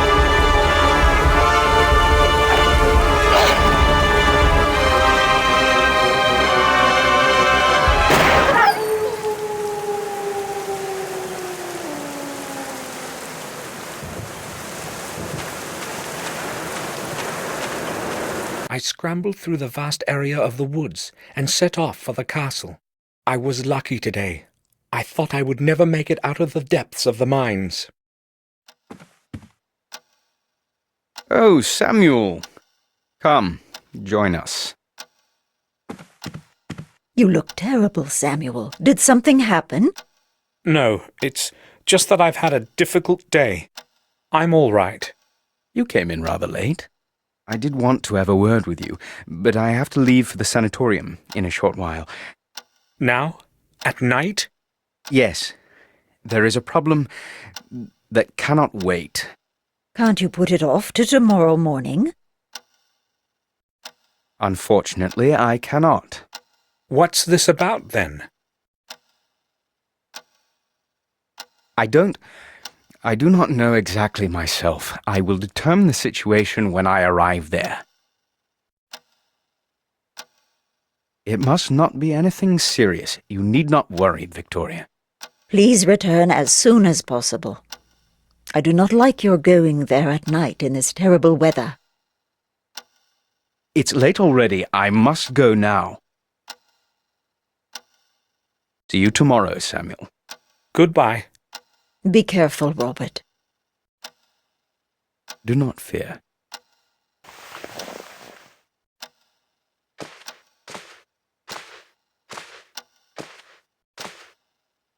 I'll be leaving for Wales tomorrow, Victoria.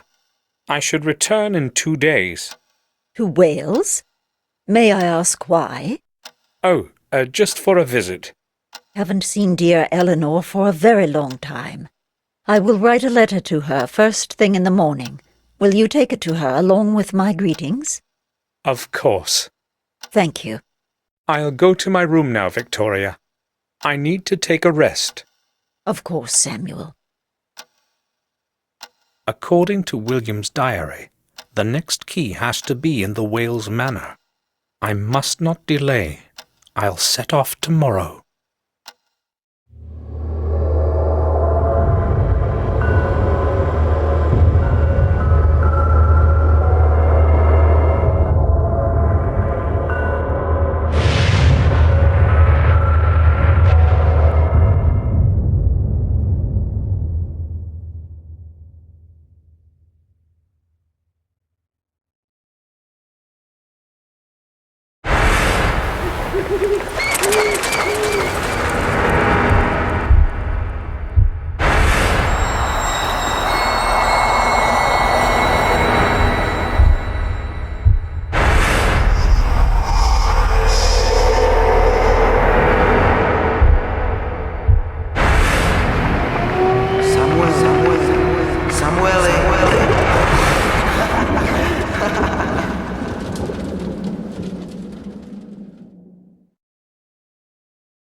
I awoke drenched in sweat today. My past memories are haunting me even in my dreams. I should not have returned. I cleared my thoughts and decided to carry on with what I had begun. I set off for our family's manor in Wales so that I could finish what William couldn't. I hope Eleanor will not refuse my visit. I don't even know whether she'll still remember me. According to William's diary, the next key must be somewhere at the manor. I have to obtain it. However, I have no clue as to where to start looking.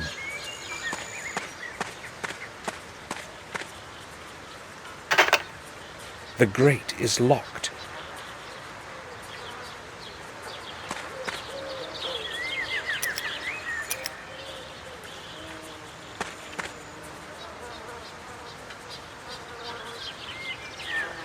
I'll wait for a while.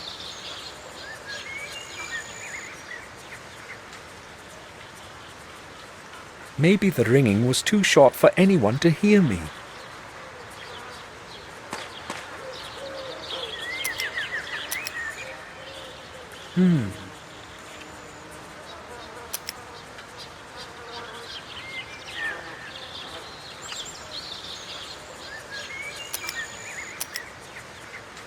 Maybe the doorbell doesn't work.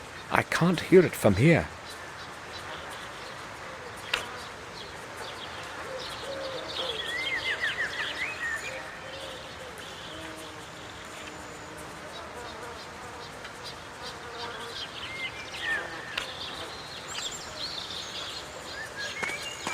The left leg of the statue is broken off.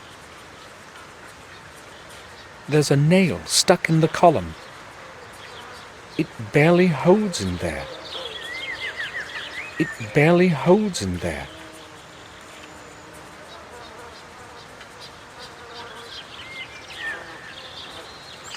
It barely holds in there.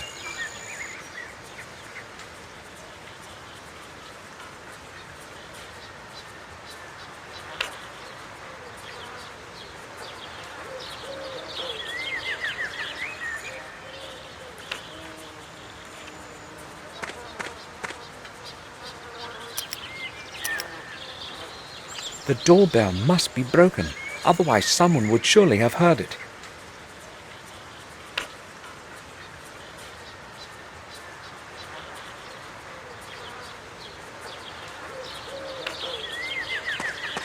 It barely holds in there.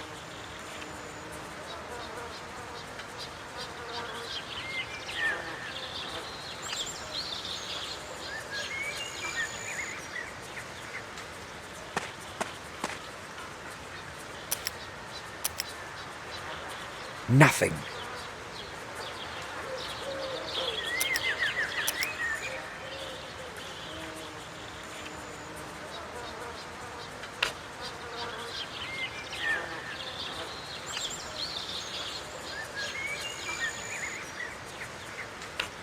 It seems that the wires inside barely connect.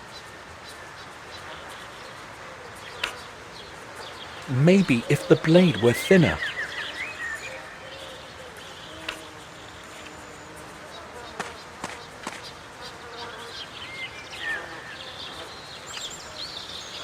It wasn't at all hard to pull out.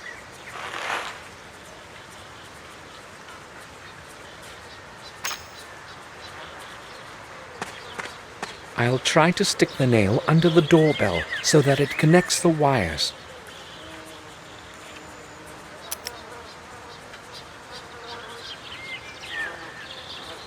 That seems to have helped. Someone's coming.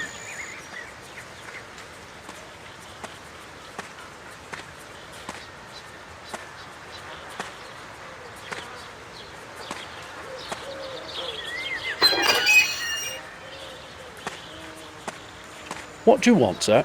Madam Eleanor is not expecting anyone today. I am Samuel Gordon from Black Mirror. I am here to visit Eleanor. Take me to her, please. I'm sorry, sir, that's quite impossible. What do you mean? Pardon me? You said you were a Gordon? Yes, Samuel Gordon, the son of Randall Gordon. I'd like to trust you, but I can't. There have been some problems recently, and I've got to be very careful about who I let in. Maybe if you could prove your identity somehow, sir. I must say I expected a warmer reception. I'm sorry, sir, I must insist.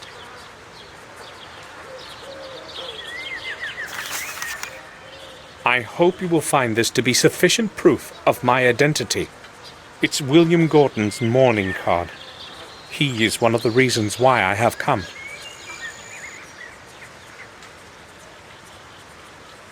Of course, sir. I apologise for the disbelief. Some hoodlums tried to rob us a short while back, hence the extra caution, you see. I understand. May we go in now? Follow me. I'll see you inside. Pardon me, madam.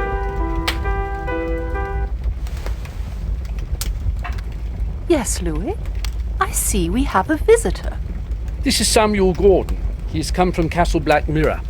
Oh, yes. I know who he is, Louis. That's all right. Is your memory failing you? I hope you welcomed our guest warmly, Louis. I didn't know who he was, madam, and therefore I didn't want to let him in. Welcome to Wales, Samuel. Hopefully Louis didn't annoy you too much. No, madam. He explained the reasons for his cautious behavior. We need to be extra careful these days. We were almost robbed last week. But that is probably of little interest to you. So why are you delighting me with your visit? Can we speak in private? I understand. Louis, can you return to your duties now? Certainly, madam. Thank you.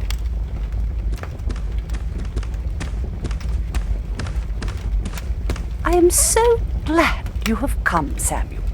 I have not seen anyone from the family in years, and time passes so slowly here. Tell me, how long are you planning to stay with us? Several days, I expect, but I don't know yet. Only a few days? That's a pity. Victoria wrote about what had happened to William. I liked him very much. He was a great man. I regret not attending the funeral, but I am weak, and a long journey might affect my health further. I explained everything to Victoria in a letter. I hope she is not angry with me. Do you know whether she received my letter? I have not received a reply, and I do not know what to think about it. But I have her reply here. I promised to deliver it. Really?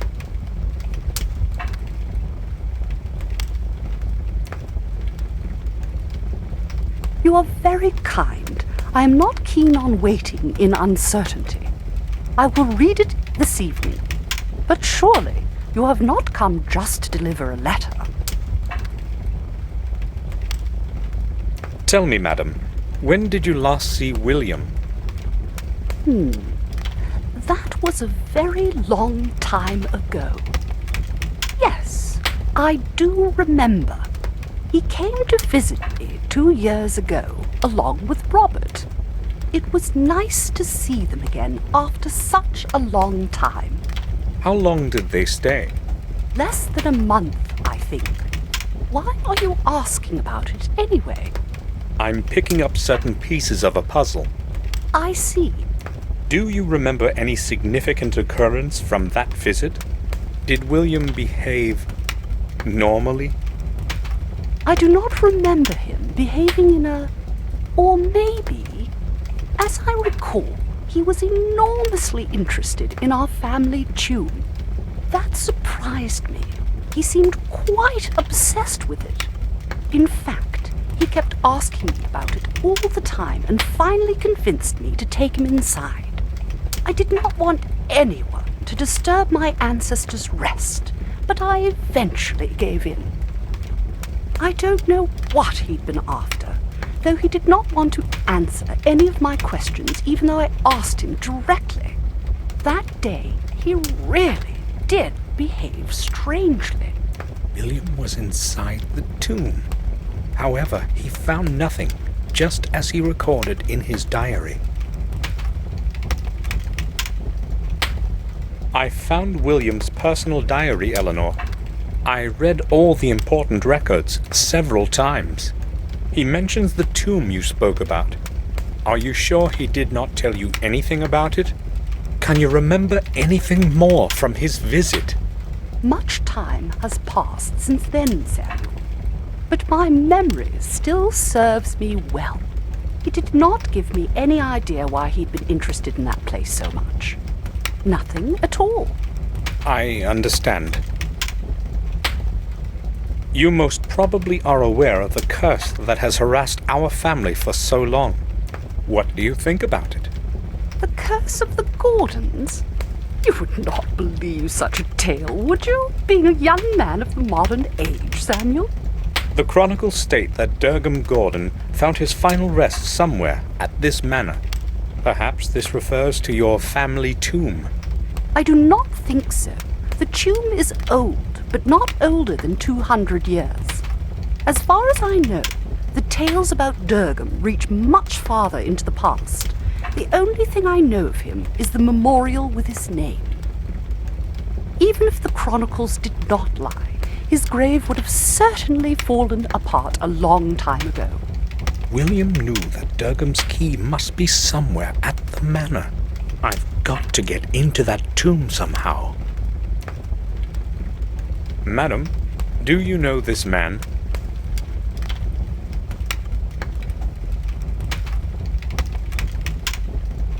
He reminds me of someone, but I may be mistaken. Am I supposed to know him? Oh, I believe so. It's William's protege. James! I didn't recognize him in this older picture. I only knew him as a little boy. Oh, where could he be now? He is in Robert's care, in the sanatorium in Ashbury. Is he still... Poor lad. James was quite normal when he was young, but as he matured, that strange illness of his got worse. And he started to regress rapidly. That is why in the end William put him in Robert's hands. Poor boy. I'm glad you told me. At least I can pray for him. I remember the last time I was here as well. However, I'm a little surprised that you remembered me. Of course I remember you. I have not lived here all my life. You know, I also spent some years at the Black Mirror Castle. My memory is the only thing that still serves me well. You were very young then. I can certainly understand that you would not remember the boring visits of relatives from afar. I would also like a word with Richard. Can you tell me where I can find him? Richard? My husband? I do not know. We barely see one another. I will tell you why before you ask. It's that damned chemistry lab of his and all those nonsensical experiments. You see, when he was young, he was an avowed scientist but never made his breakthrough. Years ago, he stopped his experiments for a long time, and I thought it was for good. But lately, the old fool has returned to those silly experiments and would rather spend his time with a microscope and formulae rather than with me. So you don't know where I can find him? I am angry with him right now. I'm not interested in the least what he is doing or where he is. I forbade him to carry out any experiments in the mansion, because I am afraid something might happen. If you want to talk to him, go to the old house in the garden. Most of the time, he closets himself in there with his chemicals.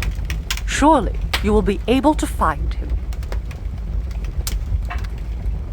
May I know which room you plan to make available for me this evening?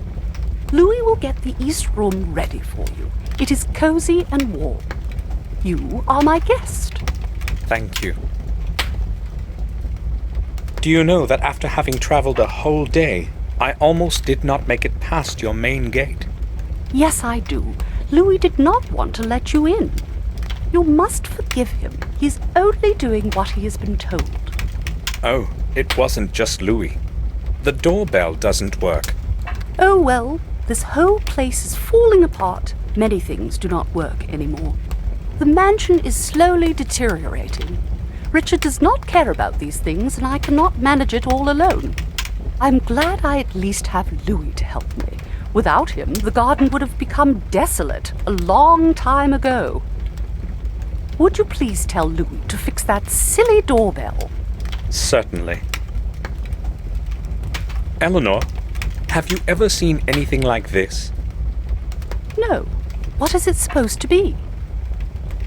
Oh, I hoped you would tell me. I'm sorry. According to William's diary, an object similar to this one should be somewhere here at the manor. I really have not seen anything like it before. Will you allow me to examine the grounds of the mansion? Gladly. Consider yourself at home. Just tell Louis that you are my guest. Look at these pictures. Do the images make any sense to you?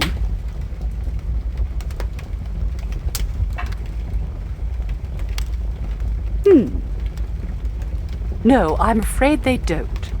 So what do the symbols mean? I'm not sure myself, but I hope to find out. I think I'll go now.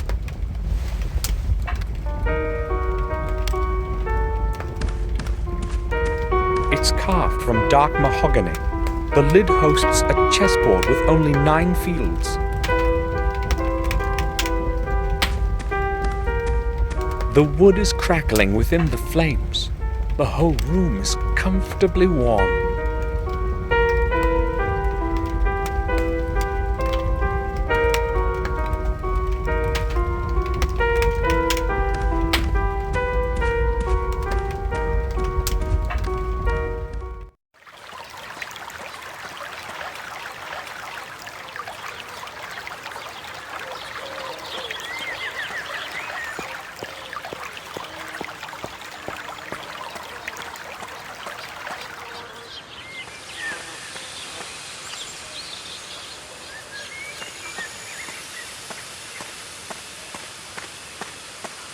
May we talk?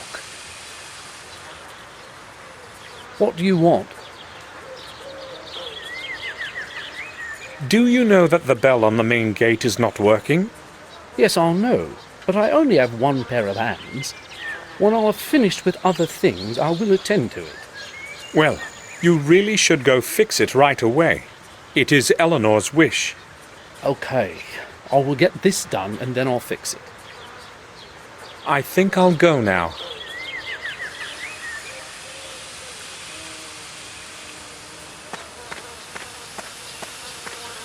Sir! That path leads to the oak garden. Visitors are not permitted back there.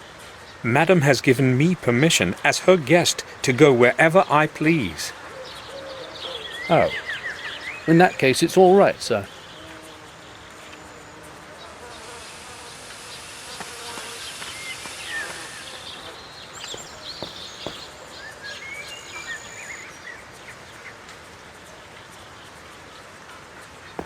The hose is fixed to the faucet with a strong wire. I'll get it off.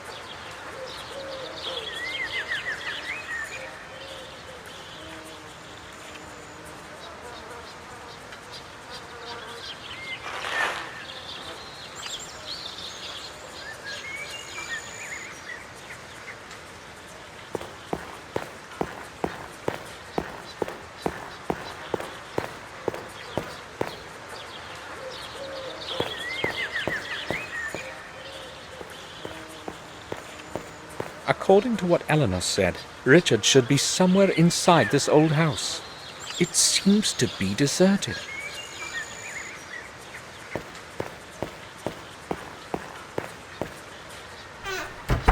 Locked. It seems that the key is in the lock on the other side.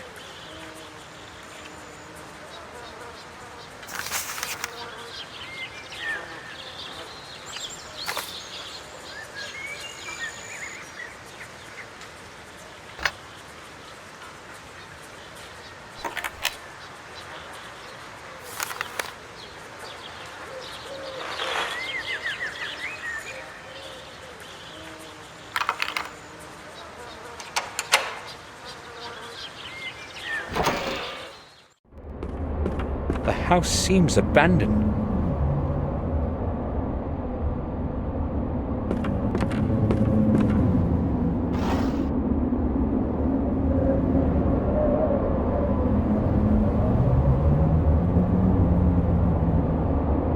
Just a few sheets of paper, some cards, and 2 test tubes.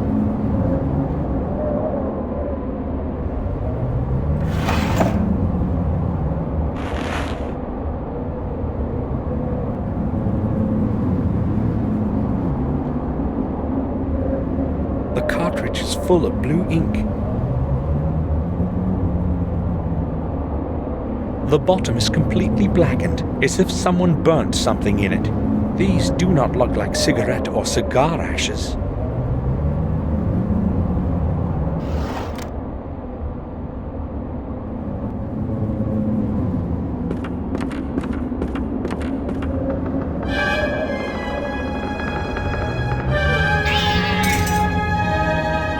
Where did it run?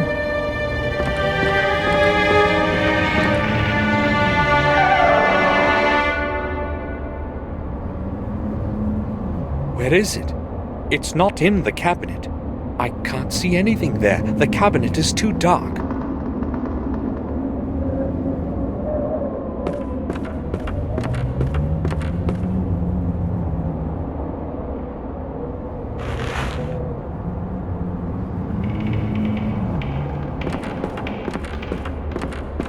I can't see anything in it. Just dirty paper. No, they're actually newspaper clippings. I'll have a look. A young, talented chemist acquires further appreciation. For the second time this year, a promising chemist, Richard Gordon, is attracting well-deserved attention. It has now been a week since he mentioned his work would deliver many improvements to the methodology of mammal blood research. Let's wish him good luck in his work. His research will bring fresh ideas to the domain of biochemistry. Daily Times, 19. The text that follows is illegible. I didn't know we had a famous chemist in the family.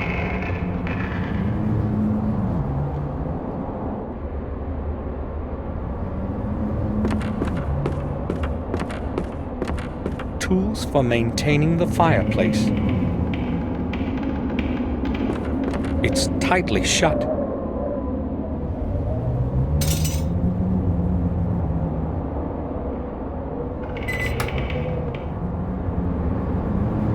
A cigarette lighter. It appears to be missing a wick.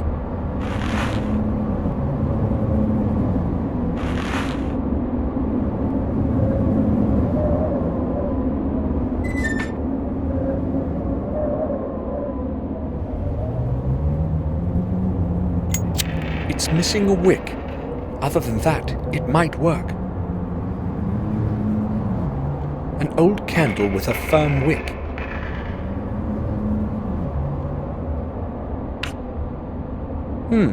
Let's try something.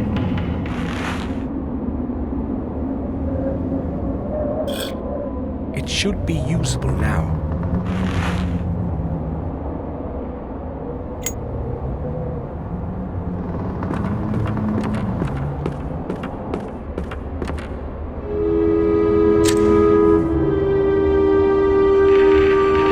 There is a latch. The back of the cabinet can be pushed off. Where could it lead?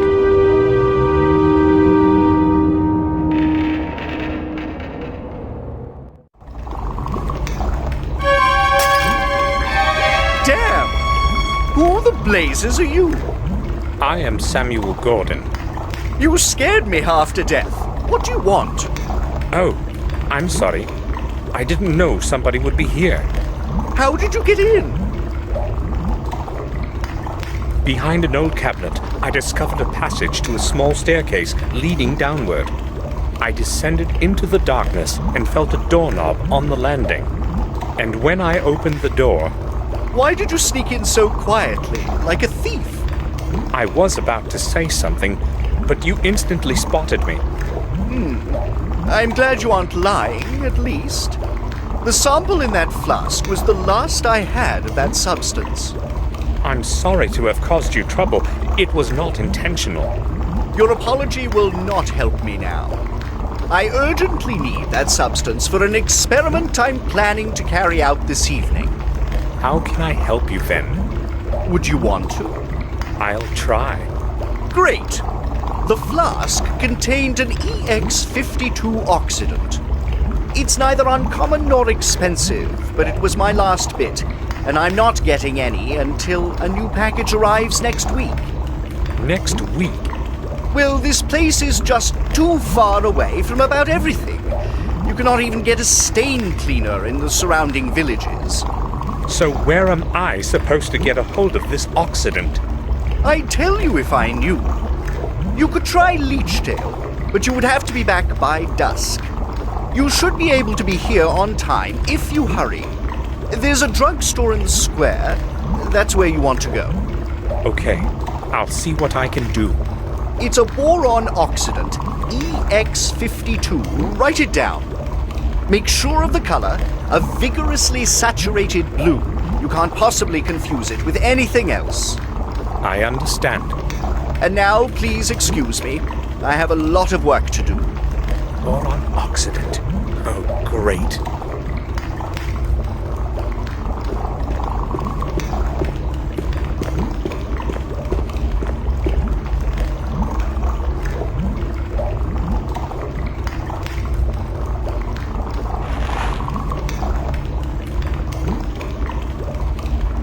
This is what is left of the oxidant that I must get somehow. The label reads Oxidant EX52.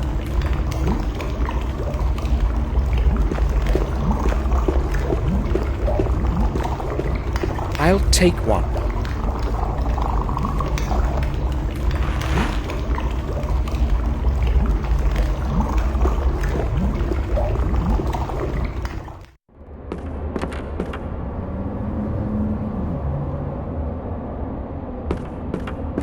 Just soot and ashes.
I'll fill it with water.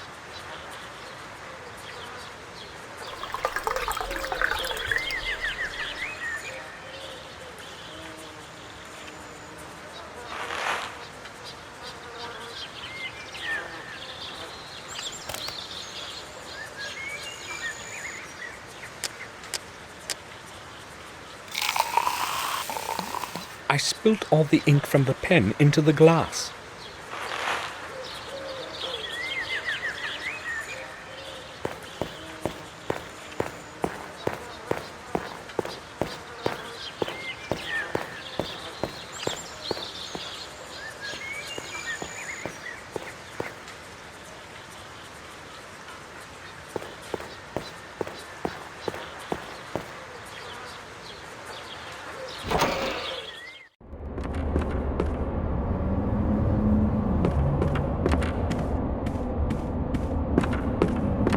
It's empty, just ashes. First, I need some paper.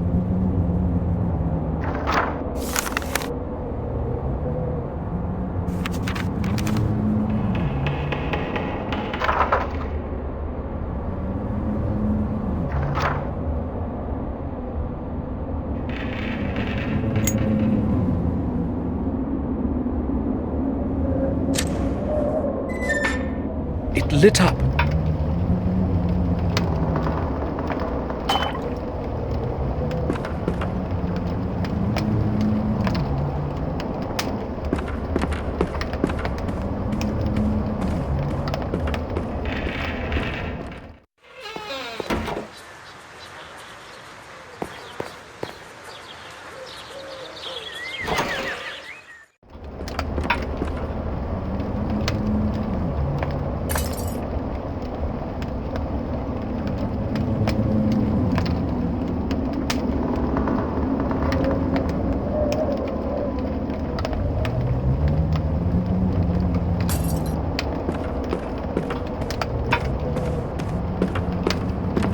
The water in the kettle is already boiling.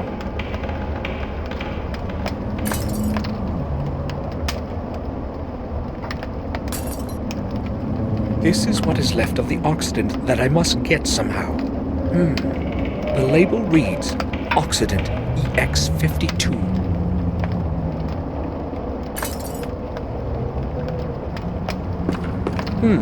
Let's try something.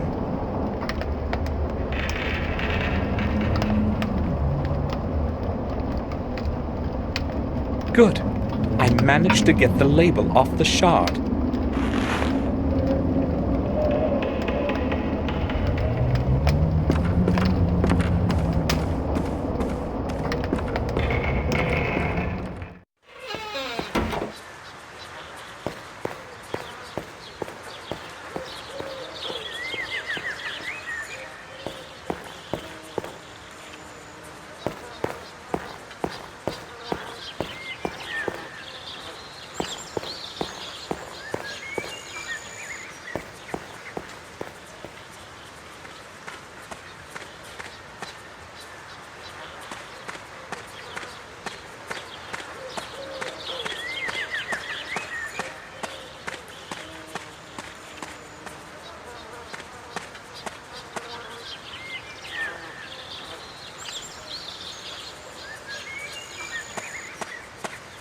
I can't mess with the toolbox while he's around. He would notice. May we talk? What do you want?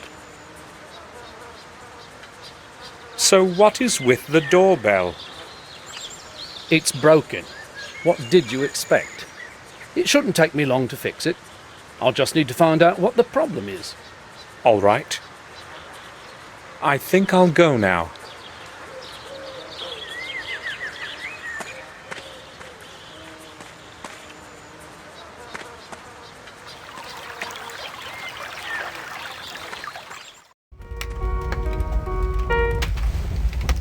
Oh, Samuel.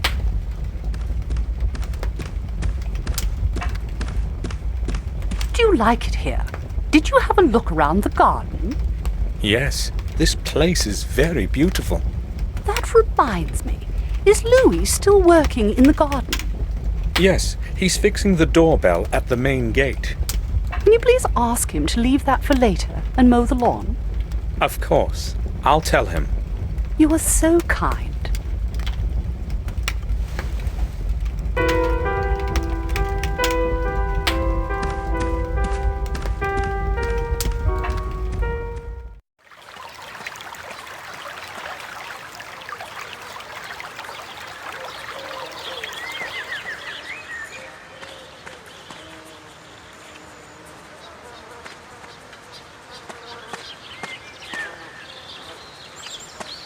May we talk? What do you want?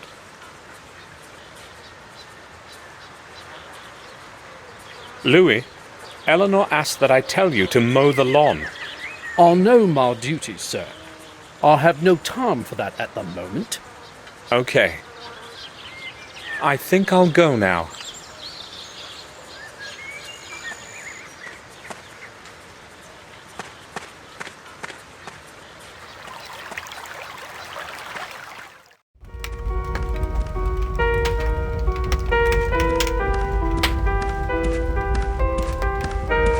May I bother you for a moment?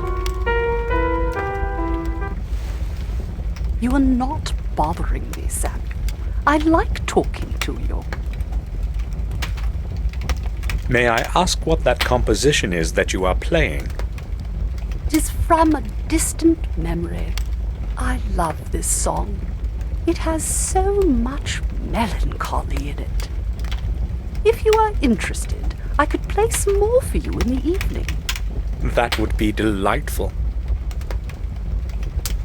I conveyed your message to Louis. He'll fix the doorbell by the evening.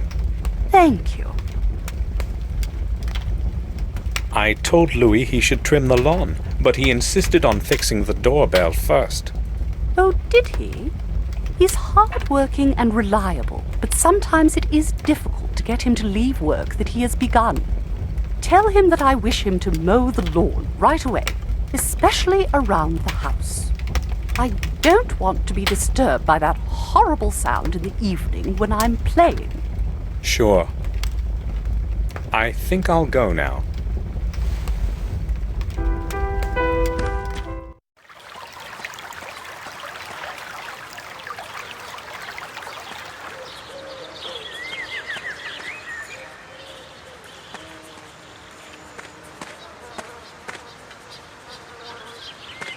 May we talk?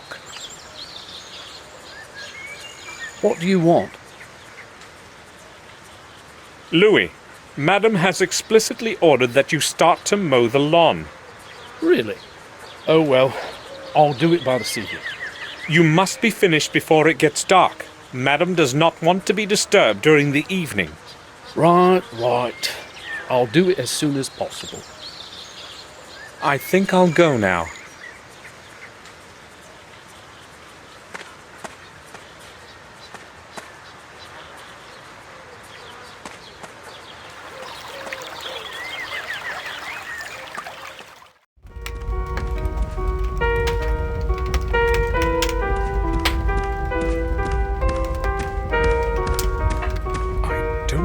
Disturb her.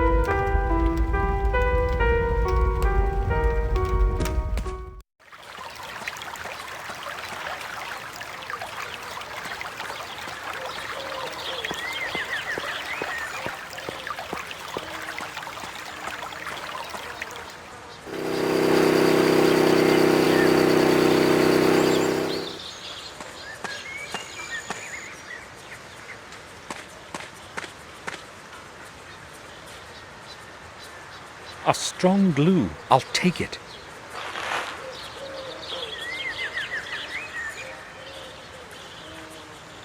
A firm wire. There is nothing else I need from the toolbox.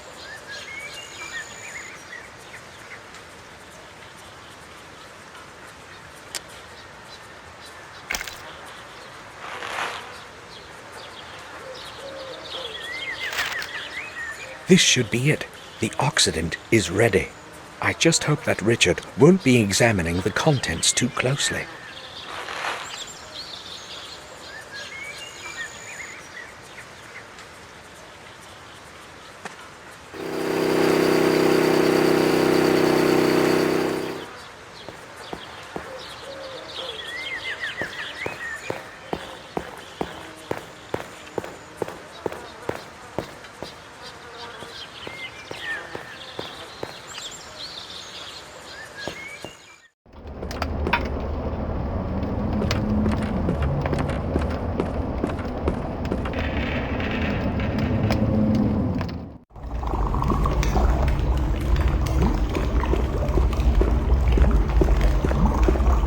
I've gotten the substance you need.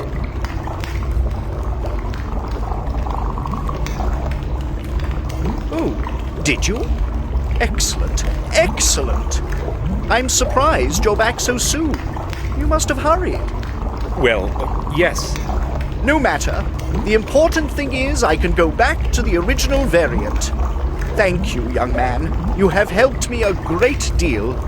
Oh, it was nothing. I only hope Richard doesn't find out about the oxidant before I'm long gone. When did you last see William? Oh, that must have been many years ago. I would have to try to remember.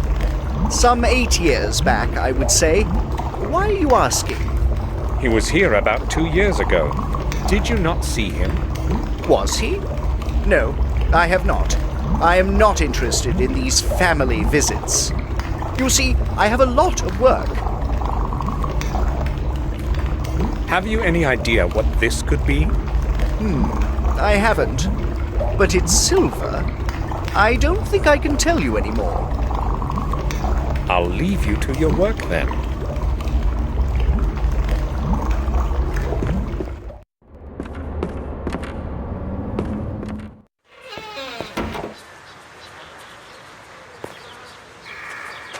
This must be it. Durgam Gordon's tomb. I've got to get inside somehow.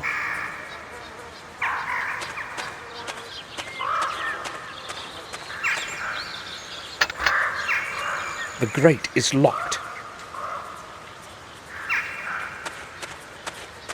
Part of the stone fence that the wall could no longer bear. It's sinking into the earth, saturated by the swamp.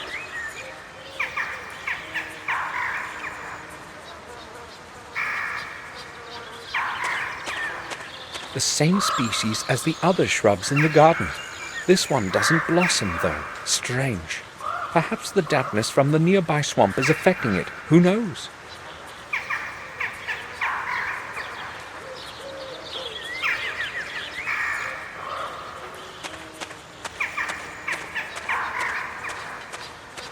It must have been here for hundreds of years.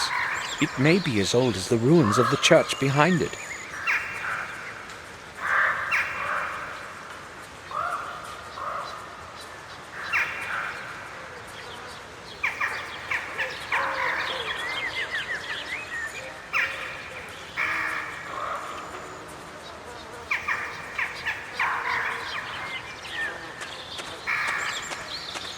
The swamp in the rear part of the garden could be quite deep. I cannot go there.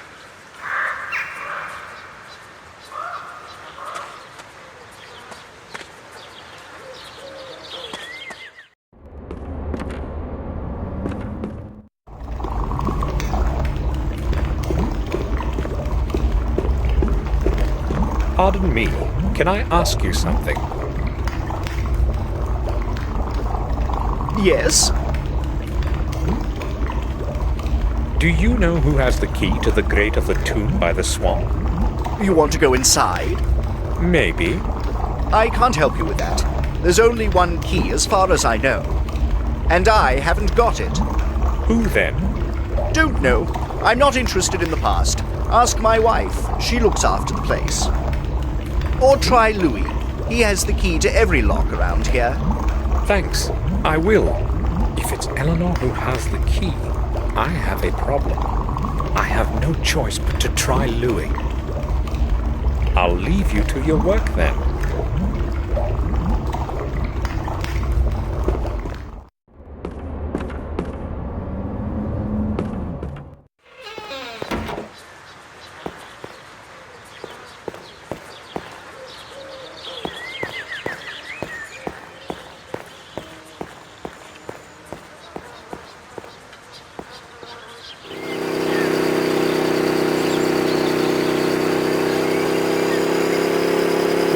Say to him if he saw me.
Bundle of keys. Great! I'll borrow it for a little while.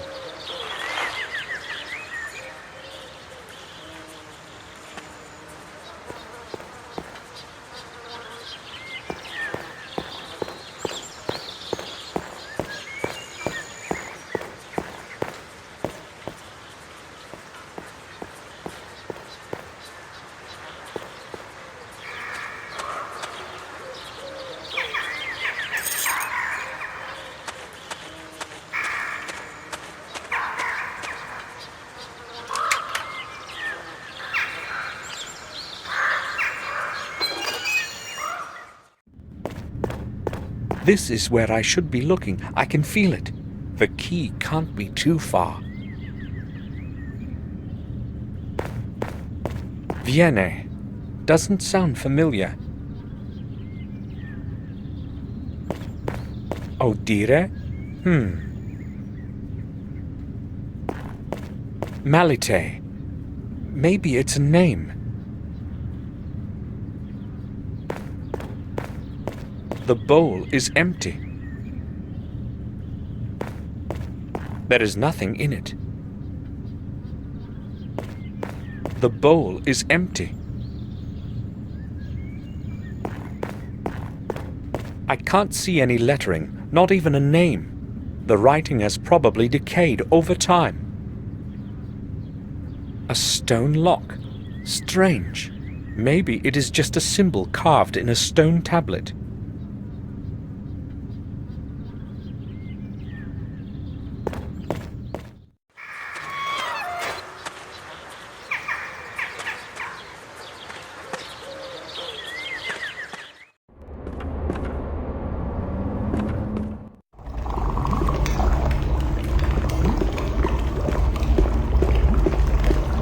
Do you have a moment? Hold on.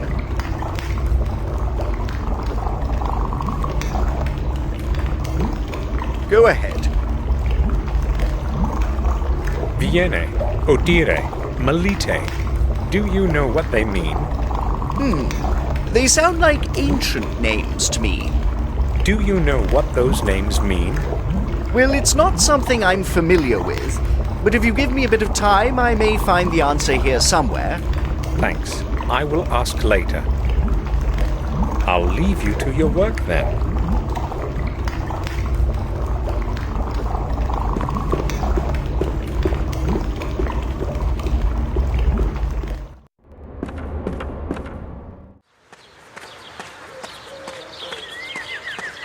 May we talk? What do you want? It looks like you are having a bad day. How do you mean? First the doorbell, now the lawnmower. Well, at least I've got something to do. I was planning to adjust it a bit anyway. I think I'll go now.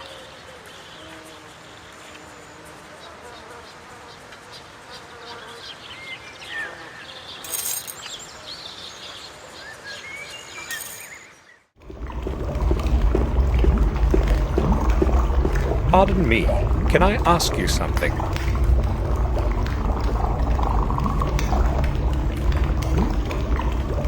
Yes? Have you figured out what the 3 words mean? Not yet. It's going to take me a while. I've got to finish something else first. I'll return later. I'll leave you to your work then.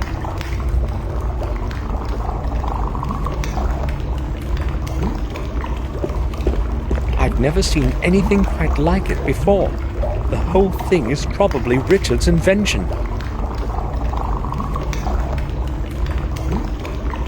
It's sure to be full of various chemicals. It probably has got to do with electricity, judging by the cables on the floor. It's the same color as the contents of those big containers behind me. According to the color, it's probably acid.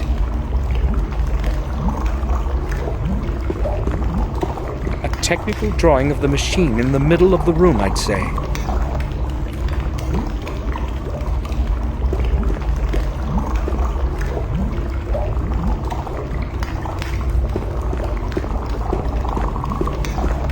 I won't disturb him.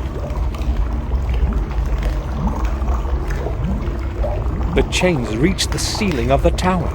At least a little sunlight is getting in through that hole in the ceiling. Can I bother you for a moment?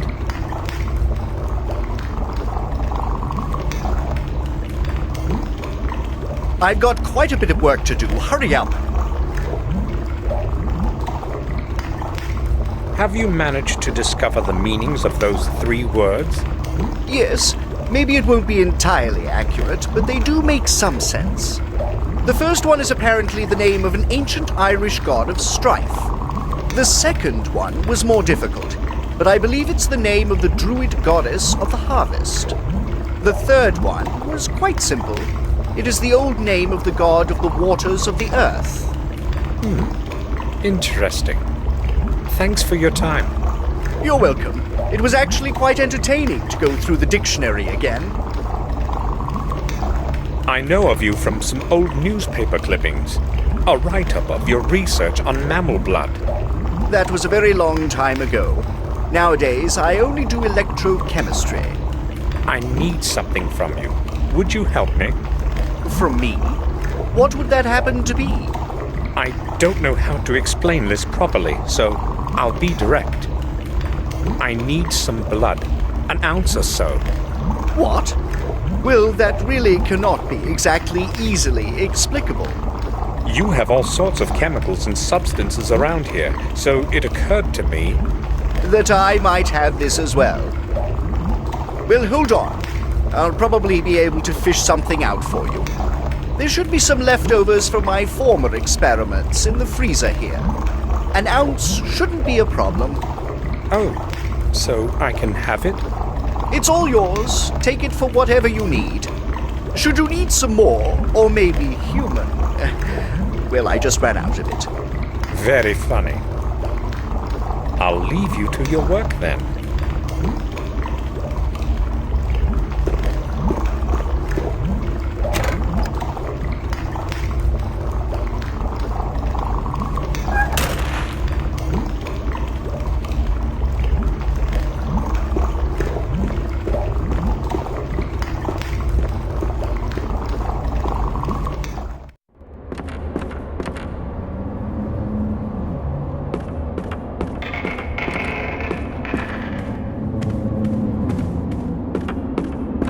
The kettle has cooled down.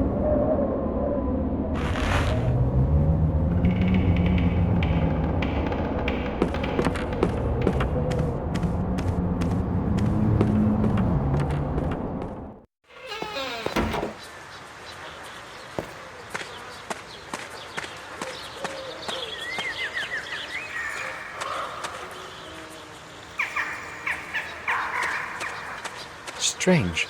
The soil here is of different color than anywhere else in the garden.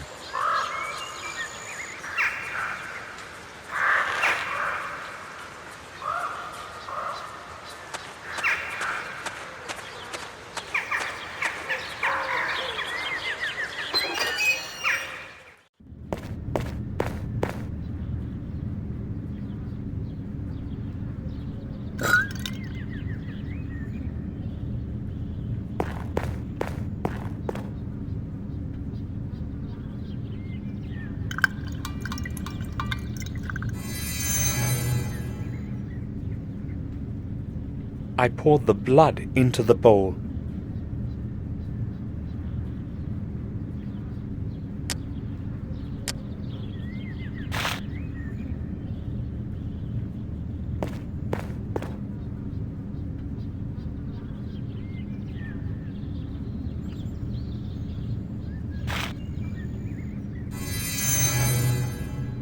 I poured the soil into the bowl.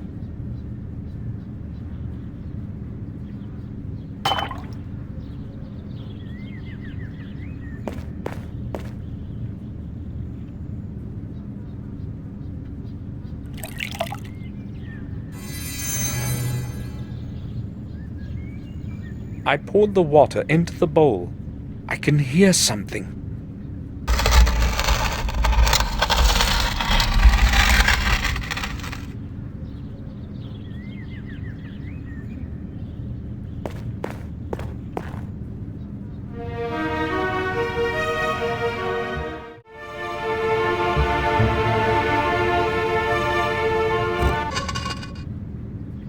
That's it.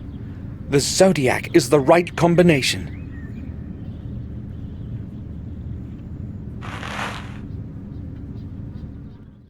What are you doing there?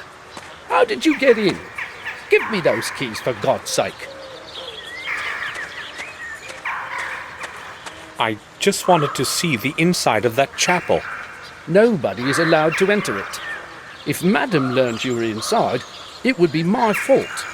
Guarding this place is one of my responsibilities, and Madam is relying on me to do it. If you don't tell her, she won't ever know. Well, you're lucky. I would get in bigger trouble than you for letting you in there.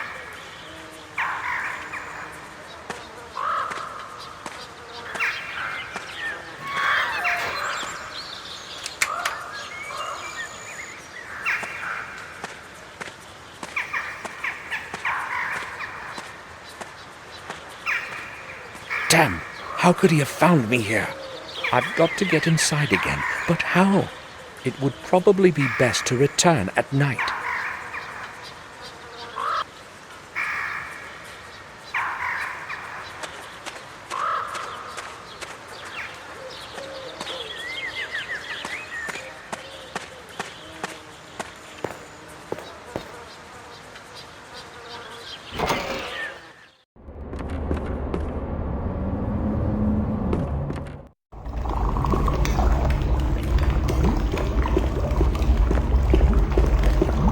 Pardon me, can I ask you something? Yes? Do you remember our talk about the tomb? Yes, I do. Did you manage to get inside? Yes and no, but I still want to examine it thoroughly. You're starting to interest me, young man. Why have you come to Wales anyway? And why are you so interested in our tomb? Unfortunately, I cannot explain the whole thing just now. I fail to see what draws you to that place so much. I have to get inside somehow, that's all. But Louis won't let me. Louis makes no trouble. He's just doing what he is told. If it was something else, I'd settle it for you. But the tomb is a problem. Eleanor is very respectful of her ancestors and guards the place as if it were a shrine. I can't do much about it, you see. Yes, but no one will find out. I promise.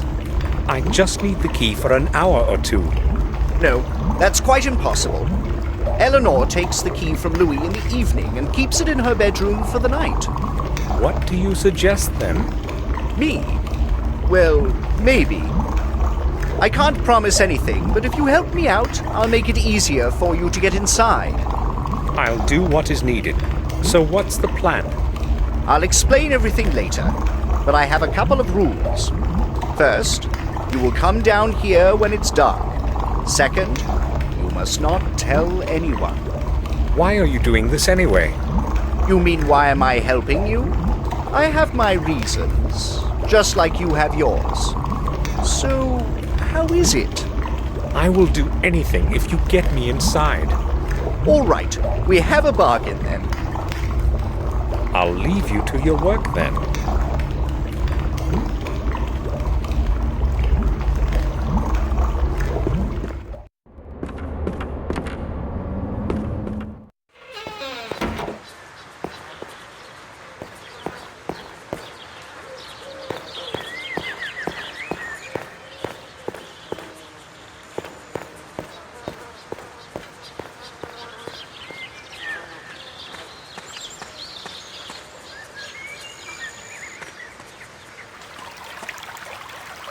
I'll go to my room and rest a while.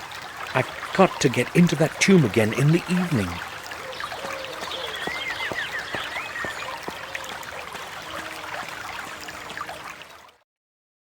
I waited until the last sound had quieted in the mansion, so I could be sure I could leave my room unnoticed.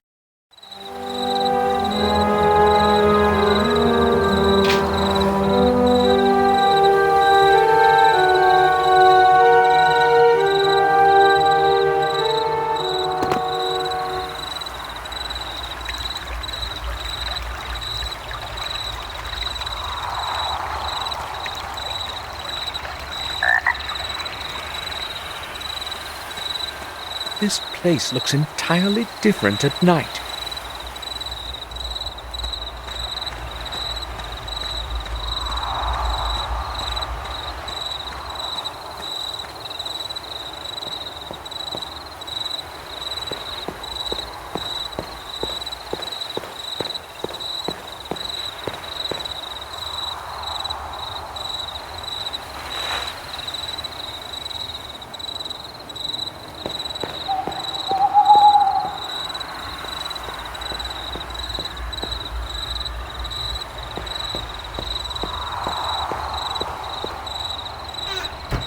Richard has locked himself in. Did he forget about our agreement? I need to draw his attention somehow.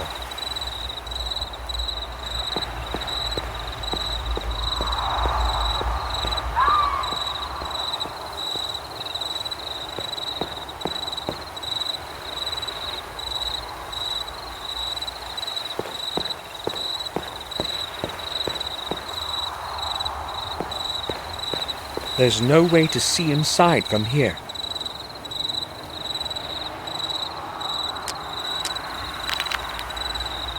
I'll try to hit the window.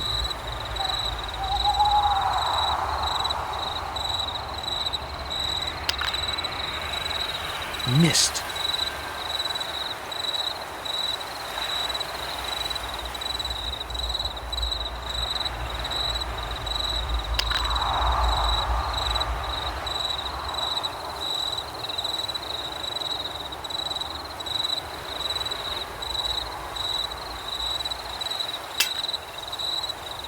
I hope they hear that inside.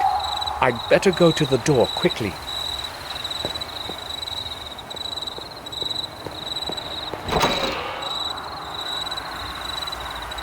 I've been expecting you. Follow me.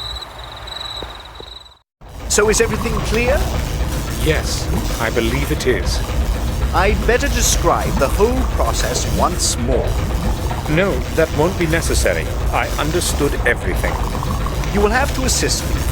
Follow my orders exactly during the whole experiment. Agreed? Of course. Variant 2. Variant 2. Variant 7 follows. Nice and simple, so it has time to mix. I understand. Back to variant 2. Number 3 will follow. 2 and 3 follows. Now we must wait a little. Right, this is the moment. From now on, it's going to be easy. Just keep turning it down as I told you. Yes. Easy, easy, keep going. Right then, we're mostly done. We just need to add the oxidant. Oxidant? What oxidant? The one you managed to break this afternoon. What luck you had catching the druggist. Well, maybe I should tell you something. Hurry up then, the time's almost up. The oxidant, you see, it actually isn't... Now!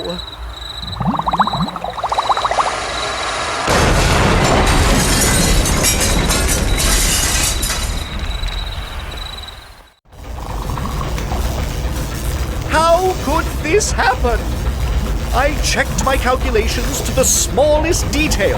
A mistake was inconceivable. Well, maybe... You needn't apologize. It's not your fault. I must have made a mistake with the ratio somewhere. Damn. Yes, everyone makes mistakes.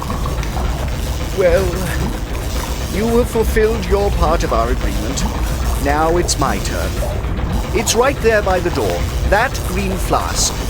Flask? You promised to get me inside the tomb. I have promised to make it easier for you to get inside. You must realize I could not look Eleanor in the eye if she found out I had lent you the key. Sure, but what do I do with that flask? The container is of little importance. It's the content that matters. It's a strong concentrated acid that will dissolve most metals on the table of elements. That should do the trick for you. Right.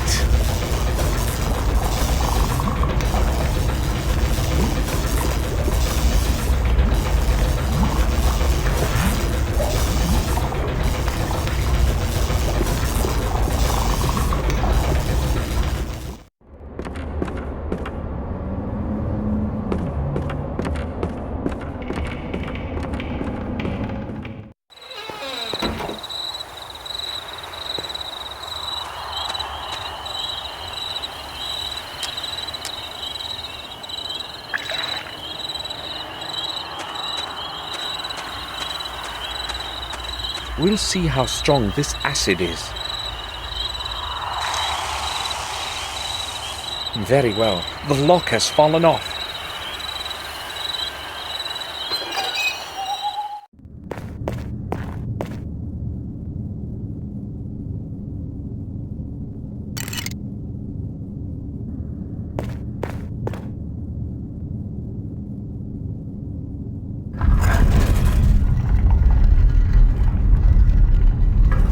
secret passage.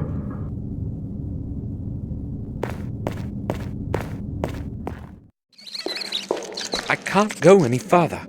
The tomb is locked like a safe. At least I know I'm approaching my goal.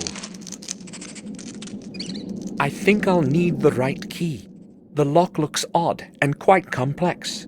That symbol on the lock, though, I've seen it before.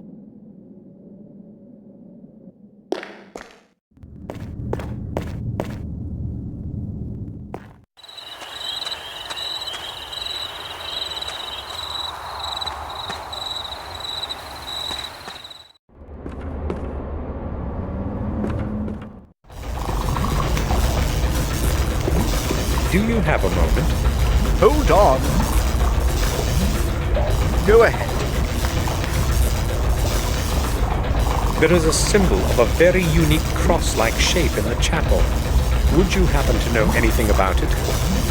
Oh, I think I know what you mean. It's an old symbol of the nobleman of the manor. It's strange, though. I've never noticed it there myself. Eleanor has got the only remaining one in her jewelry box. I'd like to see it. Where exactly is that box? She tends to keep it nearby. It's probably somewhere in the main hall. The mansion will be closed for the night. Take my key from the table over there. Thanks. I'll leave you to your work then.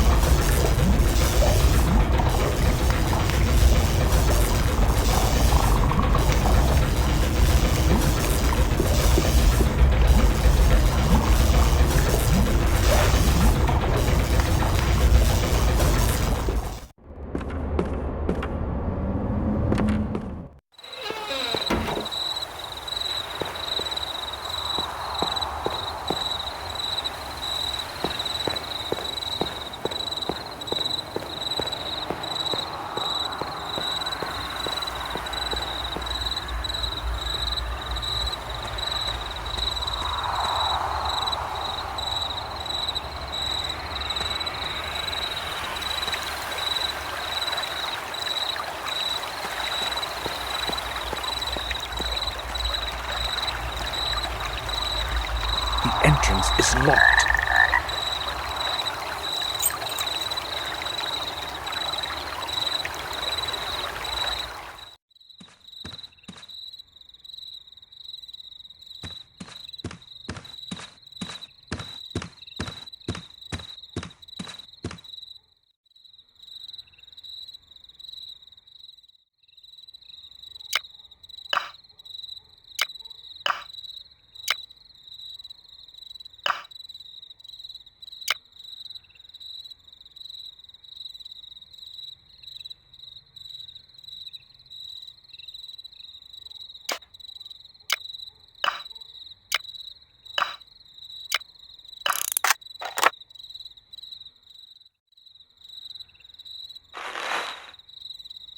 The bottom part looks exactly like the opening in the grate of the underground tomb.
This must be Durgan's tomb.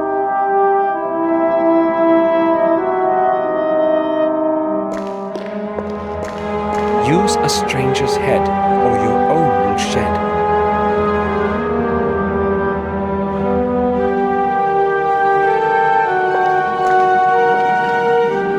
They've all been chiseled from stone.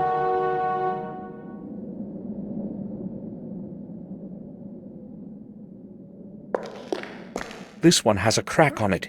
It looks a bit different than the other ones.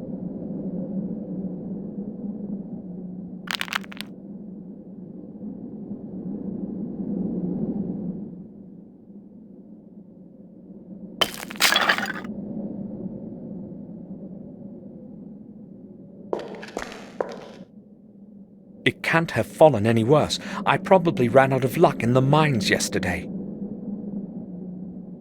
Damn, it's too far. I can't reach it.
Maybe I'll reach it now.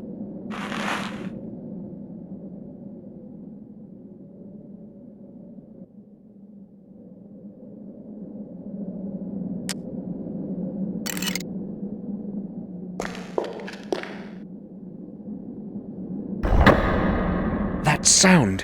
What was that?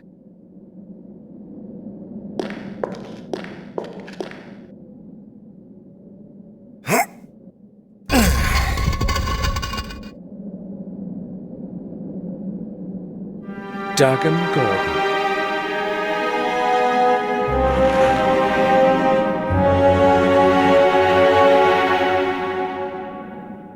I did not have any reason to extend my stay in Wales. The next morning, I said goodbye to Eleanor and returned to Black Mirror.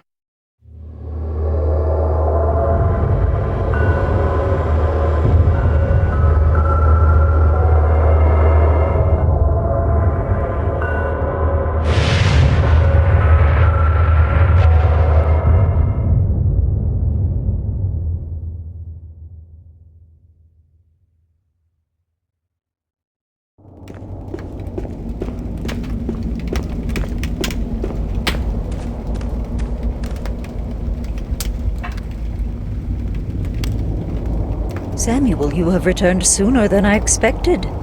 How are things in Wales? Is Eleanor well? Yes, she's quite well. I gave her your letter. Thank you, Samuel. I can hear uncertainty in your voice.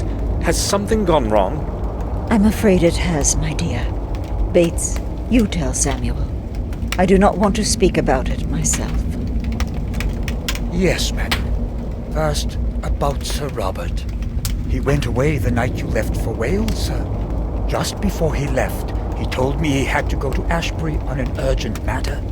I know. I spoke with him about it. Did something happen in the sanatorium? Unfortunately, sir, I do not know. Sir Robert did not return home that night. In fact, we have had no news of him since then. Maybe he had to stay there. He told me he had a lot of work. That is what we thought too, but the head nurse told us he left the gates of Ashbury just before midnight. That's strange indeed. He would often stay at the sanatorium for several days in a row, but he would always let us know. We do not know what could have happened. Bates, do not speak like this. I'm sorry, madam. I did not mean it that way. We'll wait until this evening and then call the sanatorium. Maybe Robert will have returned by then. Bates, you started to say, first, about Sir Robert. Is there anything I should know? Yes, sir. I just don't know if I can speak about it in front of Madam. Oh, go ahead, Bates. The thought is inevitable anyway. All right, then. Detective Collier showed up this morning.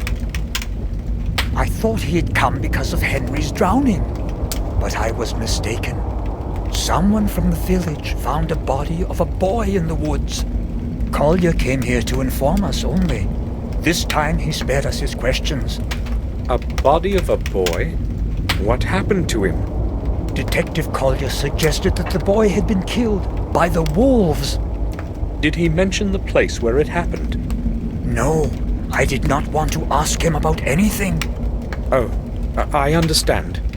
Too much evil has come to us within the last 2 days. Do not know what is going on, Samuel. Now please excuse me. I do not want to talk about this any longer. Yes, I understand. I'll probably go to my room. I lit up your fireplace already this morning, sir. It's very cold today. Robert said something about a runaway patient before he left. Robert and that boy. Indeed, some very strange things have been happening around here lately.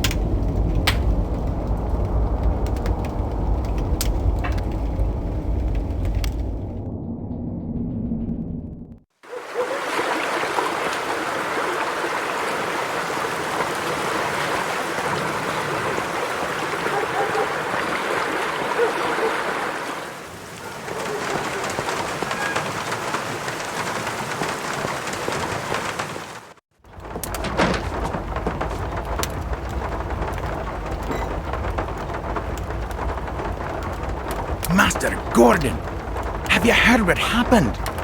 Yes, I have. Poor boy. And I was so mean to him. I hope someone kills that beast of a wolf real soon. I'll hang its stuffed coat above the door. You can count on that. How do you know it was a wolf? Well, what else could it be? It was a wolf, that's for sure. Maybe. There's no reason to talk.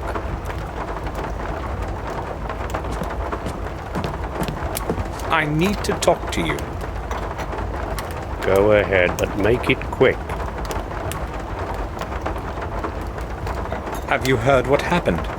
Yeah, it's terrible. You know, I don't get distressed easily. But this boy, I feel sorry for him. They found him torn to pieces. Those damn beastly wolves. I'd like to see traps set all over the place. And shoot whatever the traps don't take care of. Where did it happen? Close to the old mines, right around that bloody altar. Stonering? Yes, there. That place is haunted, that's for sure. It was once the sacred ritual place of the druid wizards. It's an evil place. Poor little thing. Stonering. I used to play there as a child too. I should go have a look around there.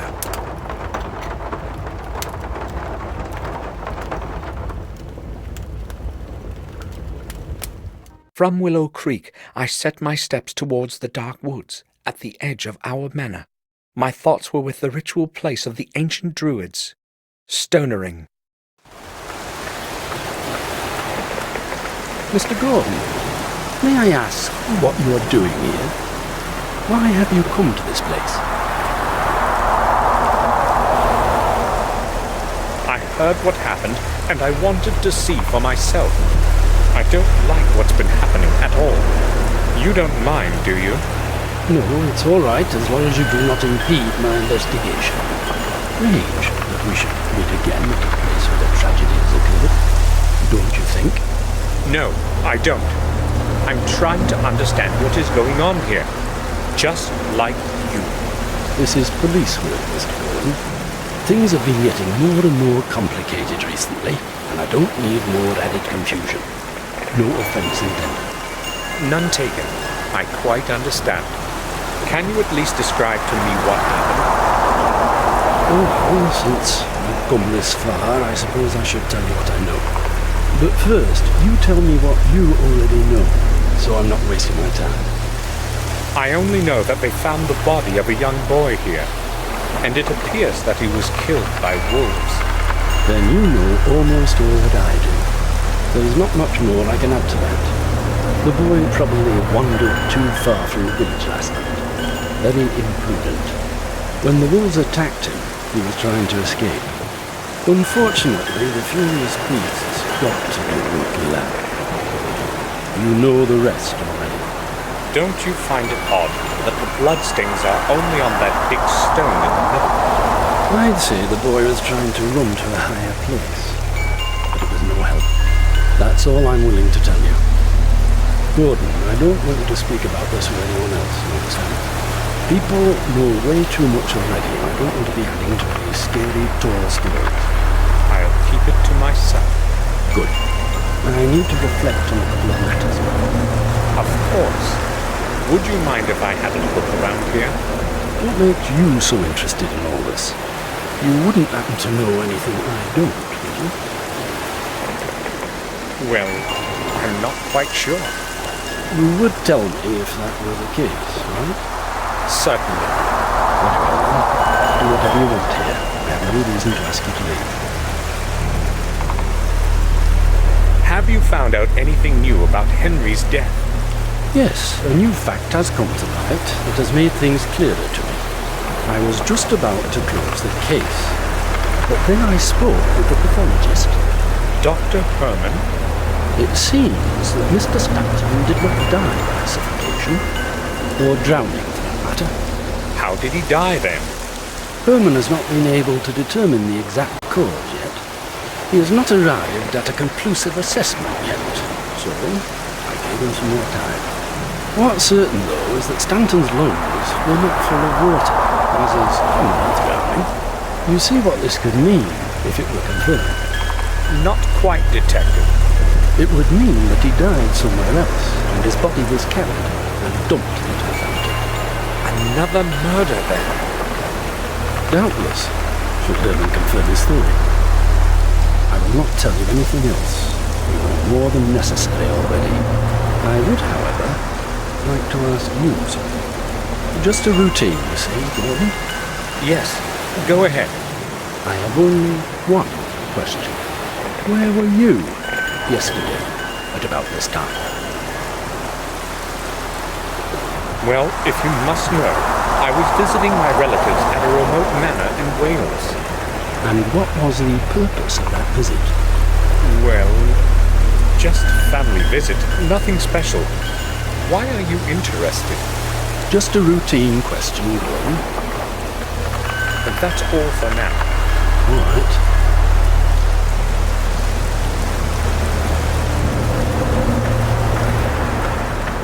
So much blood. So this is where little Vic died.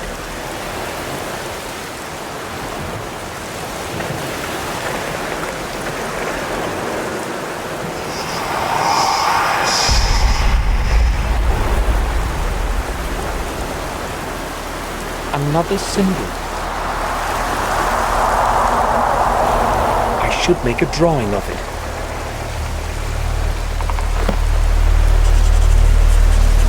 Done.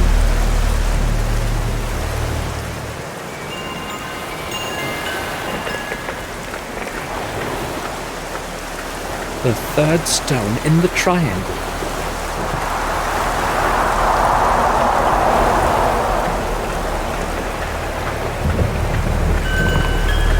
One of three menhirs that form a triangle around the altar. The stones may have played a role in the Druids' rituals. Strange. The plant that's clinging to it looks bad. A wind chime made of metal strips and iron fragments.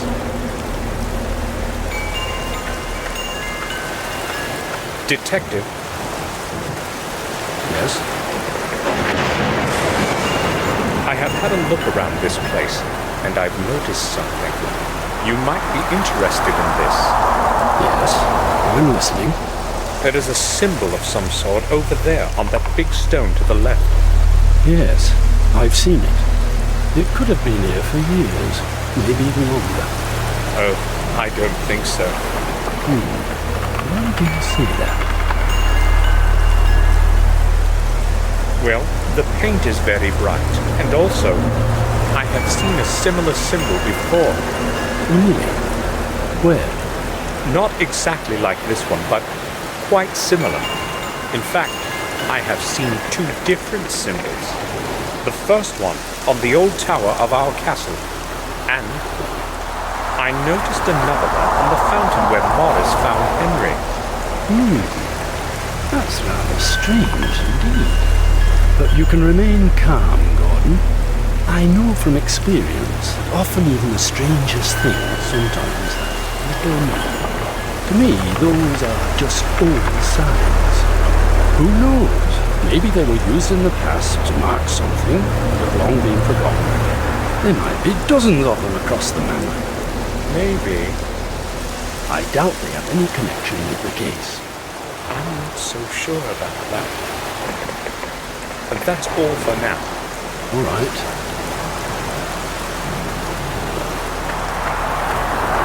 There are many such as these in the forest.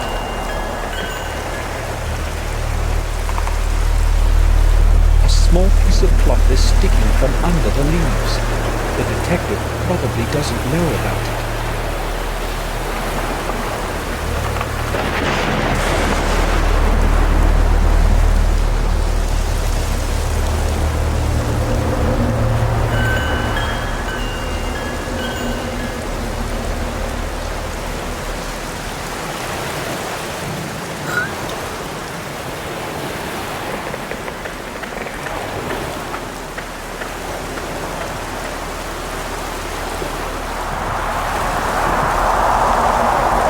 This should keep the detective busy for a while.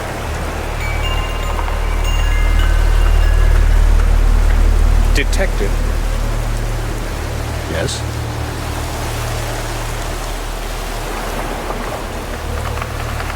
I found something that may interest you. There is a stain here on the stone behind you. I think it might be blood. Where exactly is it? Right behind you. On the right. Thanks for warning me. I didn't notice it at first. You're welcome. Here is my chance. I have to pick up the handkerchief while he is distracted elsewhere.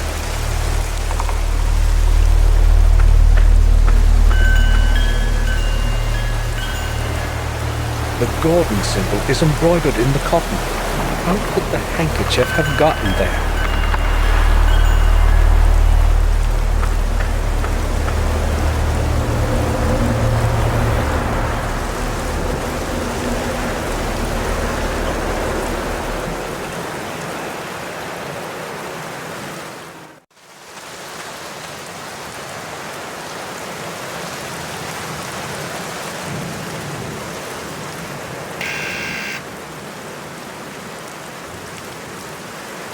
Yes? Samuel Gordon, please let me in, Doctor. I need to speak to you. Yes, come in. I am downstairs, in the mall.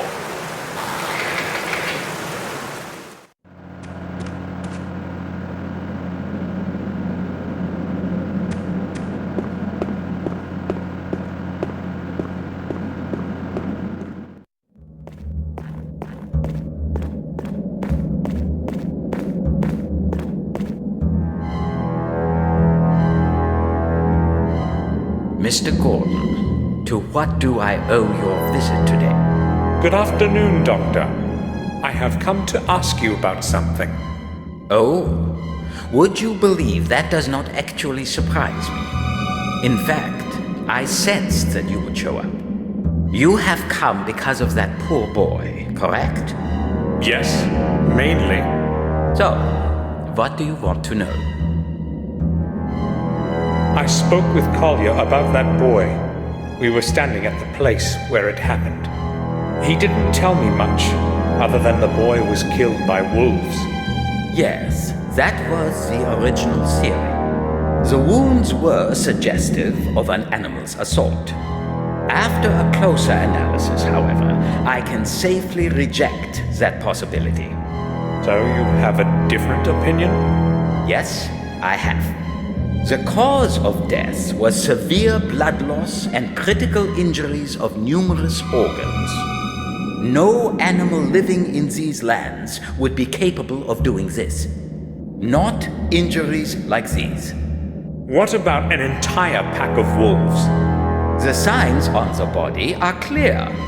No traces of sharp teeth bites, nothing like that. So do you have a possible explanation? I do not exactly know yet, but the boy was certainly not killed by wolves or any other animal. Of that, I'm positive. Tell me, when did you last see Robert? Some 3 days ago, I think. If you are looking for him, it is best to call the sanatorium. He is there constantly. No one has seen him in a while, and Victoria is becoming worried. I just wondered whether he had been here lately. Oh, he has not been here for quite some time. But then again, there is no purpose to his visit as far as I can tell. The last time I saw him was after William's funeral and not since. If you hear anything about him, please let us know. Certainly. Dr. Herman? Yes? Have you found out anything new regarding that strange thing you told me about? Do you mean Henry's body? No, I have not. I need much more time for that.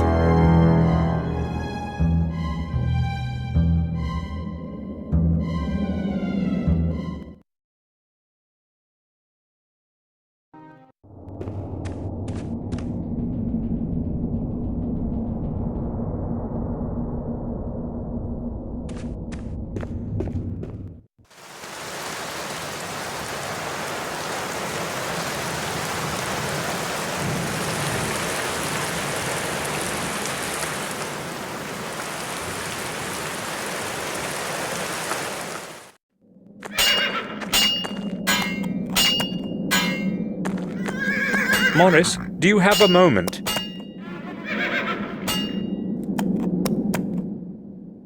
Sure. Morris, what do you know about that dead boy they found in the woods? Me? I don't know anything about him. But I'll tell you this. Some pretty weird things have been happening around here lately. Some damn strange things indeed. I will go then. All right, sir.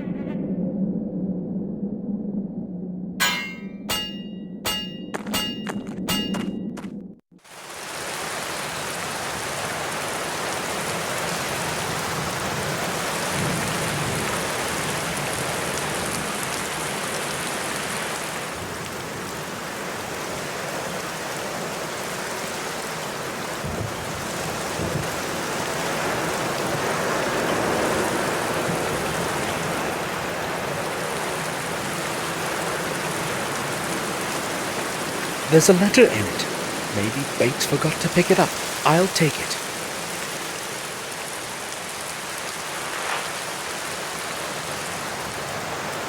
Dear Father, hopefully it will be your hands that my letter reaches first. I cannot endure staying locked away in this horrible place. Therefore, I have decided to do what I should have done a long time ago. I will explain everything when we meet at our place. I know that you will understand.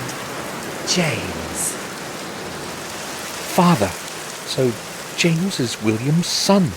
Why didn't Victoria tell me when we spoke before?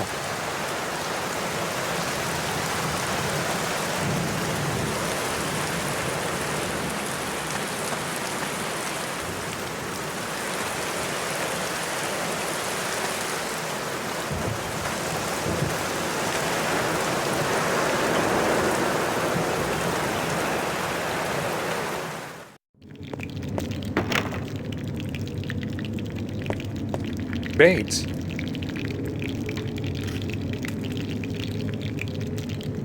Yes, sir? I'd like to speak with Victoria. Do you know where she is? Madam has gone to her room to rest, sir. I do not think she wants to be disturbed. Oh, all right. I think I will go now. I'll return to my work.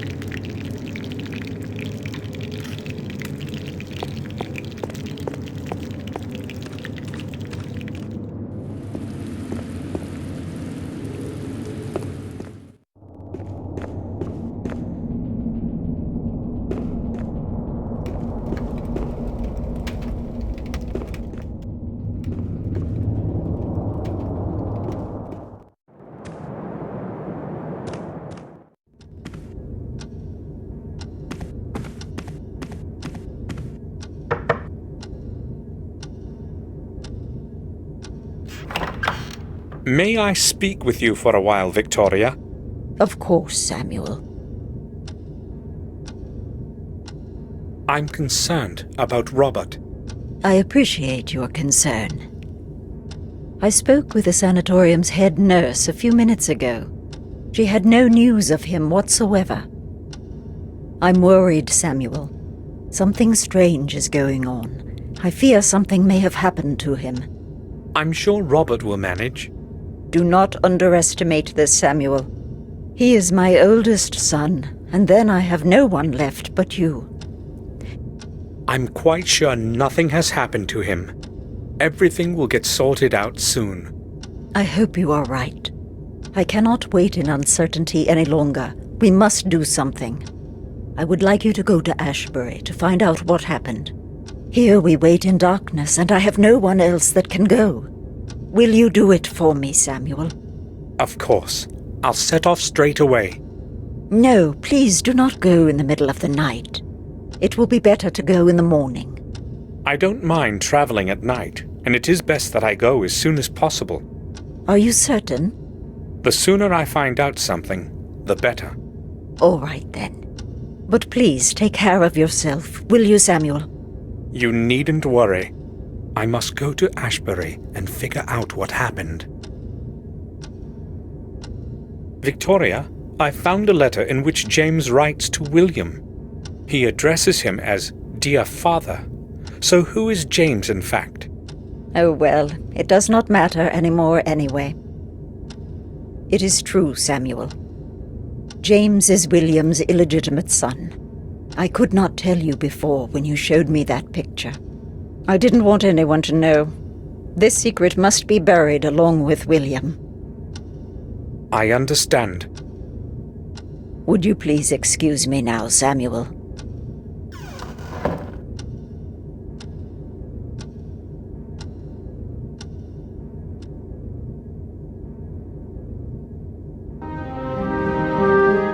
I set off for Ashbury to find out why Robert hadn't returned yet. Someone has to know something about him there. The Ashbury Sanatorium, the place of laments as William used to call it.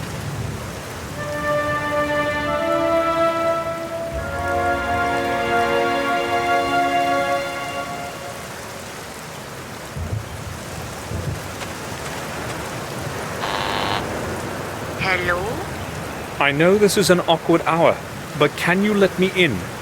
I would like to visit one of the patients. We do not allow anyone in at this time, I'm sorry. You will have to come during regular visiting hours.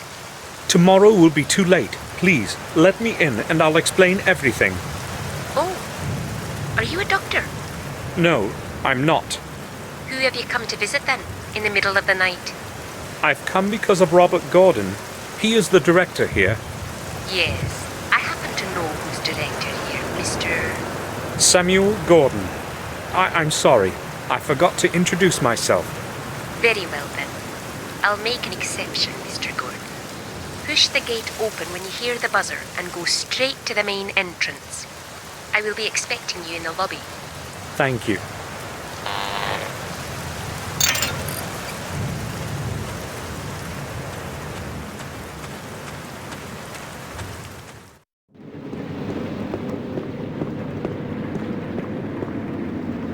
Thank you for letting me in. Well, I would not have let you in if you weren't a relative of the head doctor. Yes, actually, he is what I'm here about. You see, he hasn't shown up for a couple of days now, and I was hoping you might know something. I'm afraid I will have to disappoint you then. He left the sanatorium the day before yesterday, late at night, and has not turned up again since. Are you sure? Of course. I have been on duty every day. What time did he leave? Around midnight, I believe. He always leaves quite late. He has had a lot of work to do lately. Did he mention where he was going, or say anything unusual? Give me a minute. No, I don't recall him saying anything special. In fact, he was very tired. Just said goodnight and left.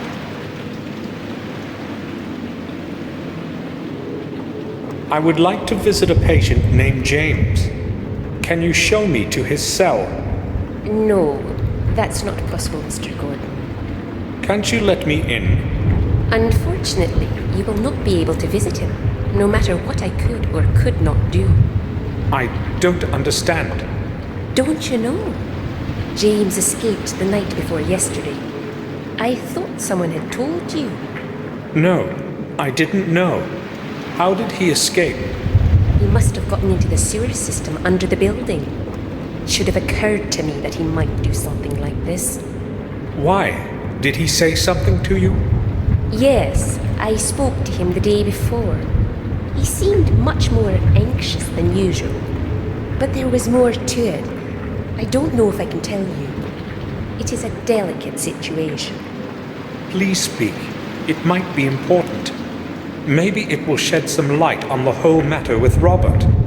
Do you think it may be related? I don't have a clue. Please tell me what you know. All right. James was more anxious than usual, as I said. It was hard to understand what he was trying to tell me, but it was the head doctor that he was speaking about. He said he knew something important, but he could not tell anyone what it was. Did he say what it was exactly? No. It seemed to me that he was afraid to talk. He kept asking me to put in a word for him with one of the doctors so he could go home. But he insisted that I not mention it to the head doctor. He acted quite desperate, so I promised I would help him. What happened then? Well, James does tend to be very moody, but I would not say that he is dangerous. I have known him for years now, and most of the time he's made very little trouble. So I went to the head doctor to ask him for a temporary leave permit for James. But you said he didn't want Robert to know. I had to promise that, but without the signature of the head doctor, no patient can leave this place. He didn't agree, though, and defended his opinion quite firmly. It seemed rather strange to me, such rigidity, I mean. Did you speak with James after that? No, I didn't want to further disconcert him. And the next day, he escaped. I cannot tell you anything more. I have no idea why he wanted to go back home so suddenly. You have been quite helpful. Thank you. Why would James want to get away so desperately and suddenly? And why didn't Robert allow him to return to the castle? It seems to me that these things are related somehow. That's all. Thanks.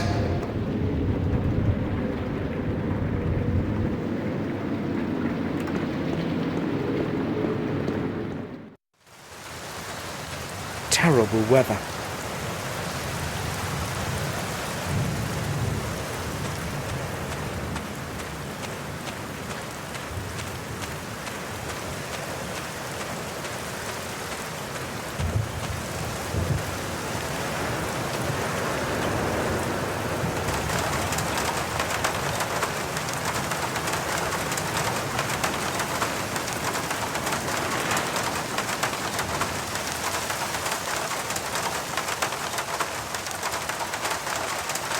Old junk destroyed by wind and rain. There's no point messing with it.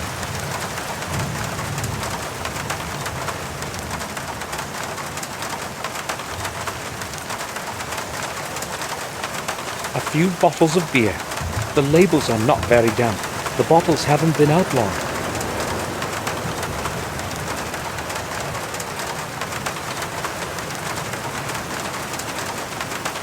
A few beer bottles, old containers, and rusty cans. Just rubbish. A syringe. Looks quite clean.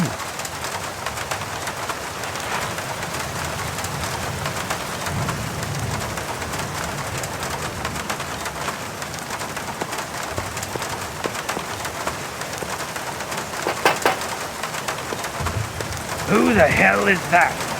Nurse, is that you again? I'm heating the place like I'm supposed to. Not one of those crackpots of yours is freezing. Don't you worry. The boiler is running full blast, so leave me alone. This is Samuel Gordon. Can you open the door? Who?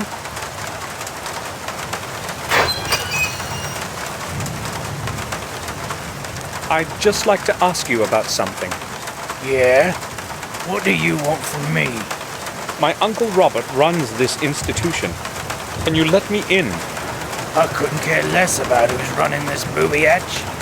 I don't belong to the Doctor Bunch, and I don't have to obey old Gordon. Give me a break and mind your own business. All right, but I just need to find something out. Then I'll be gone. Oh well, okay, what do you want? It seems to be quite hot inside. Are you heating at full power? There's no other way when the weather's like this. I'll sit here the whole day and night in this awful heat. Well, you can turn it down a little, can't you? Impossible. They've just installed this new regulator. It takes care of maintaining the right temperature for itself. If it could also do the shoveling for me, I'd have one less thing to worry about. So why don't you just leave the door open? Well, that's another problem. I don't want the nurse checking up on me. She comes by to have a peek inside here from time to time to see whether I'm asleep or something. When the door is closed, I can cool myself down with beer whenever I want. I see. Have you seen Dr. Gordon recently? No, I haven't. I'm closed. Nobody ever comes around here anyway, except the head nurse. I last saw him about a month or so ago. Yeah, last month. It was Thursday, I think. No, not after that. But you said you were his nephew, didn't you? Yes, I did. Well, then it's you who should know where he is. What do you know about the runaway patient? There was a lot of confusion about his escape here. Haven't a clue why they made so much fuss over one silly loony. That loony is a member of my family. He may be disturbed, but he's no fool.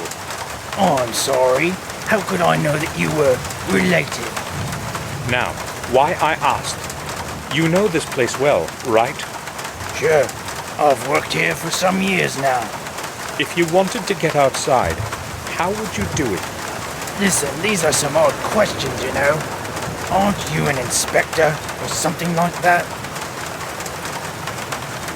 You think inspections are carried out at midnight? So how does one escape out of a locked cell? Well, I have no idea why you're interested in this, but I don't think there's a simple way out. Maybe from the hall, into the sewers under the building. Other than that, I don't know. If you manage to get that far, the rest wouldn't be a problem. The sewer has several openings that nobody's watching.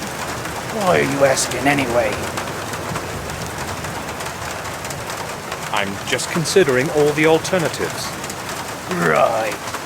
I have to see the cell from the inside. If it's impossible to get out, as everyone says, how could James have escaped without someone having helped him? But who could have helped him? That nurse, maybe. Or Robert himself. Robert's disappearance is surely connected with James somehow. I see you have a decent supply of beer. What if the head nurse saw those bottles? No big deal. You can see them outside. As long as she doesn't catch me with one in my hands, she has nothing to complain about. I won't be keeping you any longer.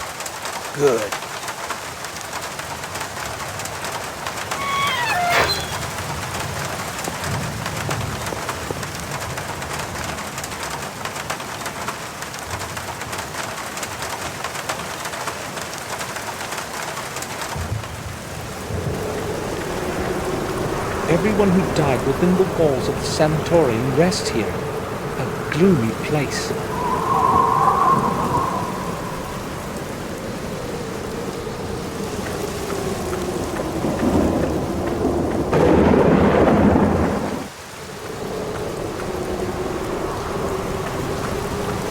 It hides a few flickering candles from the rain.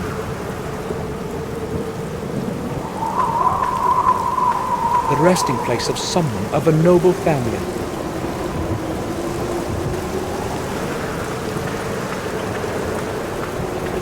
The metal doors have no locks to prevent just anyone from entering.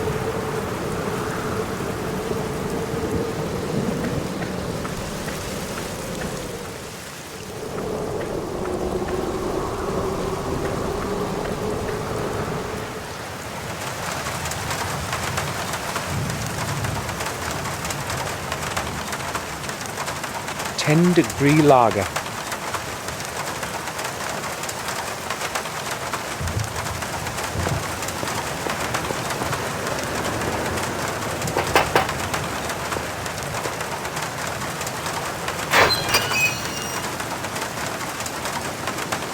You again? May I speak with you?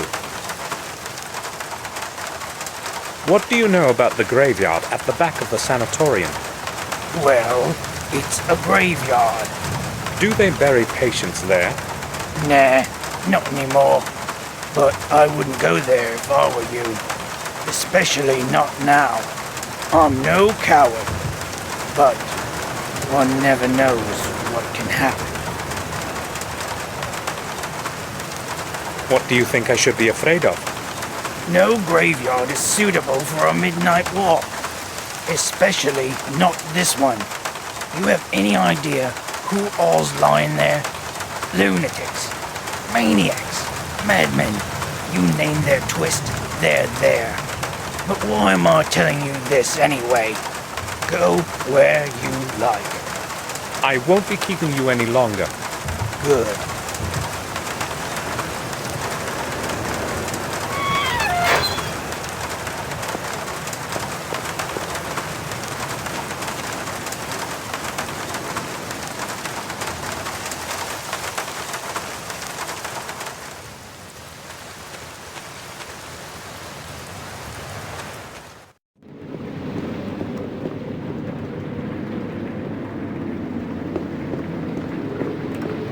May I speak with you?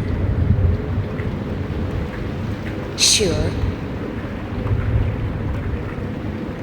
Can you tell me anything about the sanatorium graveyard? I have worked here for almost 12 years now, and I know next to nothing about it. Has it always belonged to the sanatorium? As far as I know, it has. We no longer use it for burying, but it would have served its purpose in the past. Many patients would spend their whole life here, and when their time came, they would be buried at the back of the sanatorium. But that was a long time before I started here. I do not know much else about that place. I need a little time here without being watched. Could you possibly do me a favor? I'd like to make a call to the manor to check if anything has changed regarding Robert. If you could show me where the phone is. I'm sorry, I can't let you inside. But I could call myself. Right. Here's the number then. I do not need it. It is in the internal phone book. Wait here.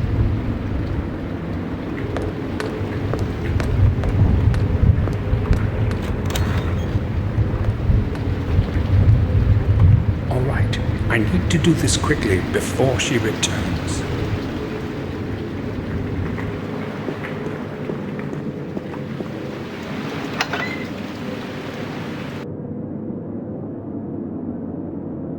The cabinet is locked.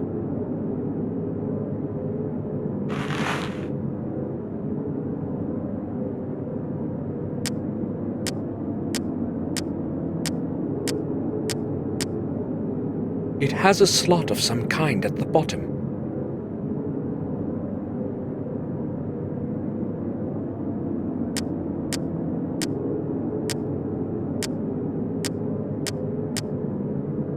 There are some coins in it.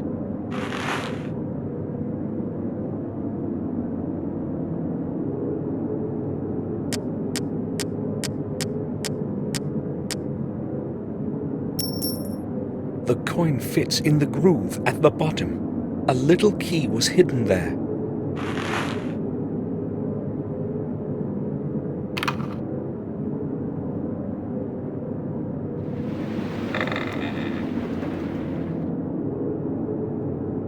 A strong sedative will put a person to sleep for a whole day.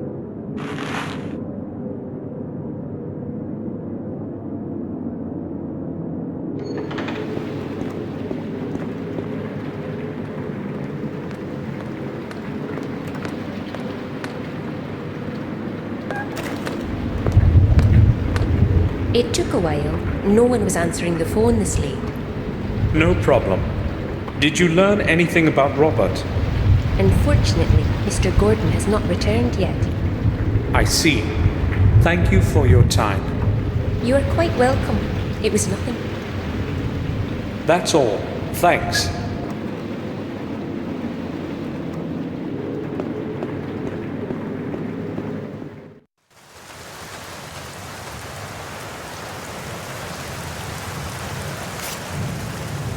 I spilt a little, but the syringe is full of sedative now.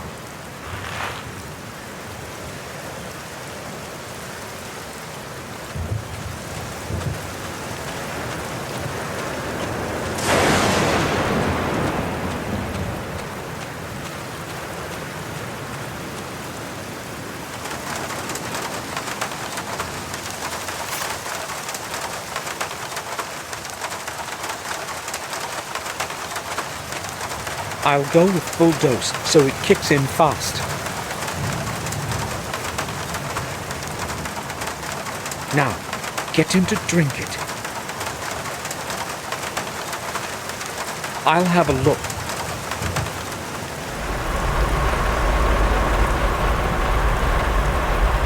The middle rod seems to be loose.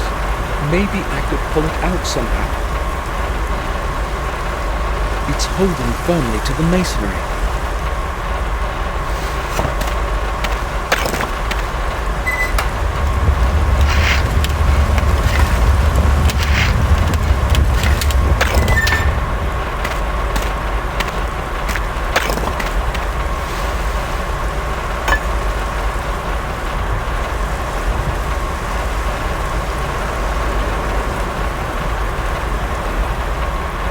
This must be the thermostat regulating the temperature of the ventilation.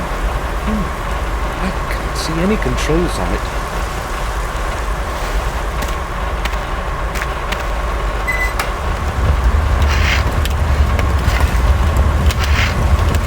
I can't reach it.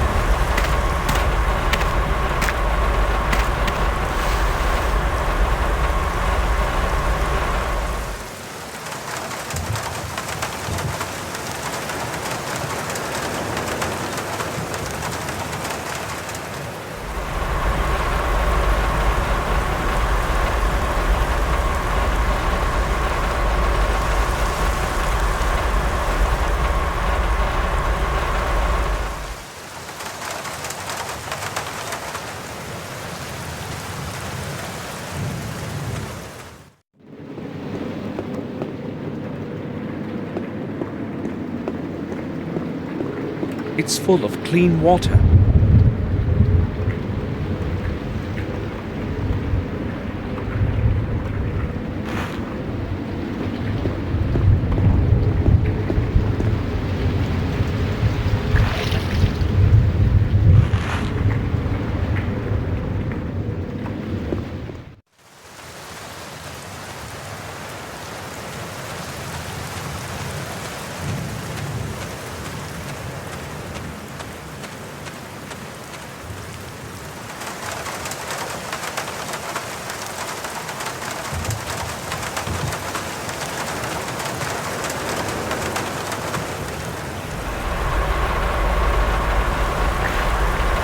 It should be possible to confuse the sensor of the thermostat with cold water.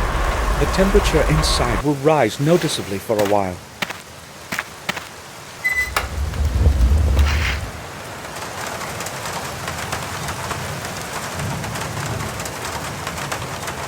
A heap of damp coal. It would still burn well in a strong fire.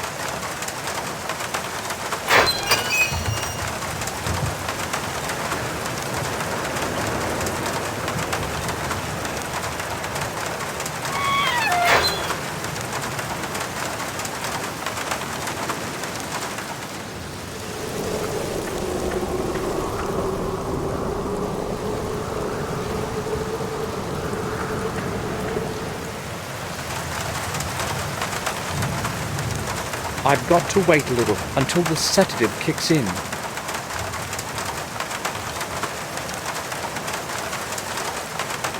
Cold bucket. It's empty.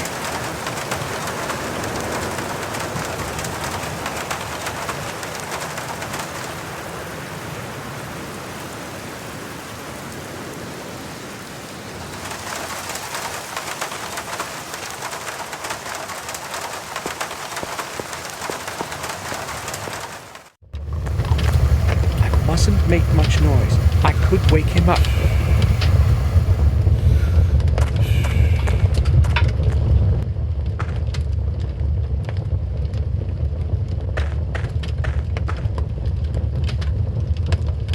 Lots of old leaflets, posters, and newspaper pages.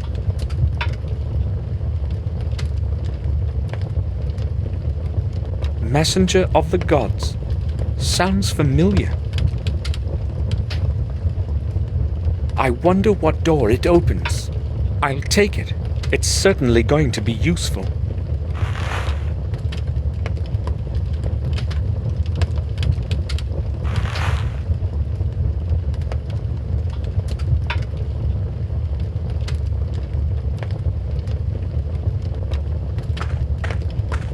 There's an intercom system installed in the building.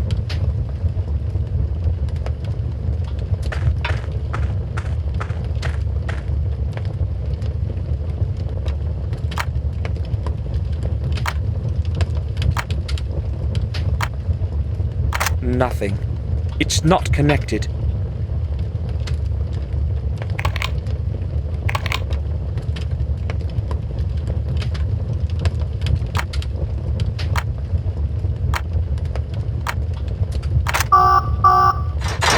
That's it.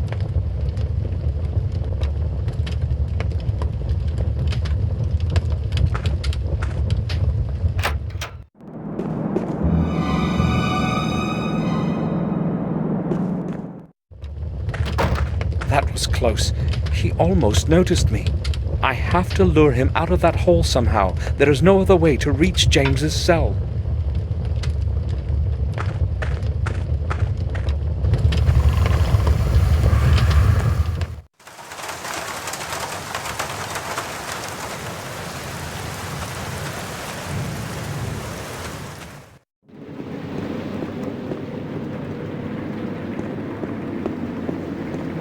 May I speak with you?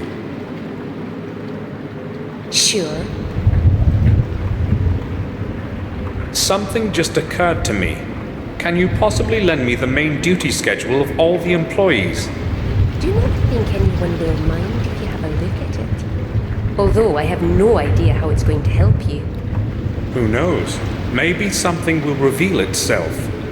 All right, here it is. Thank you. I'll return it when I've read it. That won't be necessary. It is already the end of the week. I must issue a new one anyway. That's all. Thanks.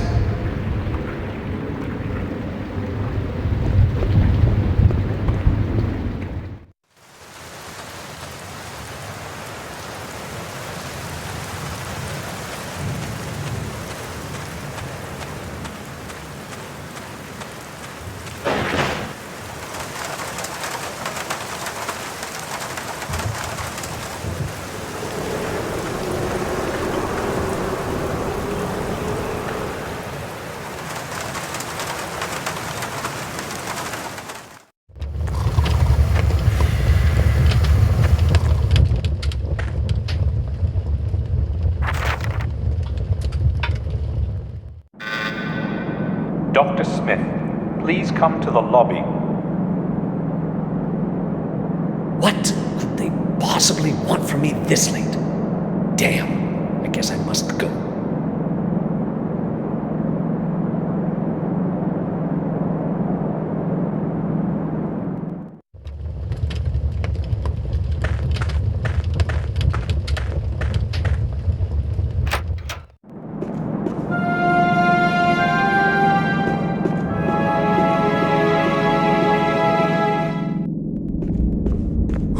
Who is there?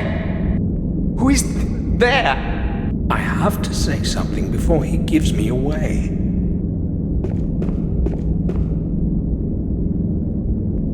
I am Samuel.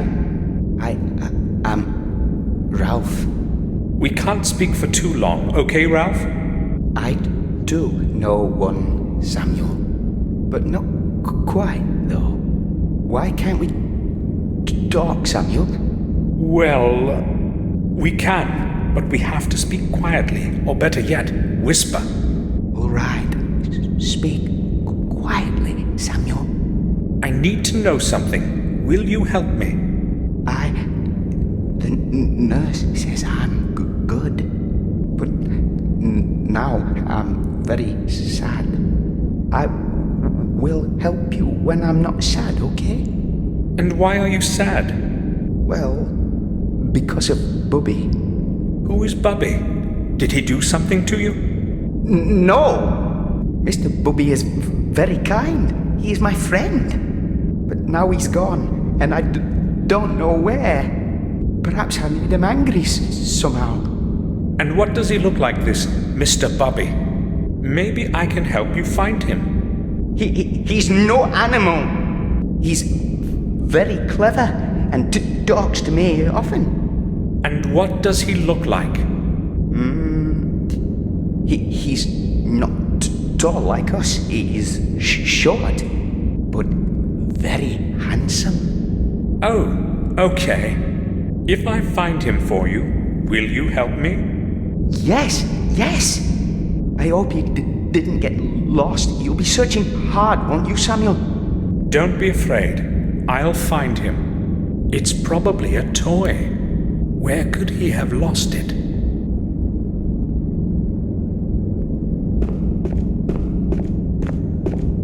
Trays and dirty mugs. Nothing that would interest me.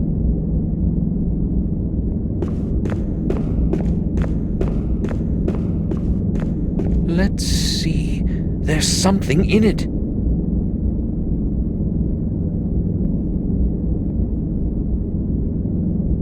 The head of a doll.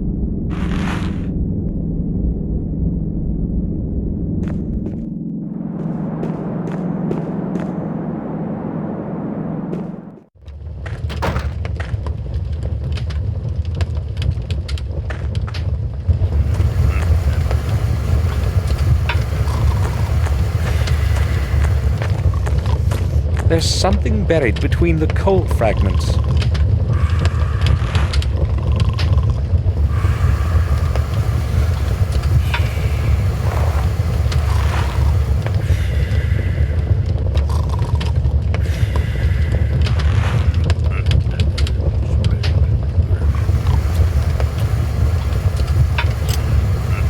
The pin served almost as well as a needle would.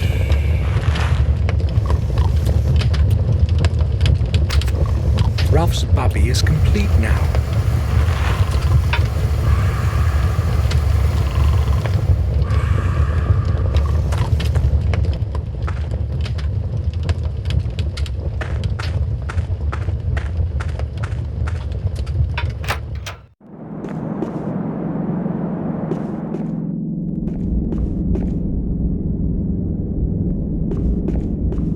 Ralph, can you hear me?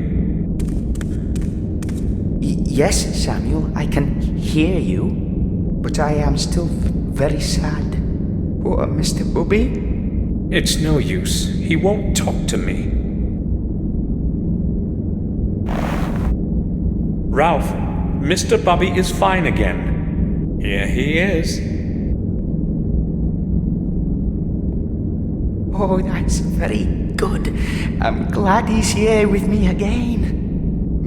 Mr. Bubby says he is glad too. Thank you, Samuel. You have been very kind to us. I must speak with Mr. Bubby now. I haven't seen him for so long. Hold on, Ralph. You promised to help me if I can find Mr. Bubby for you. But now I want to be alone with Mr. Bubby for a while. Ralph, Mr. Bubby is sad that you don't want to help me. Ask him. Yes, Mr. Bubby says that he will help you too. Me and Mr. Bubby too. Ralph, do you know someone called James? James is my friend too. He and Mr. Bubby. I need to know which room he lives in. He lives next to me, right next door. But James isn't home now. I know. Have you noticed where they put the key to his door? Is it somewhere nearby? Perhaps in some cabinet? No, it's not. Dr. Smith, who guards us, has got all the keys. Do you know that for sure? Yes. When we go to the corridor, he opens the door for all of us. But I don't think he's going to lend the key to you. He's very hard. Oh, never mind. Drat! Smith is returning. We had better not speak any longer. Maybe later. Maybe later. Okay, Samuel. So, the doctor has the keys. How do I get them?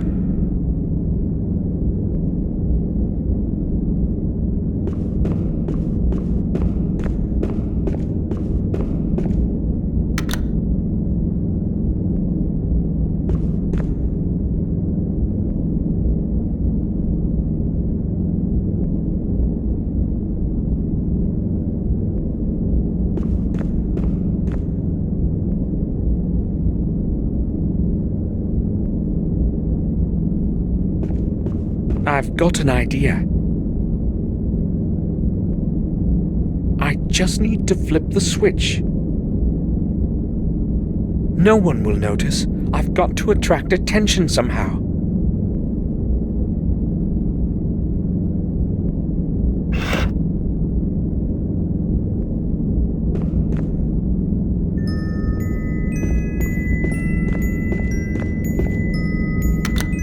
I must hide.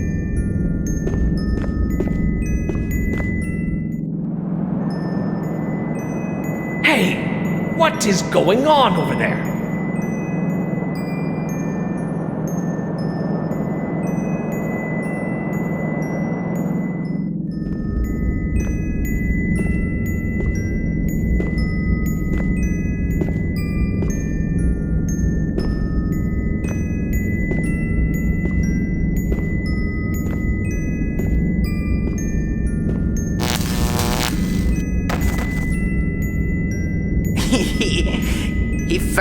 He fell. Did you see it, Mr. Bobby?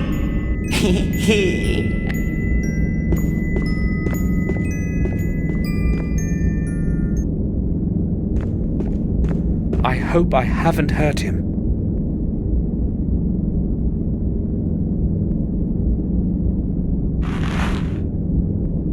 The keys to all the cells.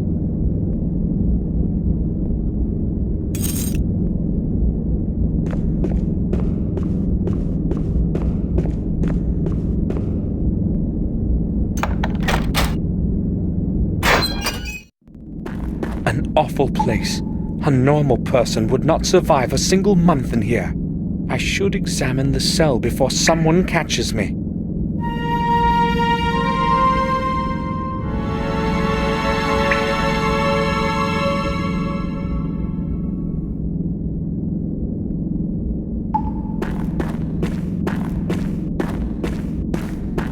One of the strange drawings of James's mind.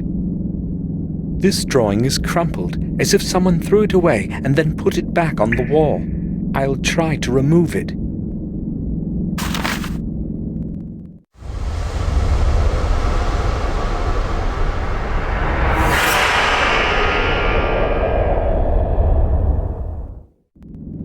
Ralph, can you hear me?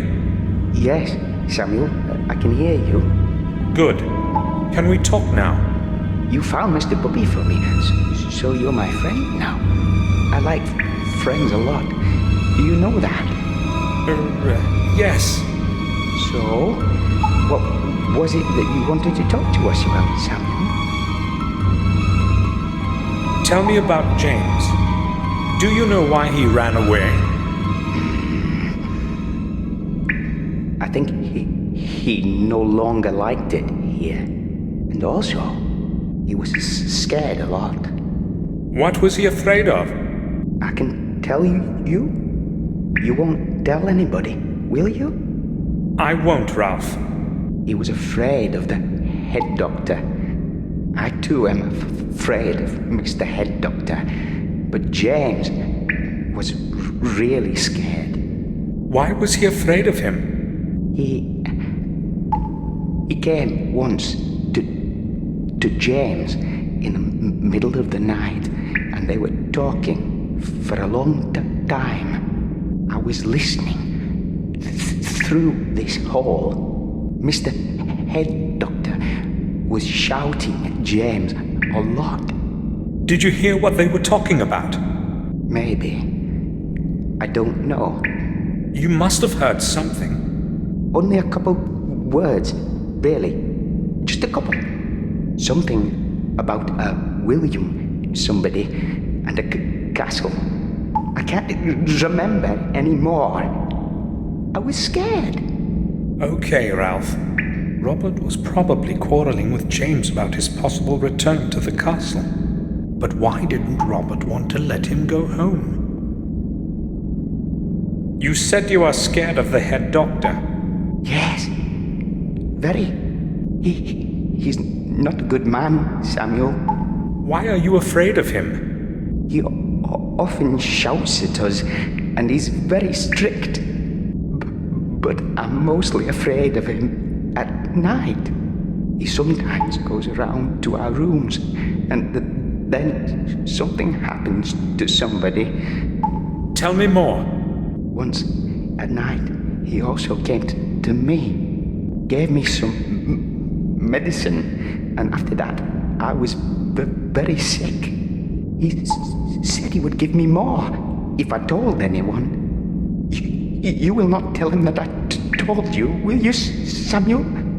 I won't tell him anything. I don't know if I could bear more medicine. When did you last see the head doctor? I think it was that time he was shouting at James. I didn't see him the next night, and I didn't see him today either. I hope he will be gone for a long time. Why would Robert administer medicine secretly at night? He must be hiding something.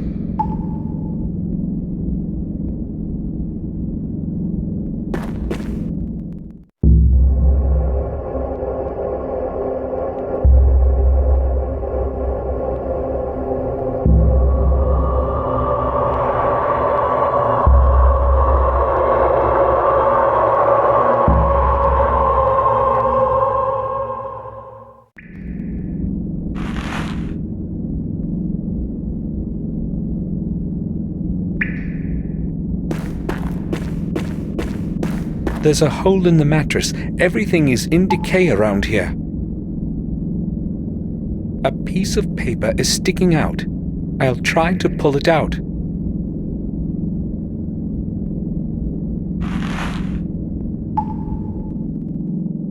February 25th. William must know that I will be all right. That there is nothing wrong with me anymore. Just the voices. I don't understand them. I wish they would leave me alone. They won't get out of my head.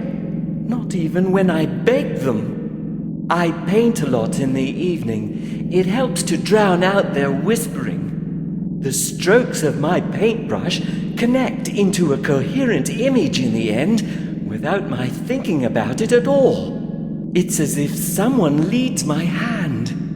February 27th.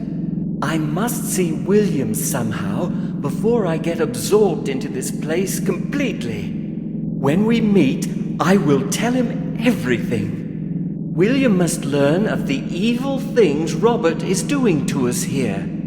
I have to find a way to let him know, to get my note somehow to the usual place. But what if my letter is found by Robert? I must be very careful. Luckily, it never occurs to him to have a look in there, not even when he's passing by. March 2nd. Robert didn't show up at all today. Ralph didn't see him either. That's good. That's very good. I hope he'll stay away wherever he is. March 8th. It's been 10 days already since I sent my letter by the old warden. Why hasn't William done anything yet? I wonder if he received my letter. I don't know how long I will be able to endure this place.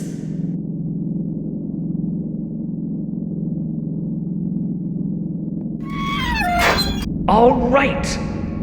Got you! I knew there was someone behind the escape.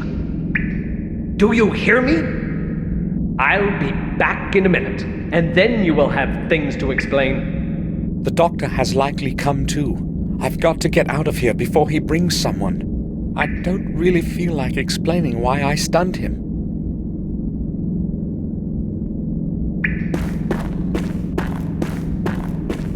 Ralph, can you hear me? Yes, Samuel, I can hear you.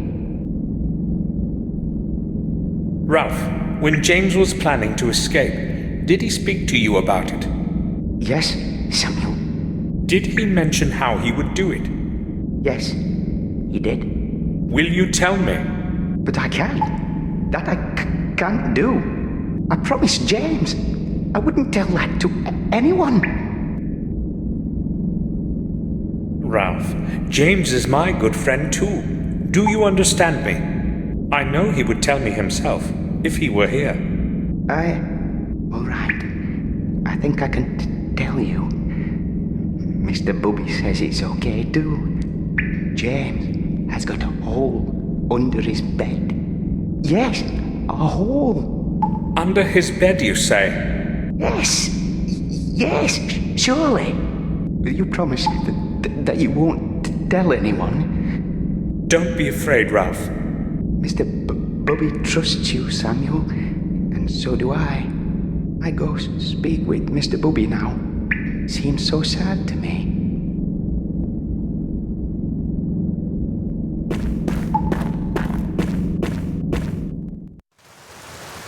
I should leave before someone sees me.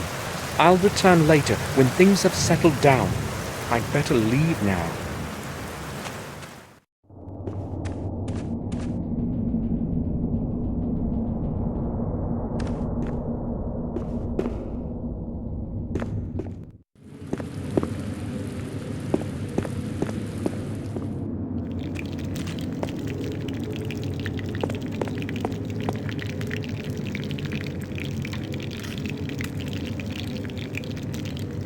Do you need anything, sir?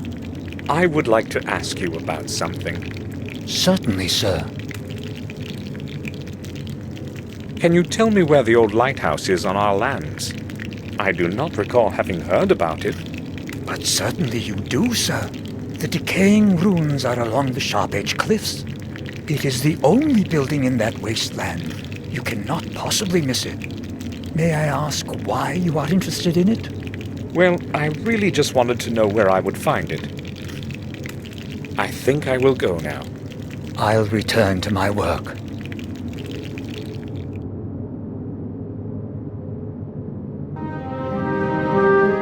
I didn't know whether I'd find James on the cliffs. Something was telling me, though, that it was the place where he wanted to meet with William. This place looks exactly like that picture of James's. First, I'll have a look around. Maybe I should have a look around the lighthouse before I go find out who's inside.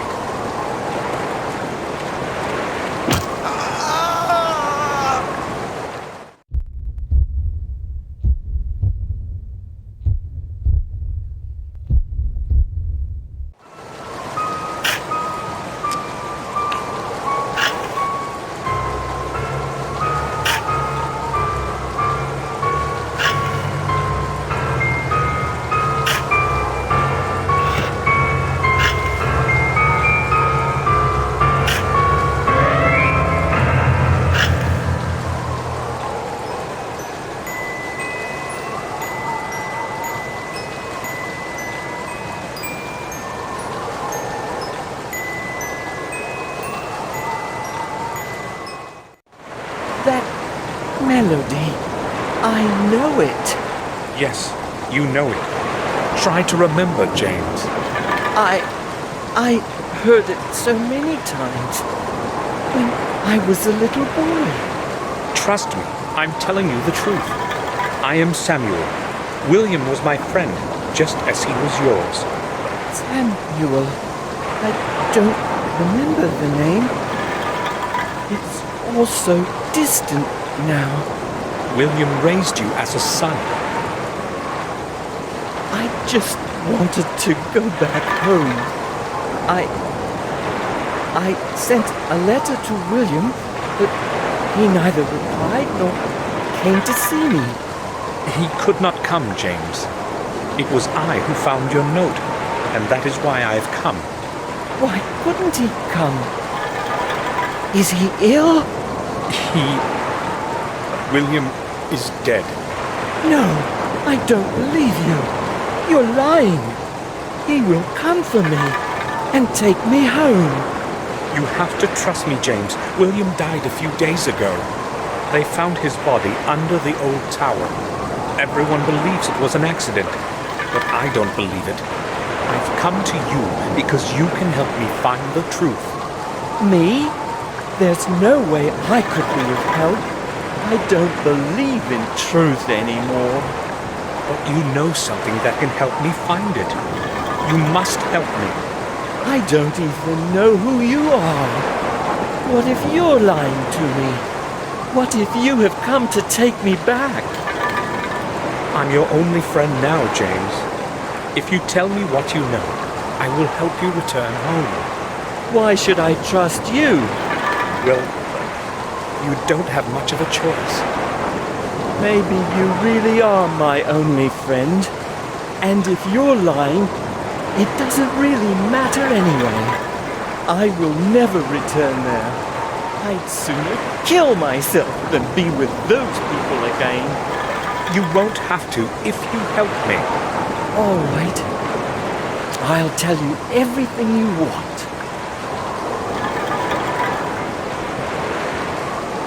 James, I know you used to live at the castle. Why did William leave you in Ashbury? It wasn't William. It was Robert who let me grow old in that horrible place. He put me there, against William's will. He told him that I'd be better off, that I'd only stay there for a few weeks, that it would help me. But you never returned. He convinced William that I was getting worse, and that he had to treat me for another month or two. William believed the lies and put me in Robert's care. I still have no idea why he did that to me. How could he possibly allow such a thing?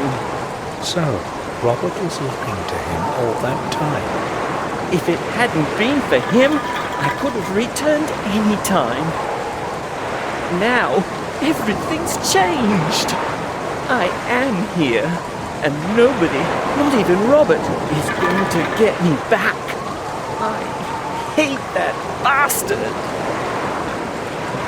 Robert left for Ashbury 2 days ago. He said he had to leave because of something serious. No one has seen him since then, neither at the castle nor at the sanatorium. Good. Maybe he finally got what he deserved. Maybe somebody finally killed him for all his atrocities. I certainly won't miss him. Atrocities? All those secret experiments of his on the patients. He's obsessed with the idea that he's going to make a huge discovery and won't stop no matter what happens. Him who's mad. What exactly did he do? He injected all kinds of stuff into us. Some of us died. Everyone in those cells is a guinea pig to him. Why has no one ever found out? He gets away with whatever he wants. No one has ever found out. When I told him I wanted to return, he gave me a shot. After that, I didn't have a clue what was happening for 2 whole days. He knows very well that I could tell and ruin everything. I didn't want another dose of that stuff, so I ran away. I want you to take a look at this. I know William left a similar object in your care a long time ago. I would like to get it back. Gave it to me as a present when I was a little boy. I had long forgotten about it. William said I must take special care of it and not tell anyone. And he was very serious about it. So where is it now? Have you got it with you? No, they would have found it and taken it from me. I hid it in a safe place, right in front of everybody's noses. It wouldn't occur to anyone to even start looking there. Where? Where did you hide it? I don't know if I should tell you. William is dead. I must find that thing. You can't possibly imagine what I had to go through to get a hold of the other ones. All right, I will tell you. It's in the old sewers, deep under the castle. But there are no sewers there. Do you mean the cellar? There is such a place, right under the cellar. You can get there through one of the trains. Is that where I will find it? Yes. I have to leave now, James. Okay, I'll hide again.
It might come in handy.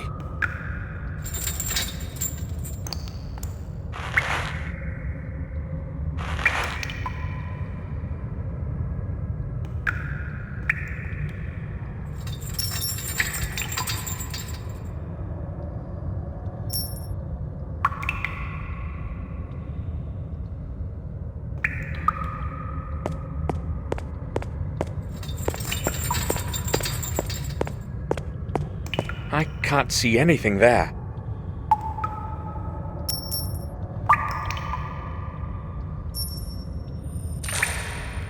There's water at the bottom. I heard a splash.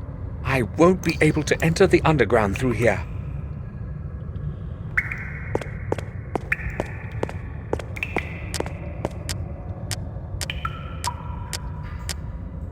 There are some coins in it.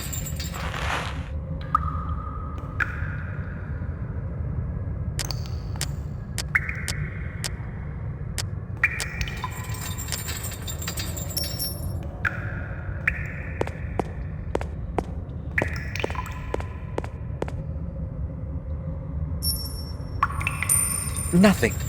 No water.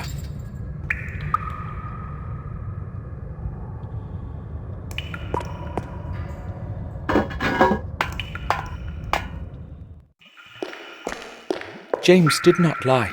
The secret underground exits. The air is barely breathable.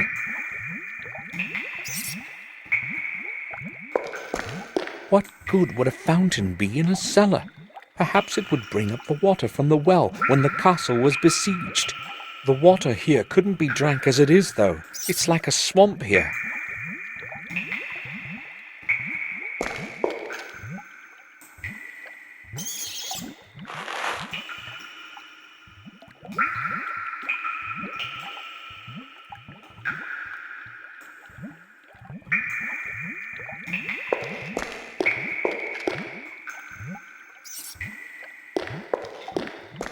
This mechanism probably controls the pumps in the cellar. Surely it hasn't been here since the old days. It appears to be stuck.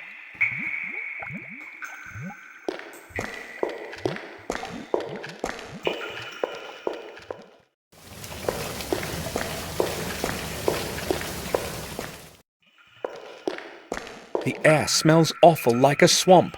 Fresh air hasn't made it down here in centuries.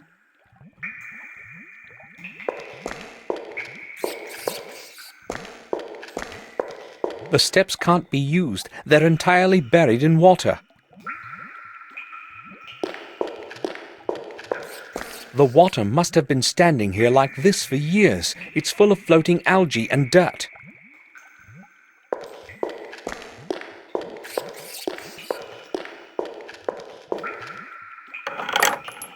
I can't move it at all. The bars are chained and padlocked.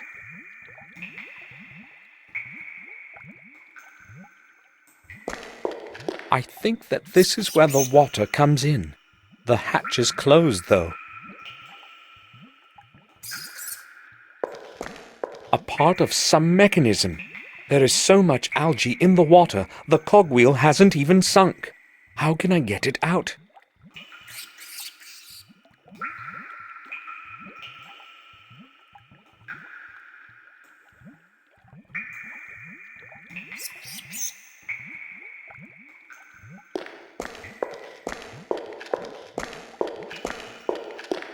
An opening of some sort. Perhaps something is missing here.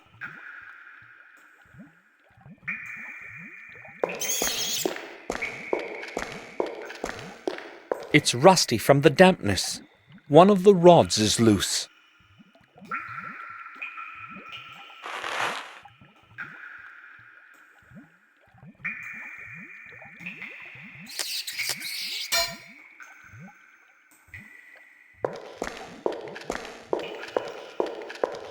I'll try to stick the rod in there. I can't do it. The rod is too thick.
I'll try to sharpen the rod a bit.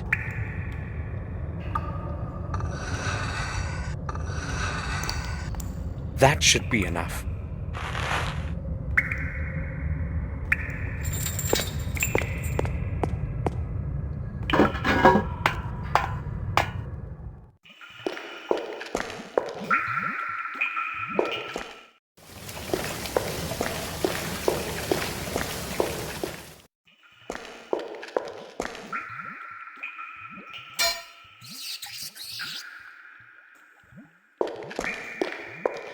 This should do better.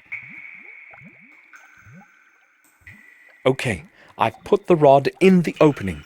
I'll use the rod as a lever. The hatch has opened, but no water is running.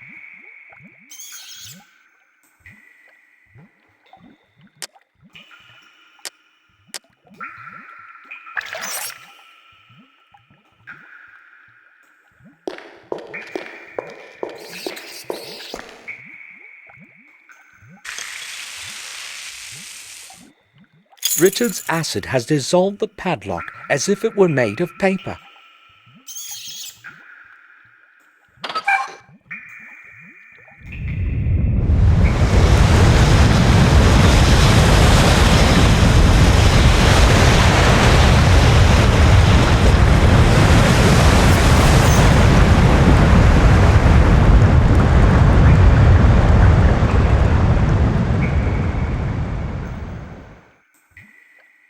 The water has risen to the brim of the drain channel.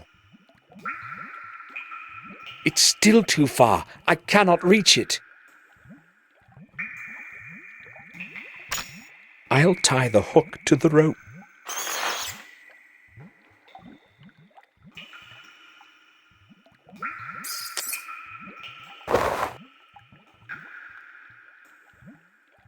This won't do. The rope is bending too much. An old rod. It will have to do.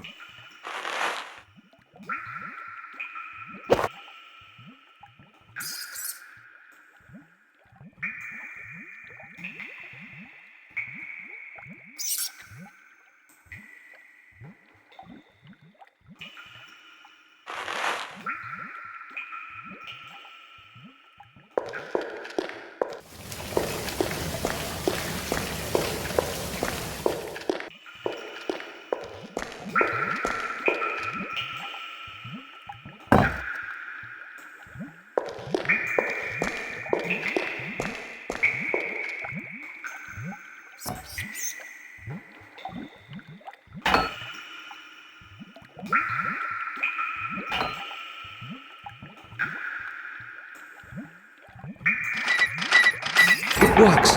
The mechanism is running.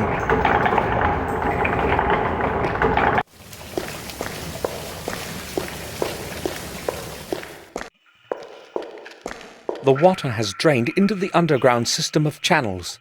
The way is free. The water is gone, but its stink has remained. No one has set foot down here in ages. This place is so cold, and the silence is eerie. My every step echoes all around.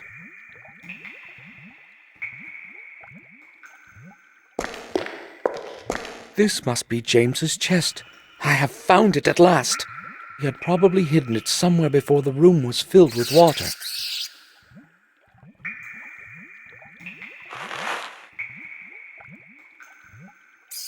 Another key. James didn't lie.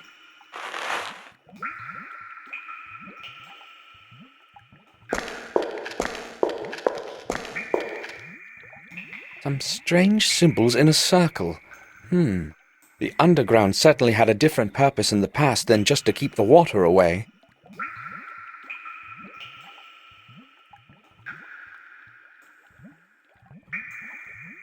Ah!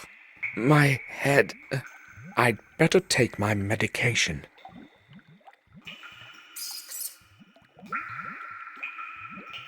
I'm sick from this bad air. I'll rest a couple of hours and return later.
These horrid dreams feel like déjà vu.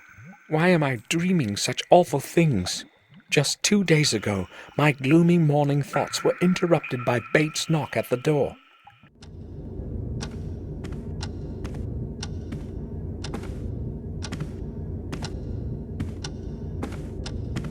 Sir! Sir, open up! I must speak to you! Hold on, Bates. I'm there in a moment. What is it, Bates? They just called from Ashbury regarding a very serious matter. I think it is necessary that you go there as soon as possible, sir. Why? What exactly did they say? I spoke with the head nurse. She did not want to tell me what has happened. I am very concerned. Maybe some news of Sir Robert. Did she tell you anything more? She did not want to tell me anything specific, sir. Did you speak with Victoria about it? No, sir. I didn't want to disturb her. Hopefully nothing much has happened, but it would be good to know for sure. All right. I'll pay them a visit. In the meantime, keep this whole thing to yourself. Of course. And, sir, the weather is truly terrible. A vigorous storm is approaching. The sky is entirely overcast as though it were night. I have no previous recollection of such horrid weather. It is very strange indeed. Going to be a strong thunderstorm, that's all. But thank you for the warning. On the way to Ashbury, Bates's words resonated in my mind. Only the dark silhouette of the Ashbury Sanatorium quieted them. I wonder what news of Robert I will learn.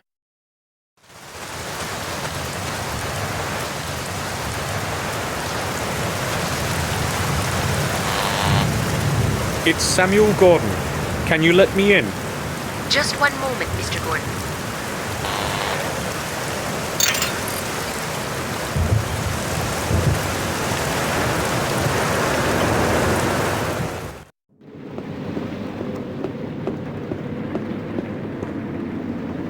Mr. Gordon, I have terrible news for you. The head doctor is dead. Robert? What are you talking about? An officer and a detective were here. It's awful. How did it happen? They said they found his body at the old lighthouse. James was sitting right next to the body. James? He was just sitting there, gazing. He didn't even try to escape, just kept crooning some melody. I never thought that he would be able to kill someone. Where is James now? Where did they take him? Where he belongs, back in his old cell. It's going to be his home for life. So, Robert is dead. But if James had killed him, why didn't he run away? I'd like to visit James. Can you let me into the main hall, to his cell? How do you know where his cell is? Well, Robert was in charge of this sanatorium, you remember? He told me where I'd find James. Sorry, I did not realize that. All right then. I will let you in. But after what has happened, I cannot let you go in there alone. I will have to go with you. No problem. We can go then. You know the way, as you are so well informed. I'll be right behind you. Oh, not this. Wait here. I must fetch a doctor. What happened?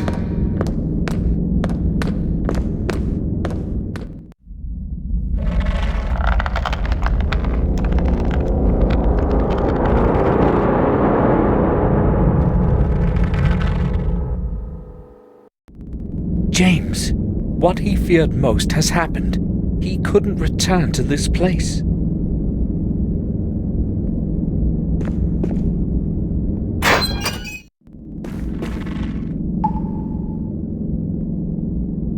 James wrote my name on the wall.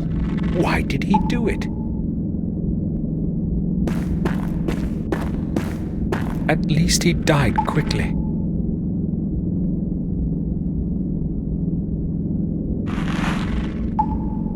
I recognize that tag. Robert's keys.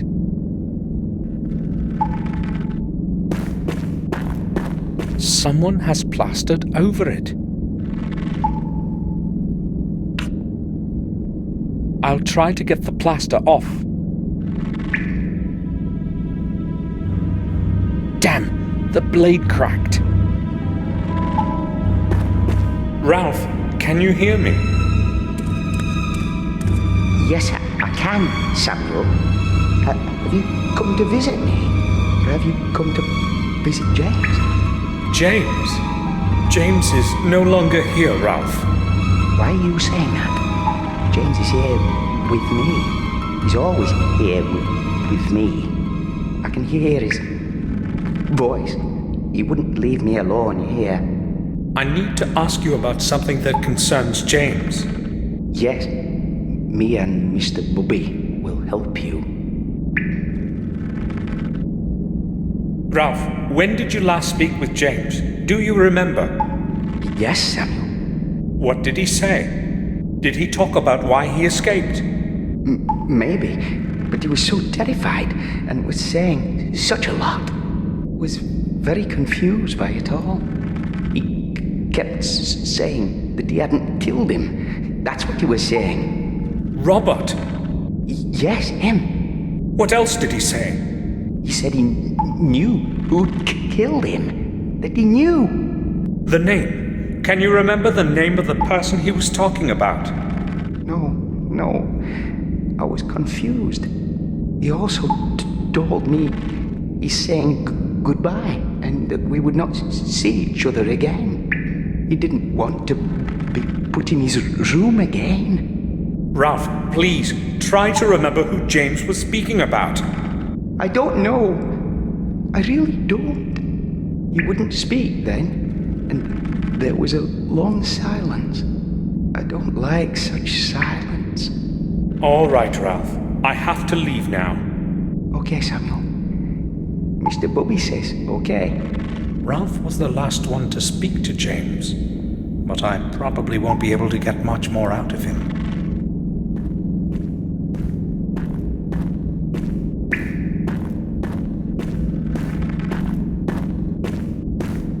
What are you doing here?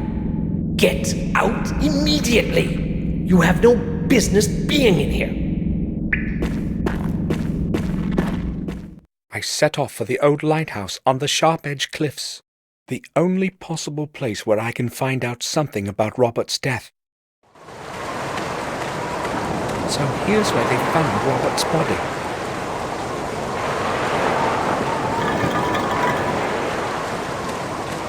It's too dark.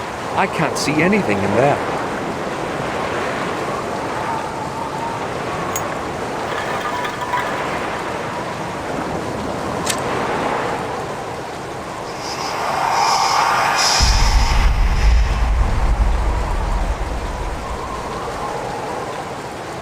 Another symbol.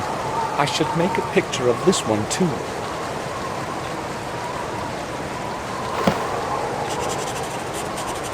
Done.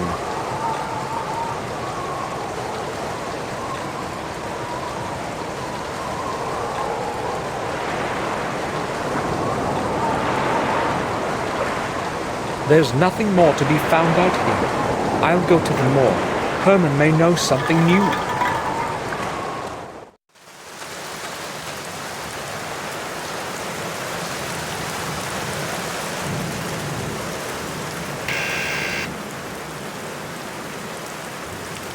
He probably didn't hear the bell.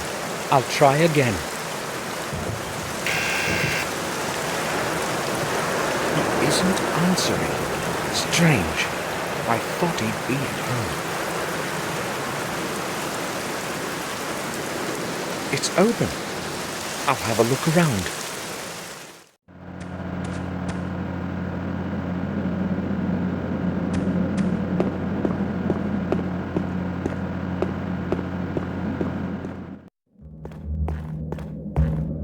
Where could Herman be?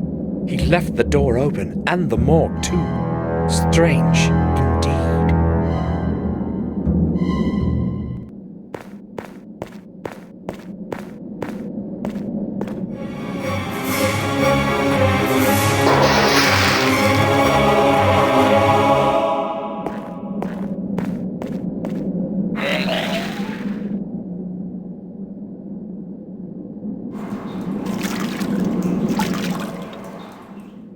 What could have happened here?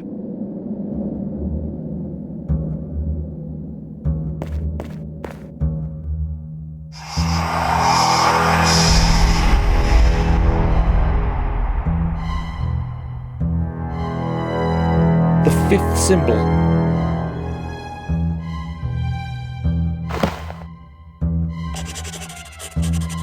Got it.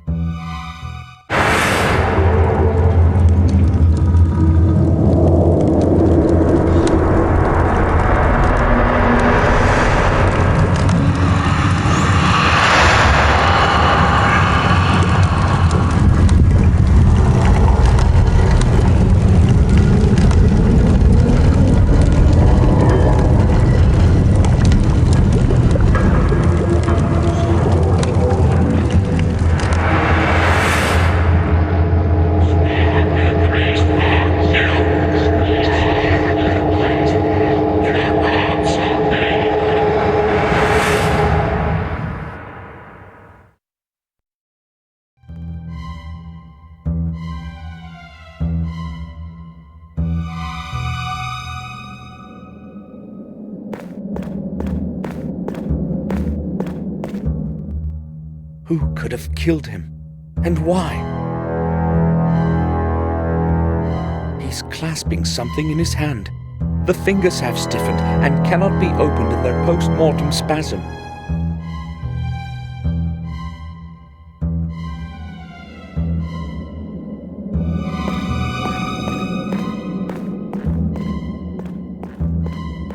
I'll turn on the lamp. It's quite dark in here.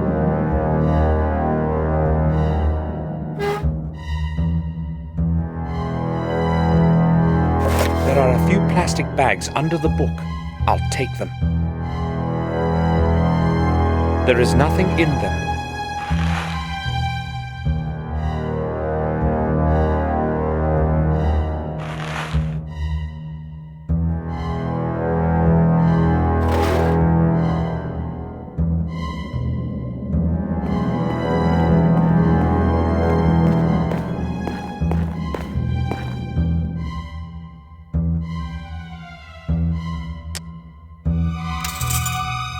The forceps should do the trick.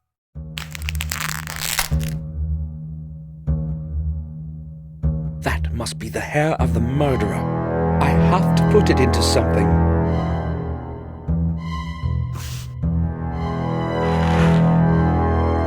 The murderer has black hair. James's hair was black as coal. I should go back to the sanatorium and obtain a sample for comparison.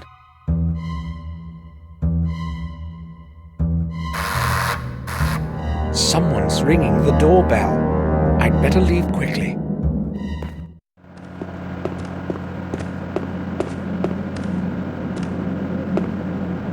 Detective? Mr. Gordon? What are you doing here?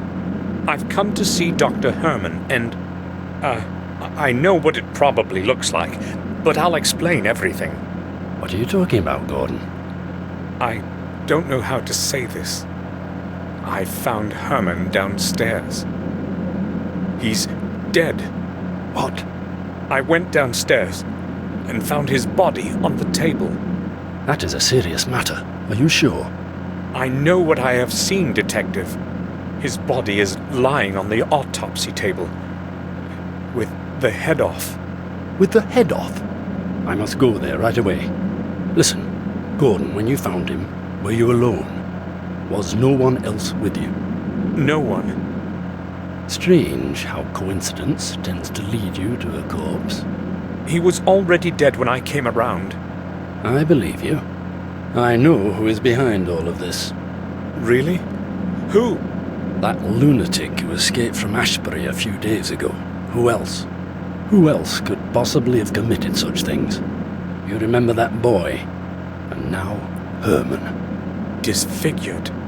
A normal person cannot have done that. That's certainly true, but he hung himself in his cell. I was in the sanatorium today. So, the murderer's punished himself. Oh well. It's justice, I say.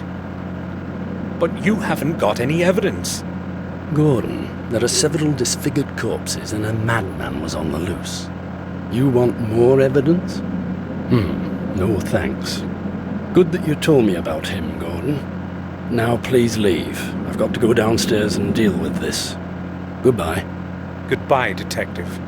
Why would James want to kill Herman? He didn't even know him.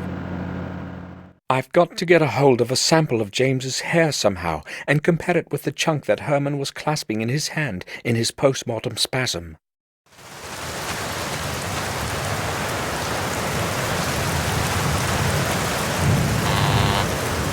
Who is there? Samuel Gordon, please, let me in. Just 1 second. Thank you.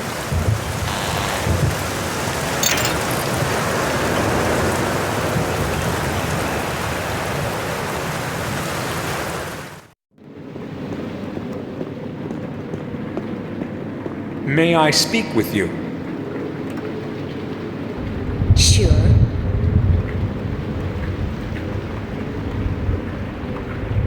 Listen, I need to know something. Where is James's body? Excuse me?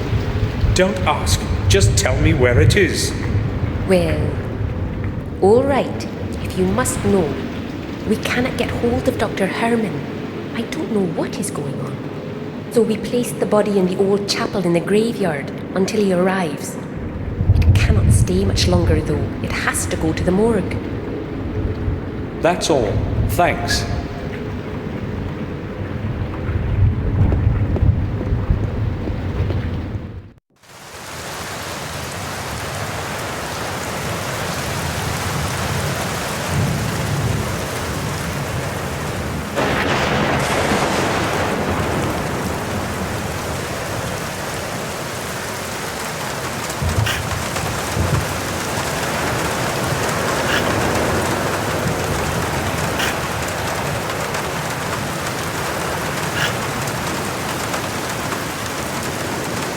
Mind your own business. I've got no time for you.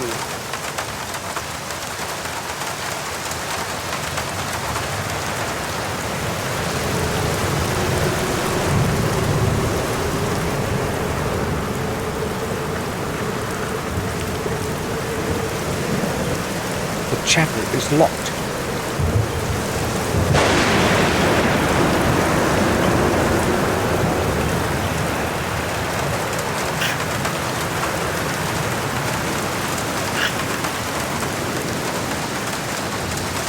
I haven't got time. What do you want? Can you tell me, why is that chapel in the graveyard locked? The old chapel? I'll tell you why. It's locked because nobody has any business going in it. Can you open it for me? No, I couldn't. Nobody is allowed to go there, like I said. But you have the key to it, right? Exactly. And it's going to stay that way. I have to get into that chapel at all costs. How could I possibly obtain the key? How about you lend me your key? I'll return it in a little while. You could watch my wallet for me in the meantime. Well, a little extra added to that lousy salary of mine would come handy. So, what do you say? No, it's not possible. I can't do it. The head nurse would really enjoy the chance to fry my backside. I can't risk somebody finding out. Too bad. I'll keep the wallet to myself then. I won't be keeping you any longer. Good.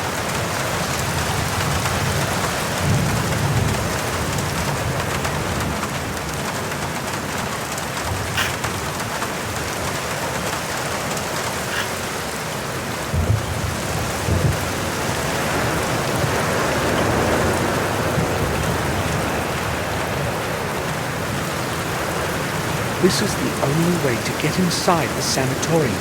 I have no choice.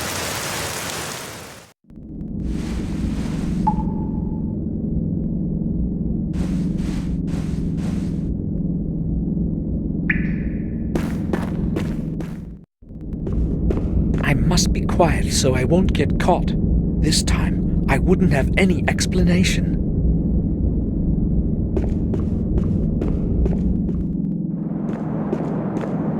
I'm lucky there's no one here. I've got to take advantage of that before somebody comes.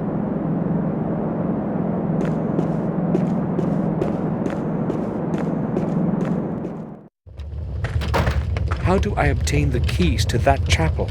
I'll have a look around here. I've got to come up with something.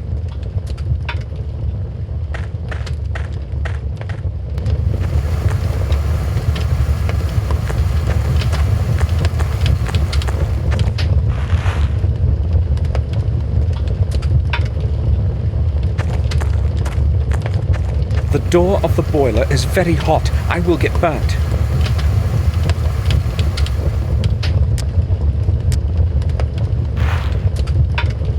I should dampen it first.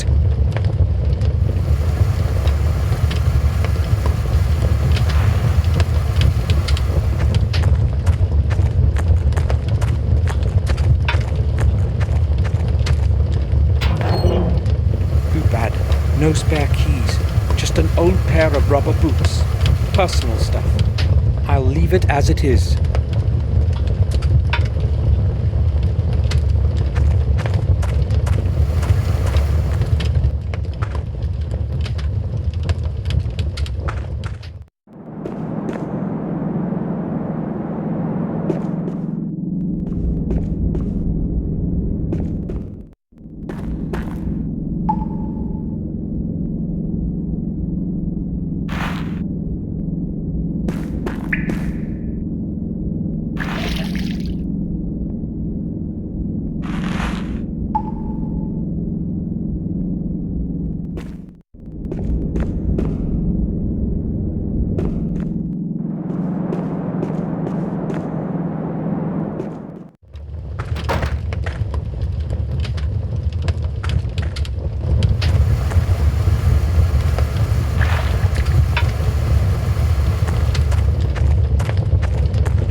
The smoke from the rubber would go out through the chimney.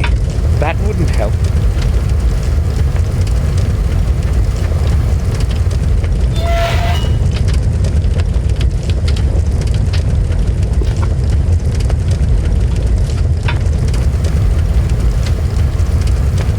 This should attract some attention.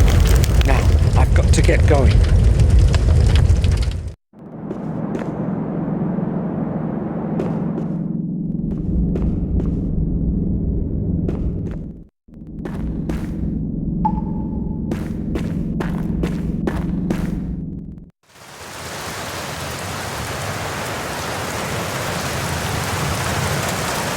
Maybe I went a bit too far with those boots.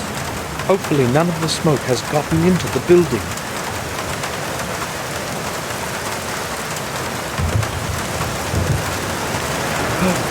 He left the keys in the lock. I'll hold it.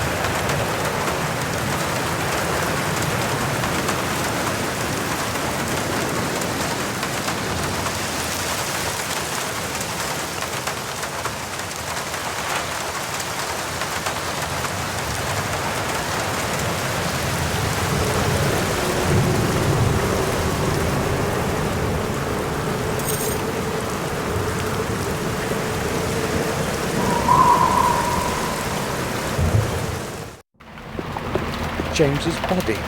I need a little hair for comparison with the sample that Herman was clasping in his hand. I need to use something to cut off a little hair. I don't want to touch him with my hands. A broken glass.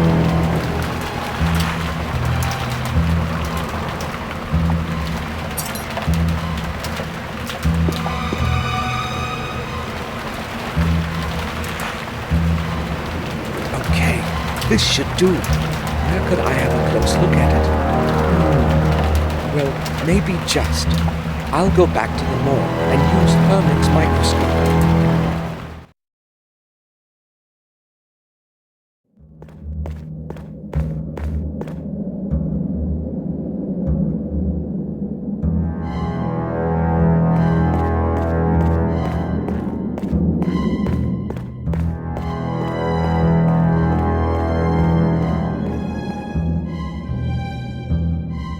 It's set up properly now. I can use it.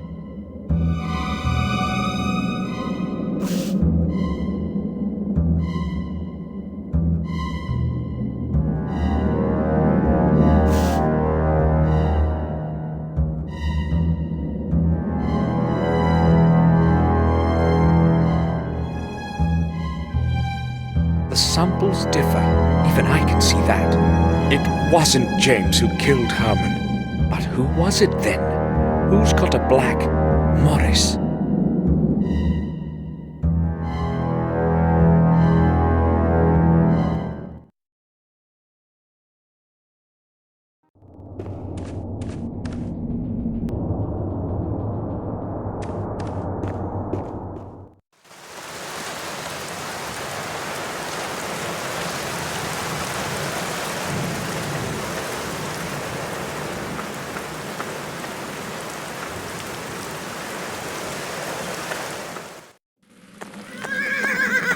Morris isn't here.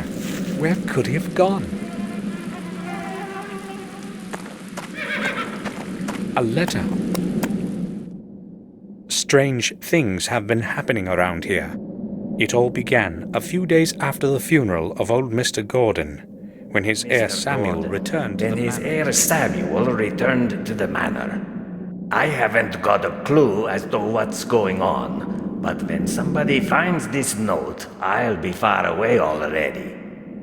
It seems to me that detective wants to frame me for Henry's murder, so I won't be hanging around.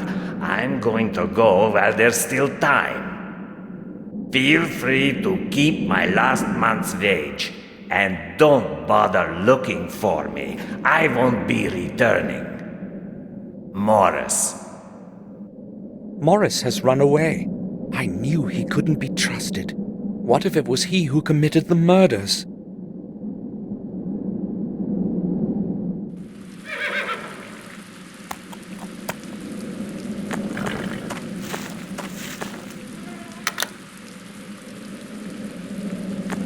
Morris's cap.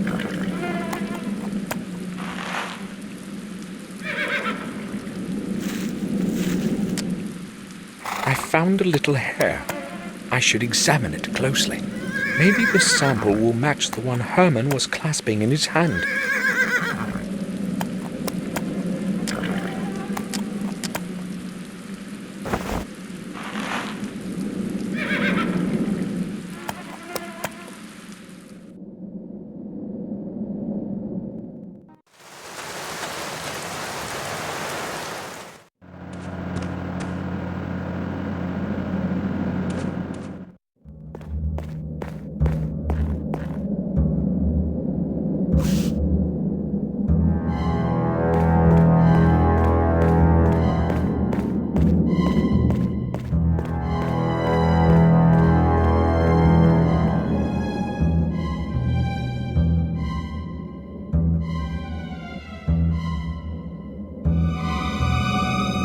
No, Morris isn't the murderer I'm looking for either. But if it isn't him, then who?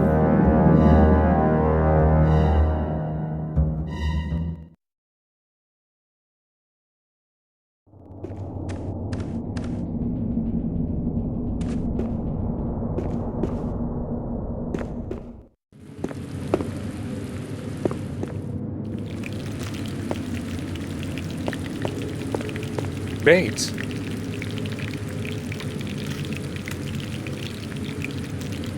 Yes, sir? Bates, I have just returned from Ashbury. I spoke with the head nurse, and... Any news of Sir Robert? Well, unfortunately... From your tone, I anticipate bad news? It's worse, Bates. Much worse. Robert is dead. What? Sir Robert? That's inconceivable. Oh my, I sensed something terrible would happen. All this time since Sir Robert disappeared. This is going to be a tremendous shock for Madam. Maybe it would be preferable not to let her know, at least for the time being. But how could we possibly not tell her about this? Bates, we cannot tell her now. Try to understand. We need to give this some time. But Madam will continue to look for Sir Robert. She will find out the truth by herself soon anyway, and things will be worse for her. Believe me, Bates. The later she learns about Robert's death, the better. Oh, you are probably right, sir. We have to give Madam more time. The news would destroy her right now. Would you excuse me now, sir? I need to organize my thoughts. I think I will go now. I'll return to my work.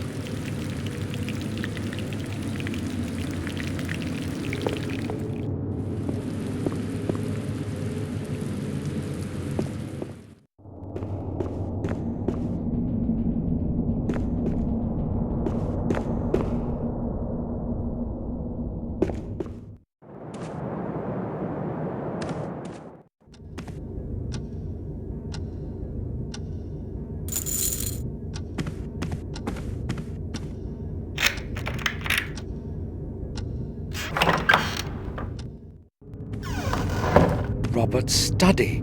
I feel as though he were watching me even now.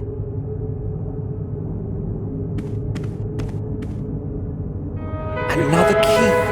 Who's the man in the picture? I've never seen his face before. I have to find his place in the past and obtain his key.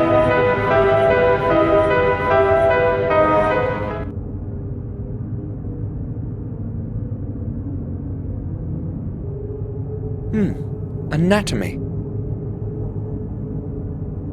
Some medicine. I'd better leave it alone.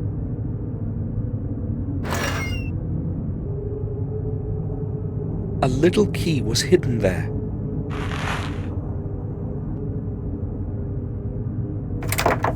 It can't be opened.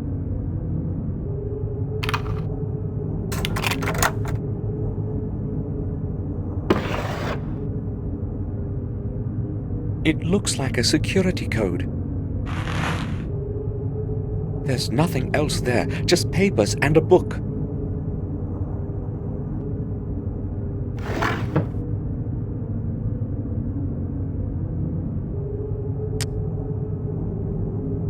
A code of some sort.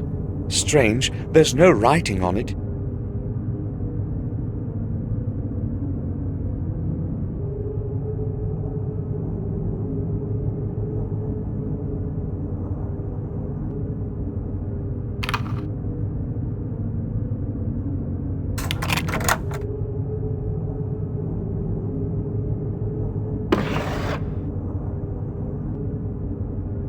Sophie, Robert's wife. She left him many years ago.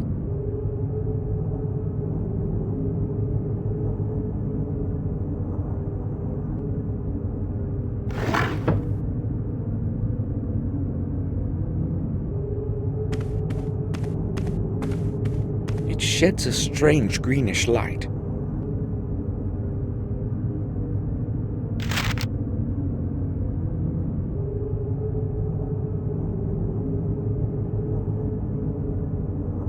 Six, 3, 0, 8, 1.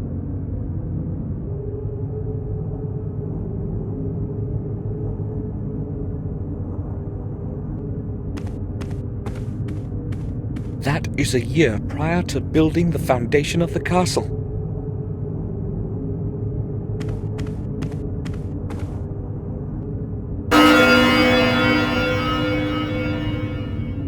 Exactly 12? It probably doesn't work.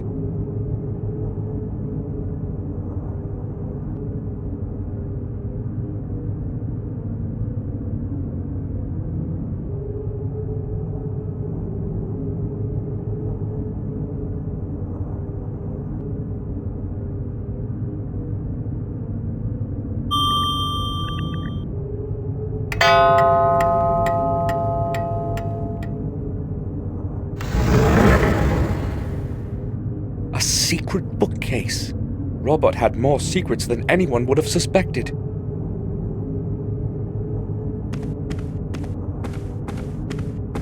Study of the human brain.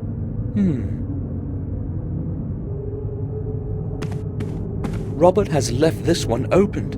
He won't be able to finish it now.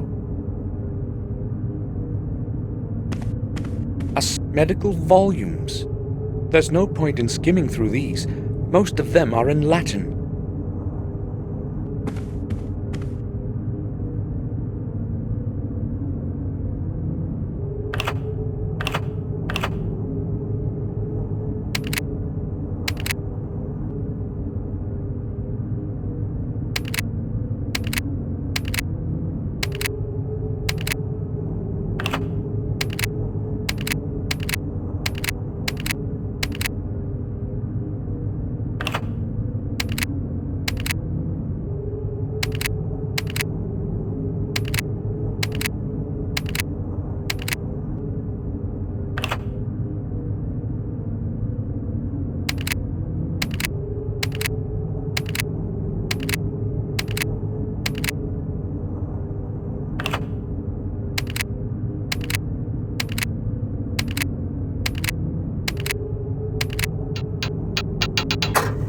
This is the right combination.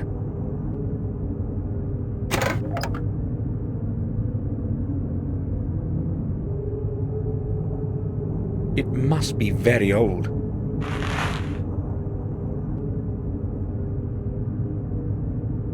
Old runes and Latin words are carved around the area.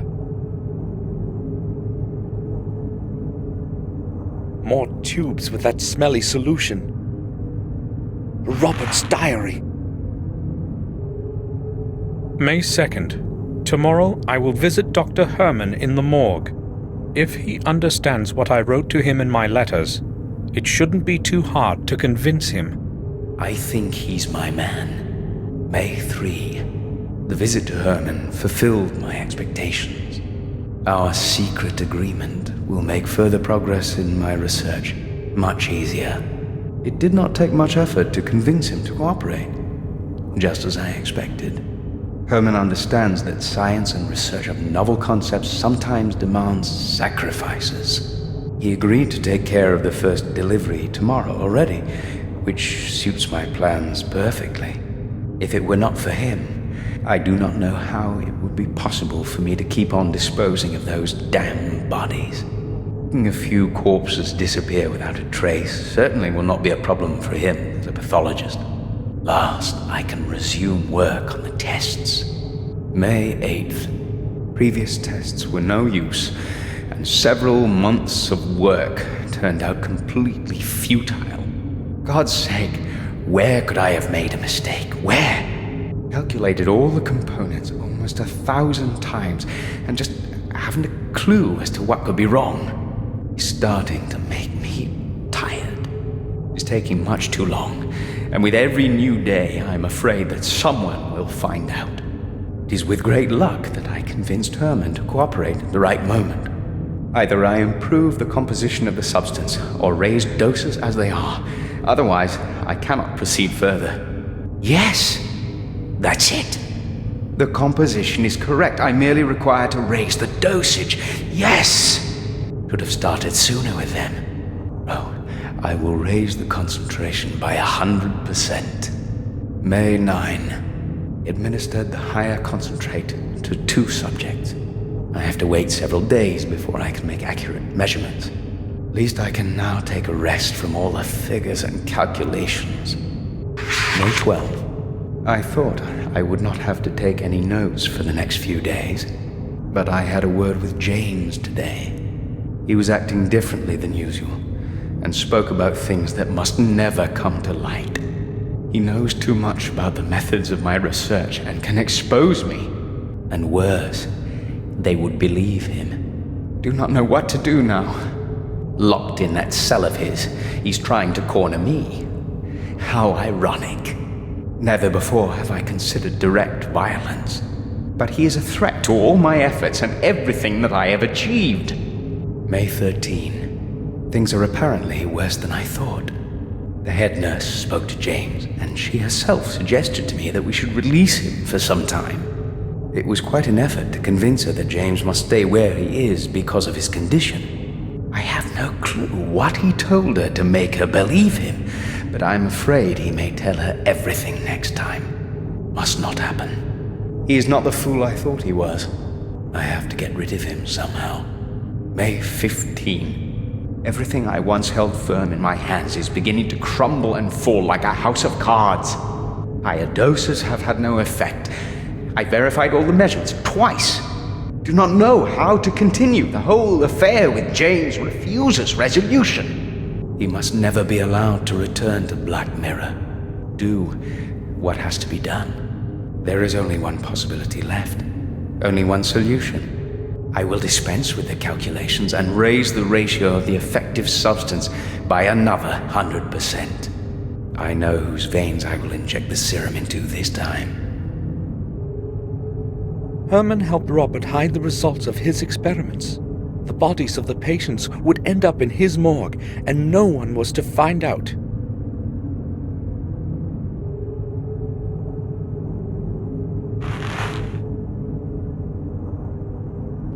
Dear Samuel, it was not easy for me to find fitting words for these first lines that I hope you are reading. as well as it was not easy to find out where you were living. I hope that my letter will reach your hands as soon as possible, as there is not much time left. Since your departure, I have contributed all my efforts and endless hours of sleepless nights looking for the truth about our family. I feel that I am already very close to beholding its full face, and I am concerned that I might not have the strength to look at it alone. Therefore I am turning to you, Samuel, for I know that you will hear out my plea. In this envelope, you will find the ancient ring of our heritage. It is very important that you always have it with you. Take extraordinary care of it. I will explain everything when you arrive. Please return to our manor and help me. I know my time is closing in. I can feel it. I am afraid. William knew something, but now there's no way to find out what. Maybe I could have helped him if I had received the letter on time. I hope you're frying in hell. Can you hear me, Robert?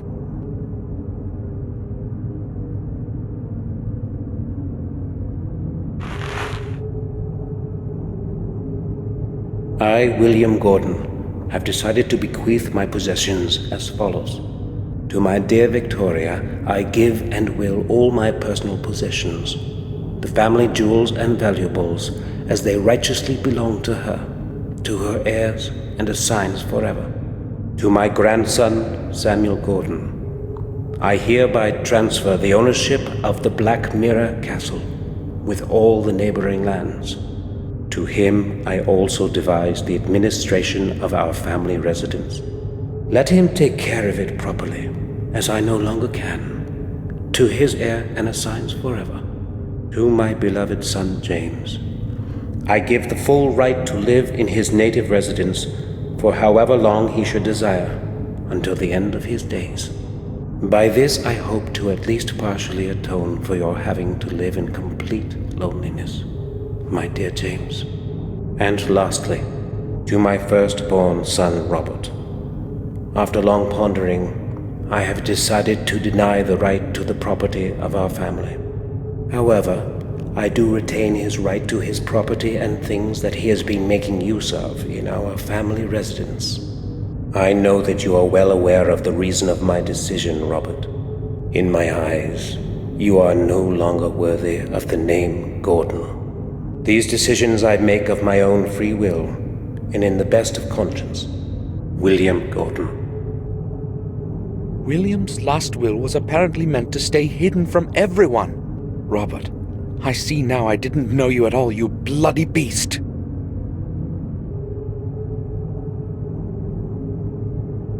I have no clue what's in them. A chemical of some sort, that's for sure. There are dates on the labels, month after month.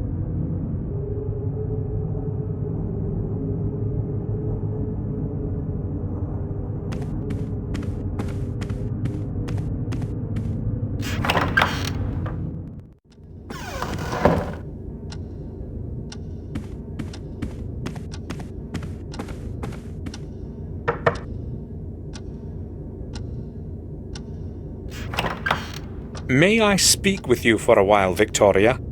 Of course, Samuel. Victoria, I was in Robert's study and I saw a picture of a man that I had never seen before. Is it someone from our family? A picture? You shouldn't have entered that room, Samuel. Robert does not like anyone to go in there, not even me. I merely tried to find something that would help us figure out where Robert could be. His things are all in order. Oh, good. He would be angry if he found out that you had been in his study. That picture is a portrait of our ancestor, Lothar Gordon. It was he who founded the sanatorium where Robert works. And when was that? Some 200 years ago. I'm not exactly certain. Ashbury has been a hospital of some kind for quite some time. Tell me more about Lothar Gordon. He was chief doctor in a hospital for the mentally disordered for many years. In those days, however, they did not speak about therapy or medication. He would probably have carried on with his work if he had not fallen ill. What was his ailment? Over time, that place completely absorbed him. All those mad minds that he was spending days and nights with. In the end, he broke down, and his mind succumbed to insanity too. He died as one of those he was helping. A truly sad end. When Lothar died, where did they bury him? I see you are testing my memory. As far as I know, his body remained there as he wished. They buried him in a modest grave behind the sanatorium. Later, that place turned into a graveyard. Many who died within the walls of the sanatorium found their rest there. What was in the Ashbury building before it became a sanatorium? I have no idea. I was never interested in that place.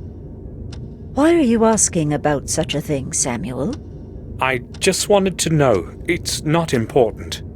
I think on one occasion, Robert mentioned there used to be a hospital for cholera patients there. That building has a terrible past indeed. Would you please excuse me now, Samuel?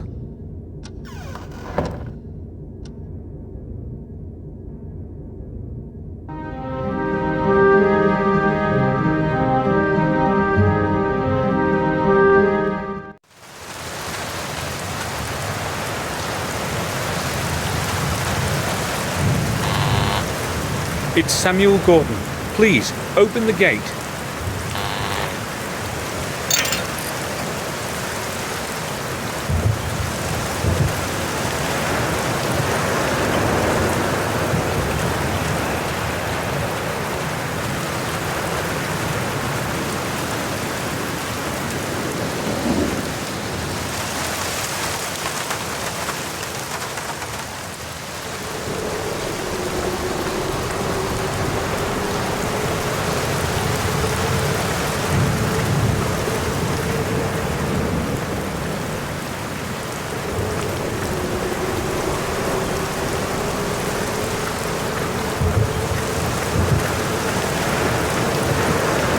Our dear daughter, buried before her 12th birthday.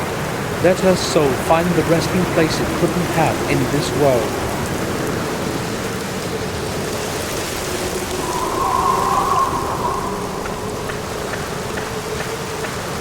Louis Bate, 1852.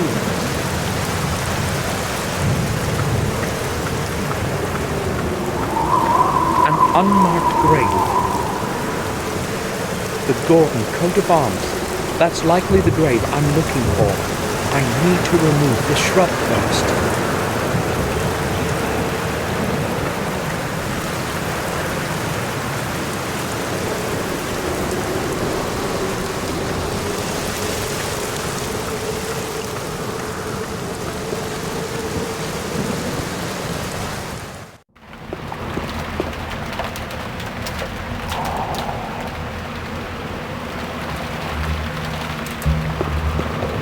Gardening scissors. I hadn't noticed it before. Damn, it's broken.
The lid is too heavy.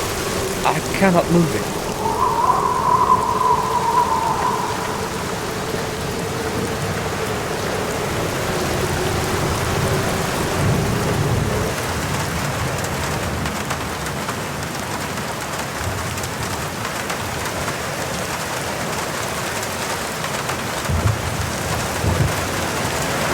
Trash, junk, and garbage. A metal rod. I'll take it.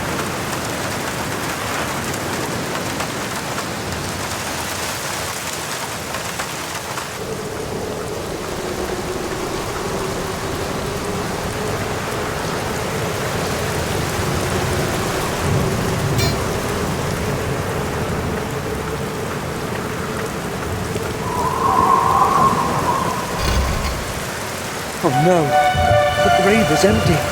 How do I obtain the fourth key? I can't stop now. I must carry on.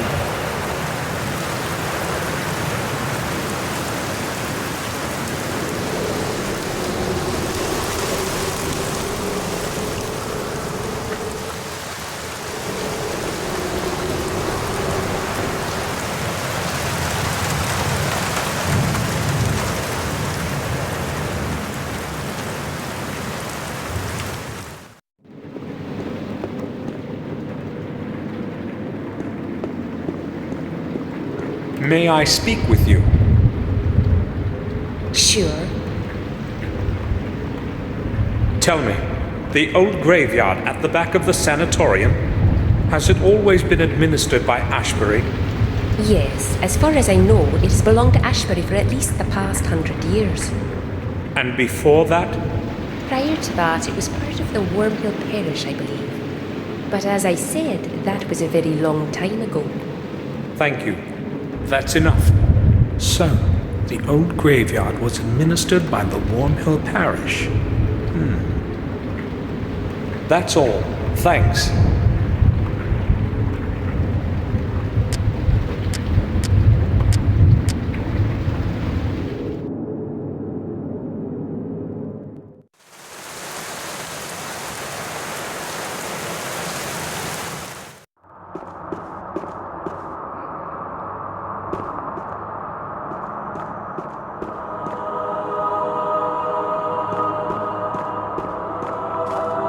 Father Frederick? Yes? Can I speak with you? Certainly, my son. I am listening. I need to research one of my ancestors. Can you help me? I would be happy to help you, but I sense that something is troubling you. Would you like to discuss it? You would relieve your soul, believe me. You are kind, Father, but I have come for a different reason. I promise, I will return again when I have finished what I must. Very well, then. What do you require from a servant of the Lord?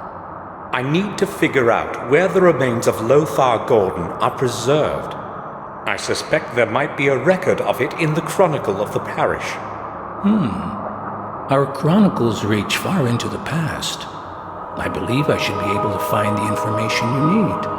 Please, come back later. It's going to take me a while to locate the record. Thank you, Father.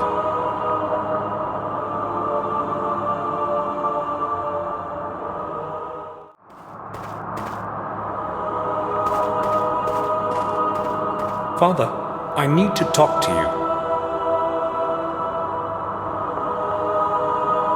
Yes, go ahead. You have returned just in time, Samuel. I found the record you need in the Chronicle.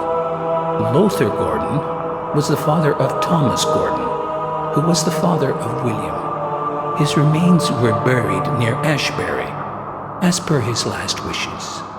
In Ashbury? After some time, however, his body was cremated and transferred into one of your family tombs in the graveyard of the vicarage. That is where it is resting now. Thanks, Father. You have been a great help. You need not thank me. I am happy to have a look at the chronicles.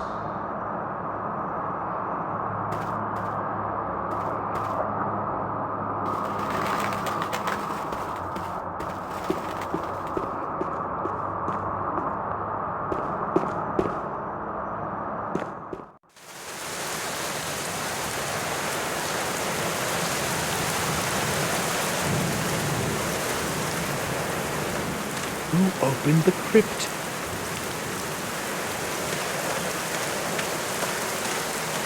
I won't be messing with his toolbox. Is anyone there? Who's there this late at night?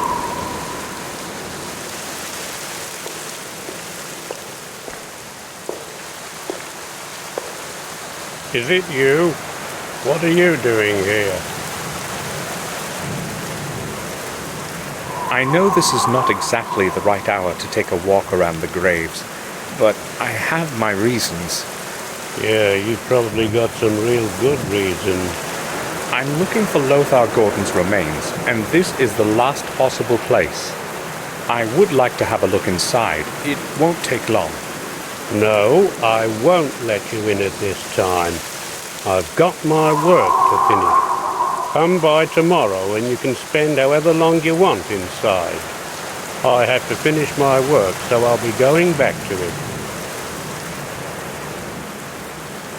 Hold on. We can certainly find a way to settle this. I'm listening.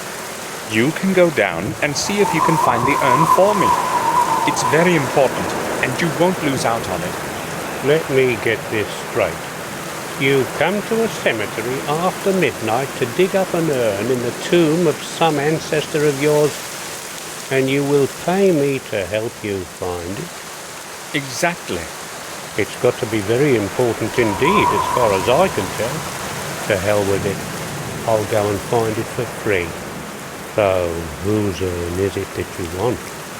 Lothar Gordon's. It must be somewhere in the crypt. Okay. Wait here. It's going to take me a while to find it. Sure.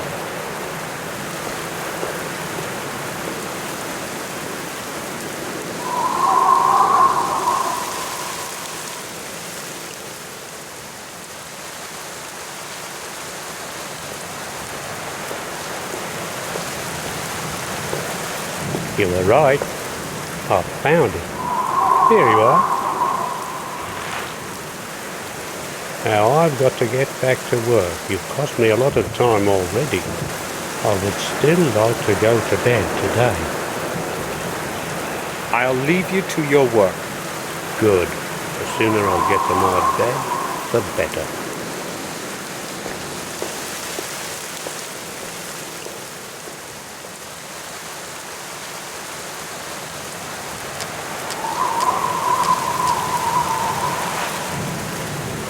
Just one more key left. Williams. There's only one way to obtain it. I fear the thought, but I have no choice. I must finish what I have begun. God forgive me. The flashlight might come in handy in this darkness.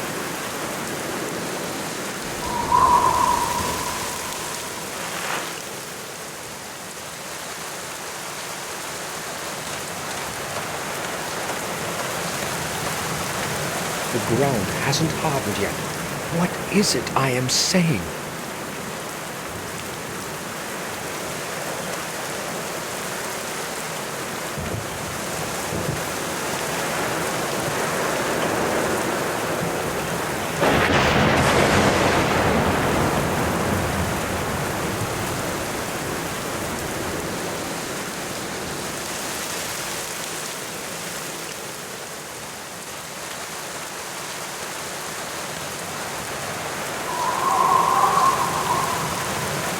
It's too dark.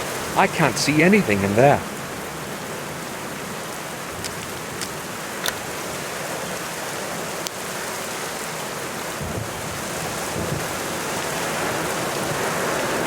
Nothing's carved in the cross.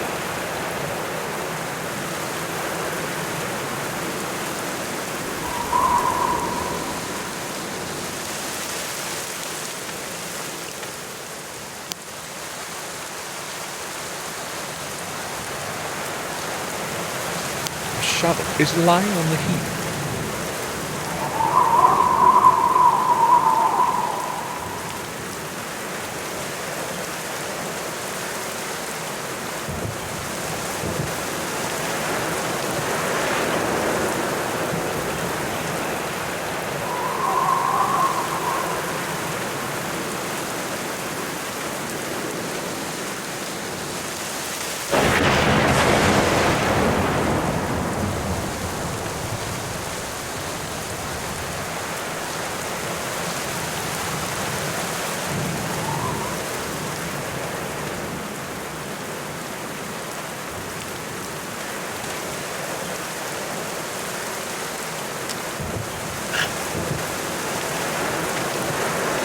got to get rid of the gravedigger first.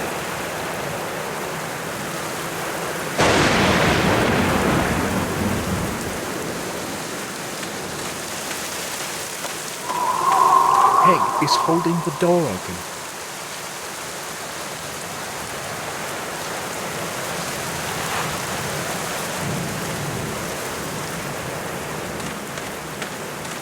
It's holding the metal door open.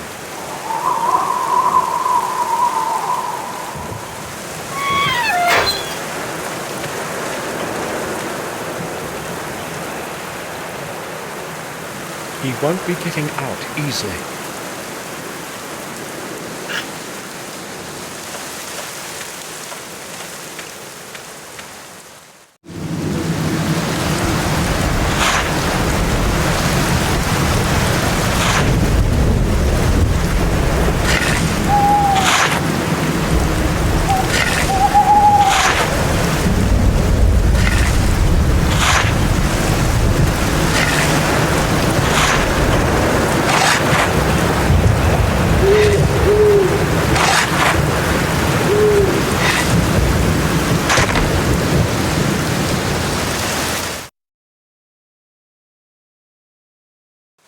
Forgive me, William.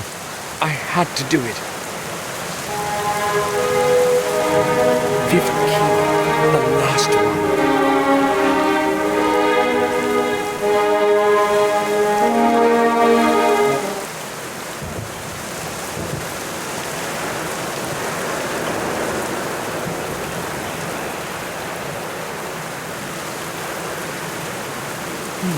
Our carriage.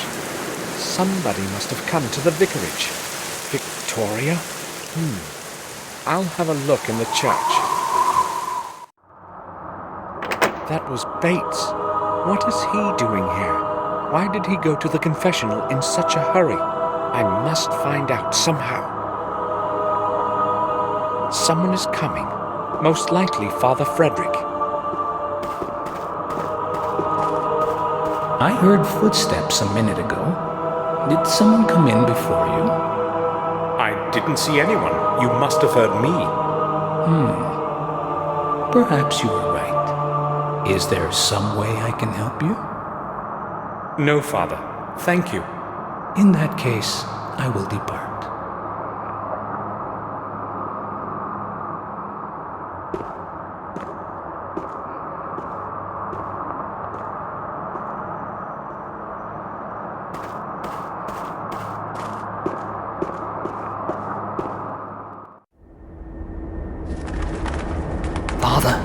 I am haunted by a terrible secret. I know who has caused all this evil. I know who killed those people.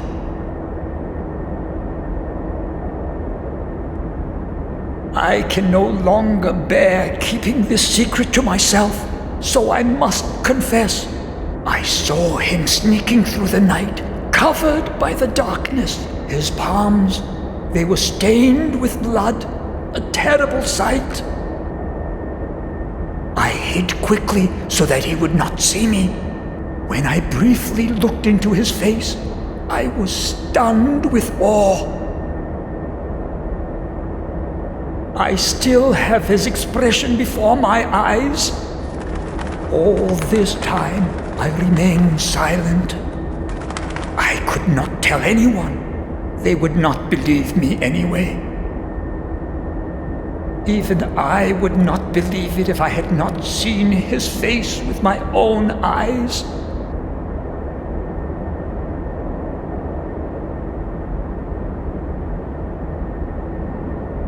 I am afraid of pronouncing his name, Father. Do go on, son.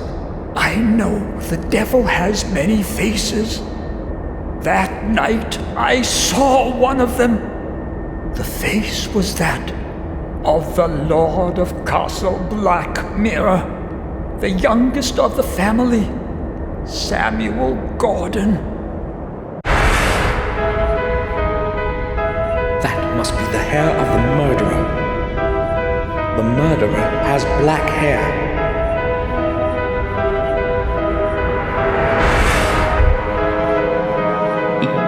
kept saying that he hadn't killed him.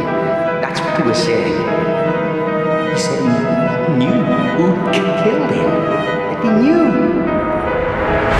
Of your blood, others will rise with your name, bearing my curse.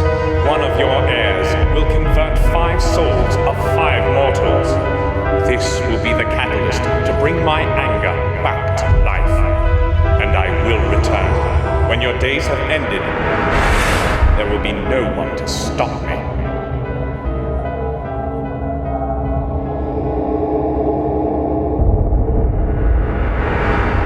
God, forgive him his sins.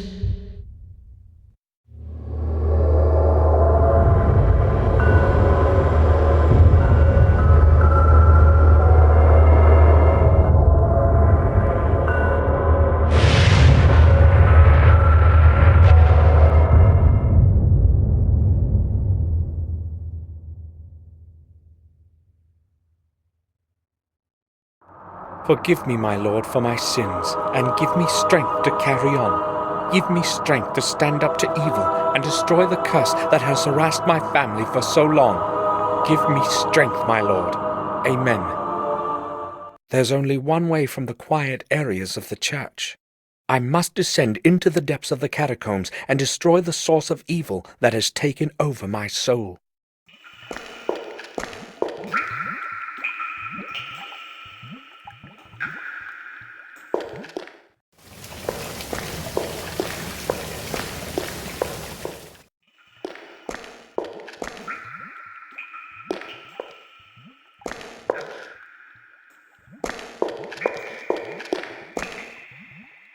Some strange symbols in a circle. The underground certainly had a different purpose in the past than just to keep the water away.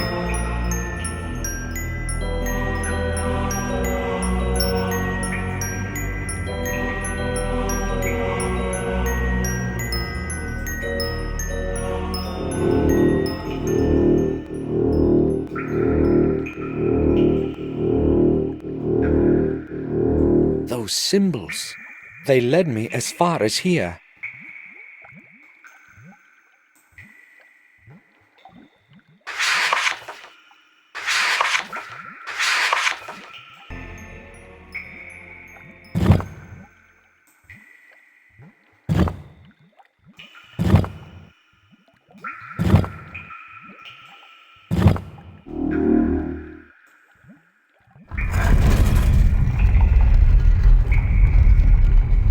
These must be the catacombs that Marcus's chronicle mentions. I am filled with distress.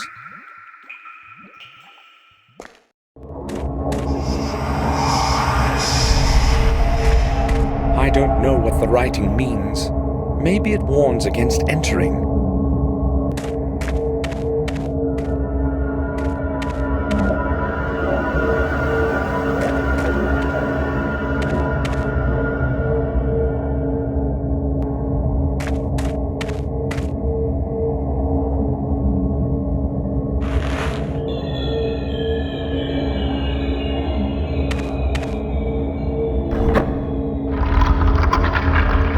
I've heard something in the distance.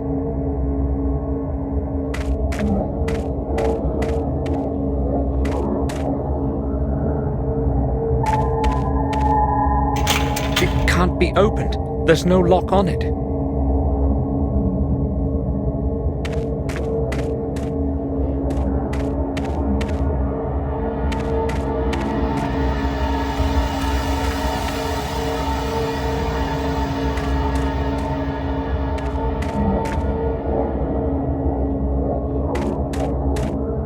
A little opening in the wall.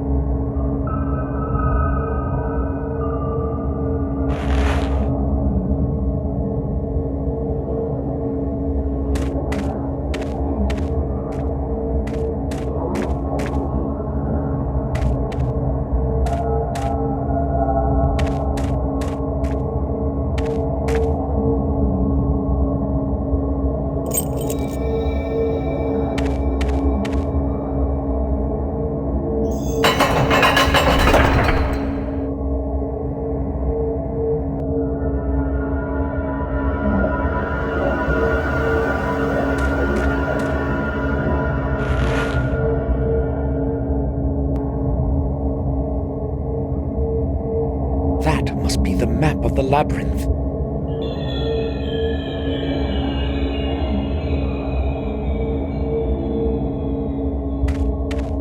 Something is missing there.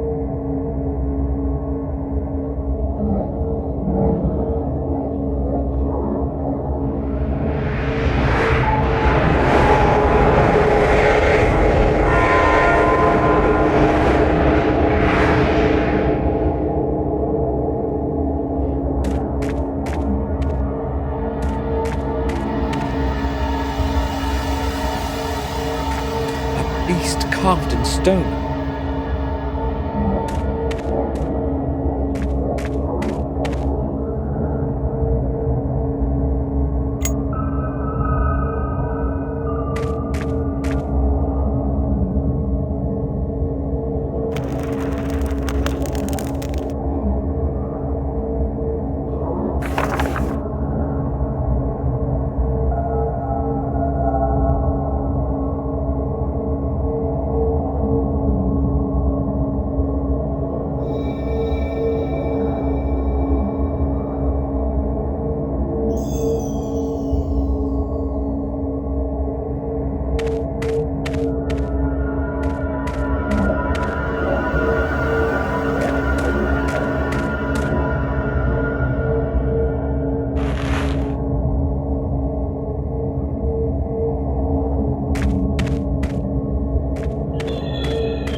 Where am I? What is this place?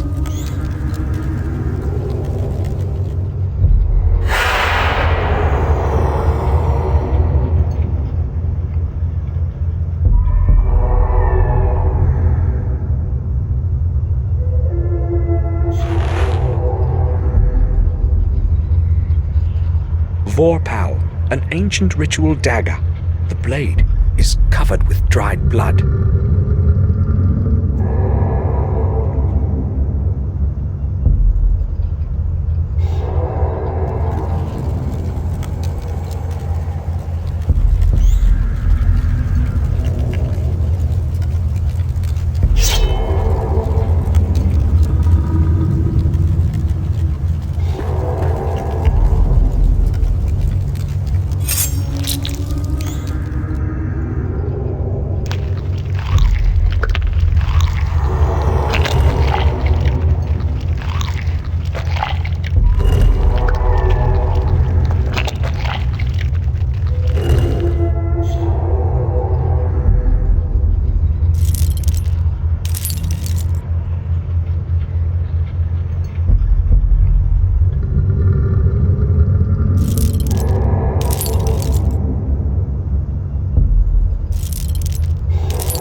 Sodocare, busadire, im coraxo zodere, matorebe, matoribi, vax da sobra ve, maliore vax da sobra, malior im ibute, amena vi busatire, amena vax sodocare.